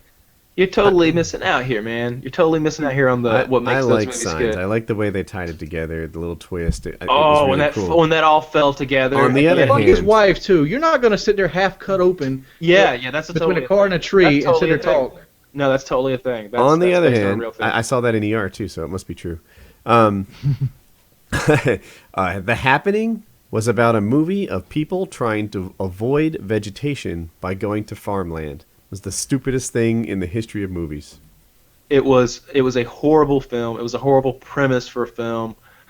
The whole thing was stupid. I will say this: I like The Village. No, it's not a werewolf movie, and that's not what it's trying to be. It's trying to be. Did you miss the trailer, Kyle? Let me go find the I trailer. saw the trailer. I know it presents itself like that, and the reason it presents itself as a scary werewolf is because that's the mindset you have to be in, because you have to put yourself in that villager's shoes of being afraid of this horrible werewolf so that you can understand and make the premise believable. To this And day, Village is the only movie I walked out on in my life. loved Village. Thought Village was great. Liked the ending. Whole movie was good. Devil, I also could appreciate. That's his. Devil movie. was not M. Night Shyamalan. He produced it. No. Well, yeah. Well, there you go. He had something to do with the writing too, didn't he? No, he didn't. He just No? produced it. Nothing to do with the screenplay. Nothing to do with it. Well, that looks like. Well, it had his touch on it. It's total like switch ending there at the end. It's like a. I liked that. The Devil was a lot better than most of the movies he was attached to. I mean, but M. Night Shyamalan, he was a fluke. Like, look at fucking Avatar. You couldn't get a worse movie than Avatar. You know, the problem I have with Avatar, I thought the movie was okay. Oh, wait. I'm mixing up. There's Wait, two that's- Avatars. Which one are we talking about? M. Night Shyamalan Avatar that went into theaters that had all the people, all the fat nerds upset. Wait. Is it the blue people one? Or No. It's the one with the water benders. Airbender. Yeah, okay. Airbender. Yeah. That's where I was headed. So the problem with Avatar wasn't that it was a terrible movie. I thought it was a decent movie. It's that the source material was Lord of the Rings worthy. The source material was better than the Narnia stuff. The source material could have been an epic, fantastic film. If who did Lord of the Rings? Peter Townsend or something? Peter Jackson. Peter Jackson. If he took the Avatar source material and built up a world and a fantasy and did it up right, it would have been amazing. If he took, like, the source material. Now, I haven't read the Game of Thrones book, so please, unleash your hate. But I think the source material around Avatar is Game of Thrones level stuff. And the fact that it was used up on an ordinary movie is what bothers me. I didn't think the movie sucked. I actually kind of liked it. It's just that It could You're have talking been about Blue People Avatar? No, I'm talking about the waterbender, airbender. Oh, I have fire... not seen it. I didn't even see it. Okay, that thing could have been one of Hollywood's greatest things ever, right? Like I Wings disagrees with me on this, but I think we're in a golden age of movie making. I think that some of the stuff that we see now, like the Batman series, like Lord of the Rings series, and soon Hobbit. I think Hunger Games is going to be at this level. I think the first Matrix, and maybe even the second one, I'm one of the few who liked it. I think that some of the stuff happening now, Avengers movies even, are some of the greatest things ever to come out of Hollywood and ever movie making ever. And Avatar had source material that could have produced something at that level, and instead it produced a good but forgettable film. Yeah, I'll agree with that. I won't agree with that at all. I mean, like you're trying to say, like I agree on the part about like the speaking of the. You're trying to say like Signs is better than Jaws. Like Jaws. No, is nobody I'll sit down said and that. watch That's absurd. No one said that. You're insinuating that. Well, you just took the movie that we were randomly picking apart from M. Night and compared it to like the best movie from the previous 70s. generation. Yeah. The absolute best, a 5-star film that I watched. I mean, but I like, watched 2 weeks ago in my and heart, a loved. movie that has merit, I can be on TV and I'll watch it every fucking time. Like The Christmas Story is a great movie. It is. If good. it's on the TV, I'll watch that motherfucker. Mm-hmm. It's called No getting matter what I'm doing. Shawshanked, I think. I think that's called getting Shawshank Redemption, Shawshanked. great movie. Every time it's on, you watch it, right? And TNT got their hands on that property and they rolled it Oh, over that and over. Saving Private Ryan. Oh my god! All It time. cheapened Saving Private Ryan. Mm-hmm. I didn't even know they were on TV. I don't watch it. But you know, these are great movies. The Dark Knight, it's a fun movie. It's a well-written movie, but it's never going to be. Don't disrespect Nolan. It's never going to be Jaws. It's never going to be The Christmas Story. It's a 4-star movie at best. It's a summer blockbuster, just like Transformers. No. Transformers is the cinematic equivalent of children banging pots and pans together. I've never seen one. Never. You will not force me to watch a fucking Transformers I can't even movie. tell which Transformers are the good guys and which ones are the bad guys. No, I don't even know which one they're about to make. They're making one right now. It's like Transformers Extinction or something. Whatever. Is Megatron dead yet? That's what I'm rooting for. I want Megatron to die. I mean, I really like the new Judge Dredd film. I thought it was it was bad fucking ass. That's It's on a Netflix, great right? movie, but I'm not going to have delusions that it's a 5-star movie. No, dude, I think it's a very good movie. It's one of the best action movies in a long time. And I criticize the fuck out Is of that? Dredd. I think it's on Netflix. It is on Netflix. It is on New one? Netflix. Netflix.com/Woody. Get your free month. Go check out Judge Dredd. It's the new one, but not that shit with Stallone. Stallone made it a cartoon. This is hard fucking core. This is people getting skinned alive, heads exploding.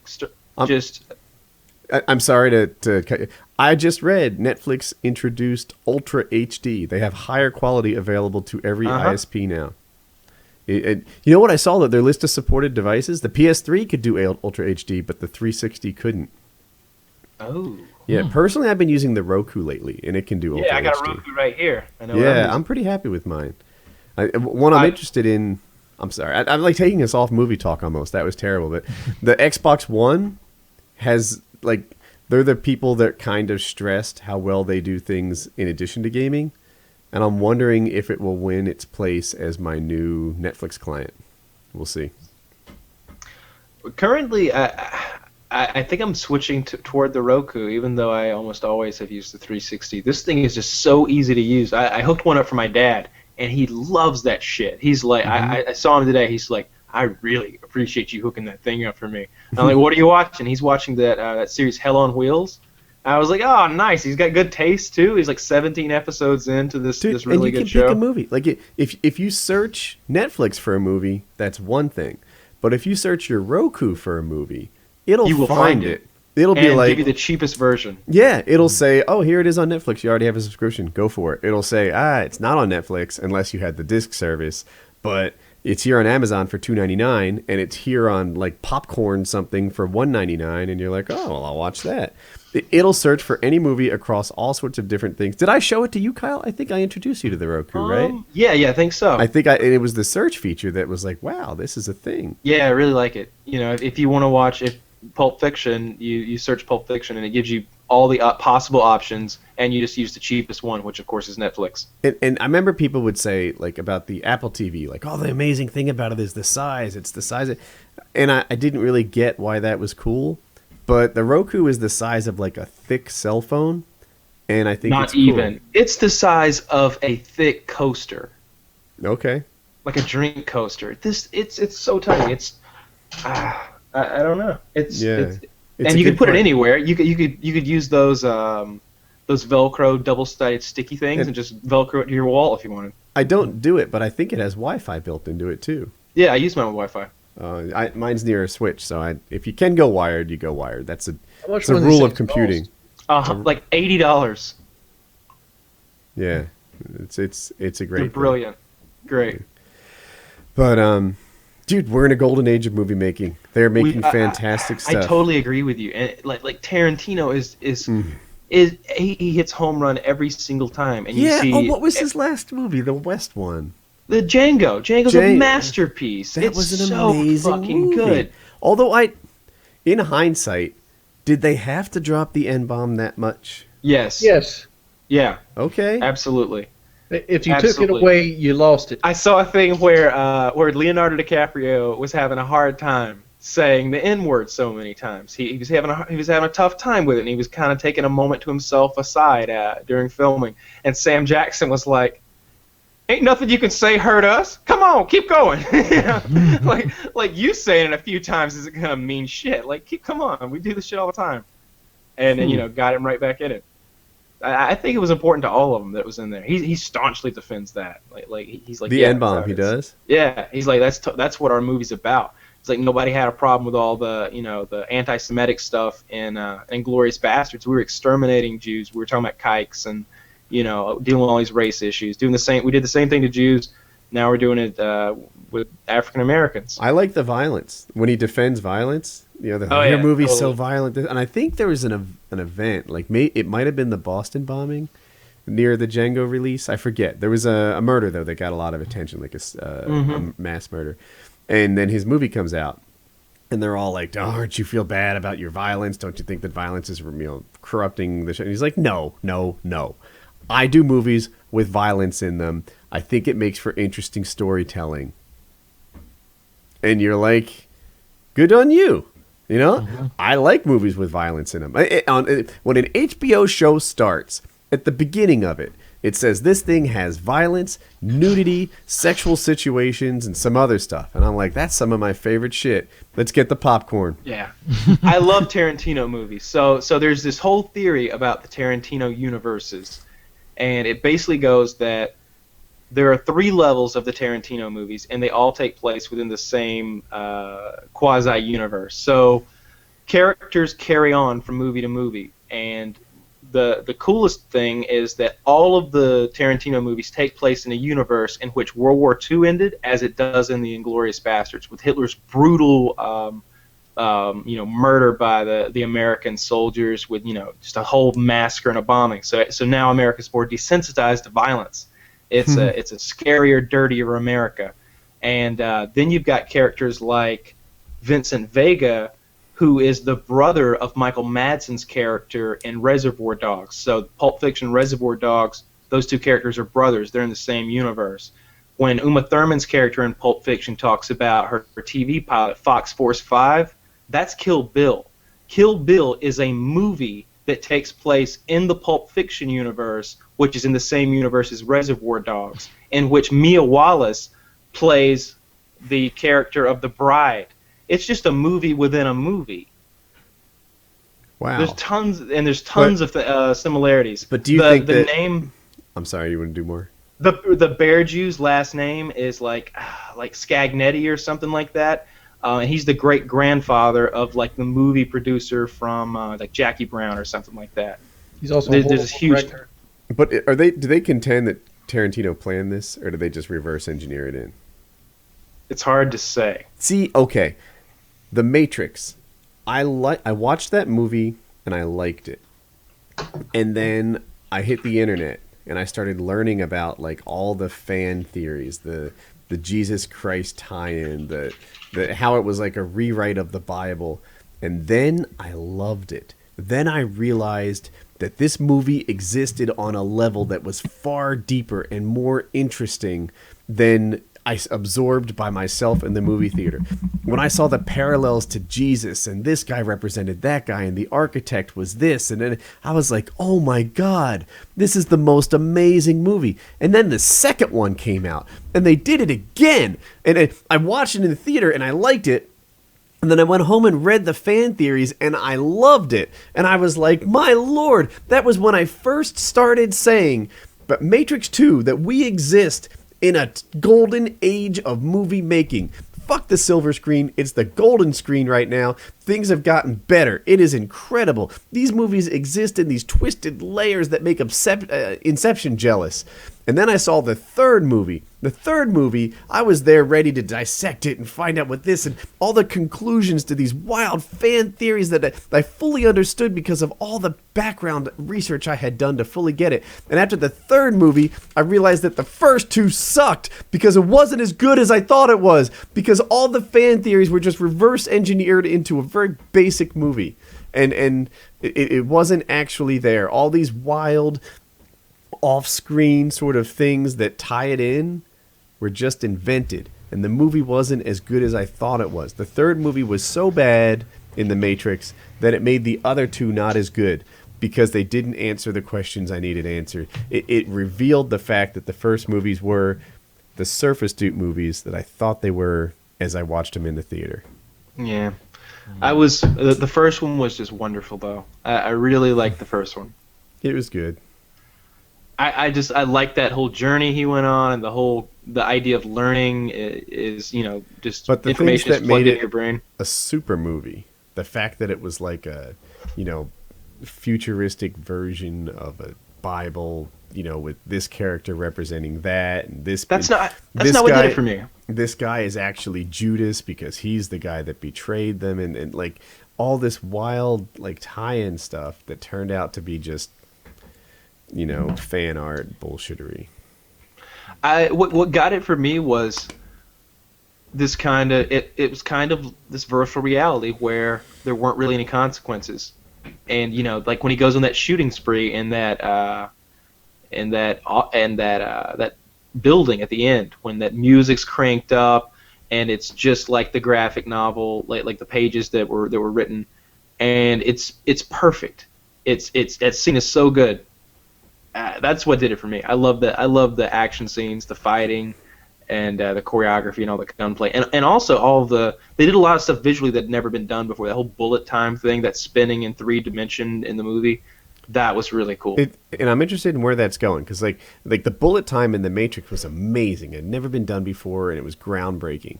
Now, that's something high school kids put together, in their video classes. What's the next thing that's going to knock our socks off? That's coolness. I hate that shit. I'd much rather have a good story. Wait a minute. When I talked about... let me go for a second here. When I talked about how amazing The Matrix was, it was the story I was talking about. It was the levels of depth. I understand that. I agree. The Matrix is a great movie. But see, I prefer Death Proof over Transformers. Death Proof is like a 100% talkie movie until the last chase scene. Of course, everyone. I think anyone who's seen them both would agree to that, except for like teenage boys. I prefer No Country to Old Men to Transformers. Yeah, I do too. That's a great movie. No, some guy's giving me shit on the subreddit because I didn't like Star Wars. He said I couldn't appreciate slow-paced films. I love No Country for Old Men. I love Dances with Wolves. You ever see Dances with Wolves? You know how slow that is? He finds himself in the prairie lands while making out with Indians. That's the slowest paced movie ever. It's a work of art. In general, disagree. I like all those Kevin Costner super slow movies. Patriot. I loved what's the movie with Daniel Day-Lewis when he's There Will Be Blood with Daniel Day-Lewis. Slowest fucking movie ever, and also one of the best movies ever. It's on Netflix, by the way. If you like good movies, There Will Be Blood. So good. Daniel Day-Lewis does this great accent for the movie, and he's this super industrialist oil man. And how would you get a free month of Netflix if you were interested? Netflix.com/Woody. Oh. And you get a free month of Netflix that way, and you can tune in. And there's this great scene where Daniel Day-Lewis, with his guard down, is speaking to his brother, and he kind of opens his heart up and talks about his motivation. He says, "I have a what does he say? I have a passion in me. I must succeed." No, he says I want for no one else to succeed. He wants to just win at all costs. He wants everyone else to fail, and he's so ridiculously violent when he needs to be, and just his mannerisms is perfect. He says, "I have a competition in me. I want for no one else to succeed," and that's his character, and it's so good. Great movie.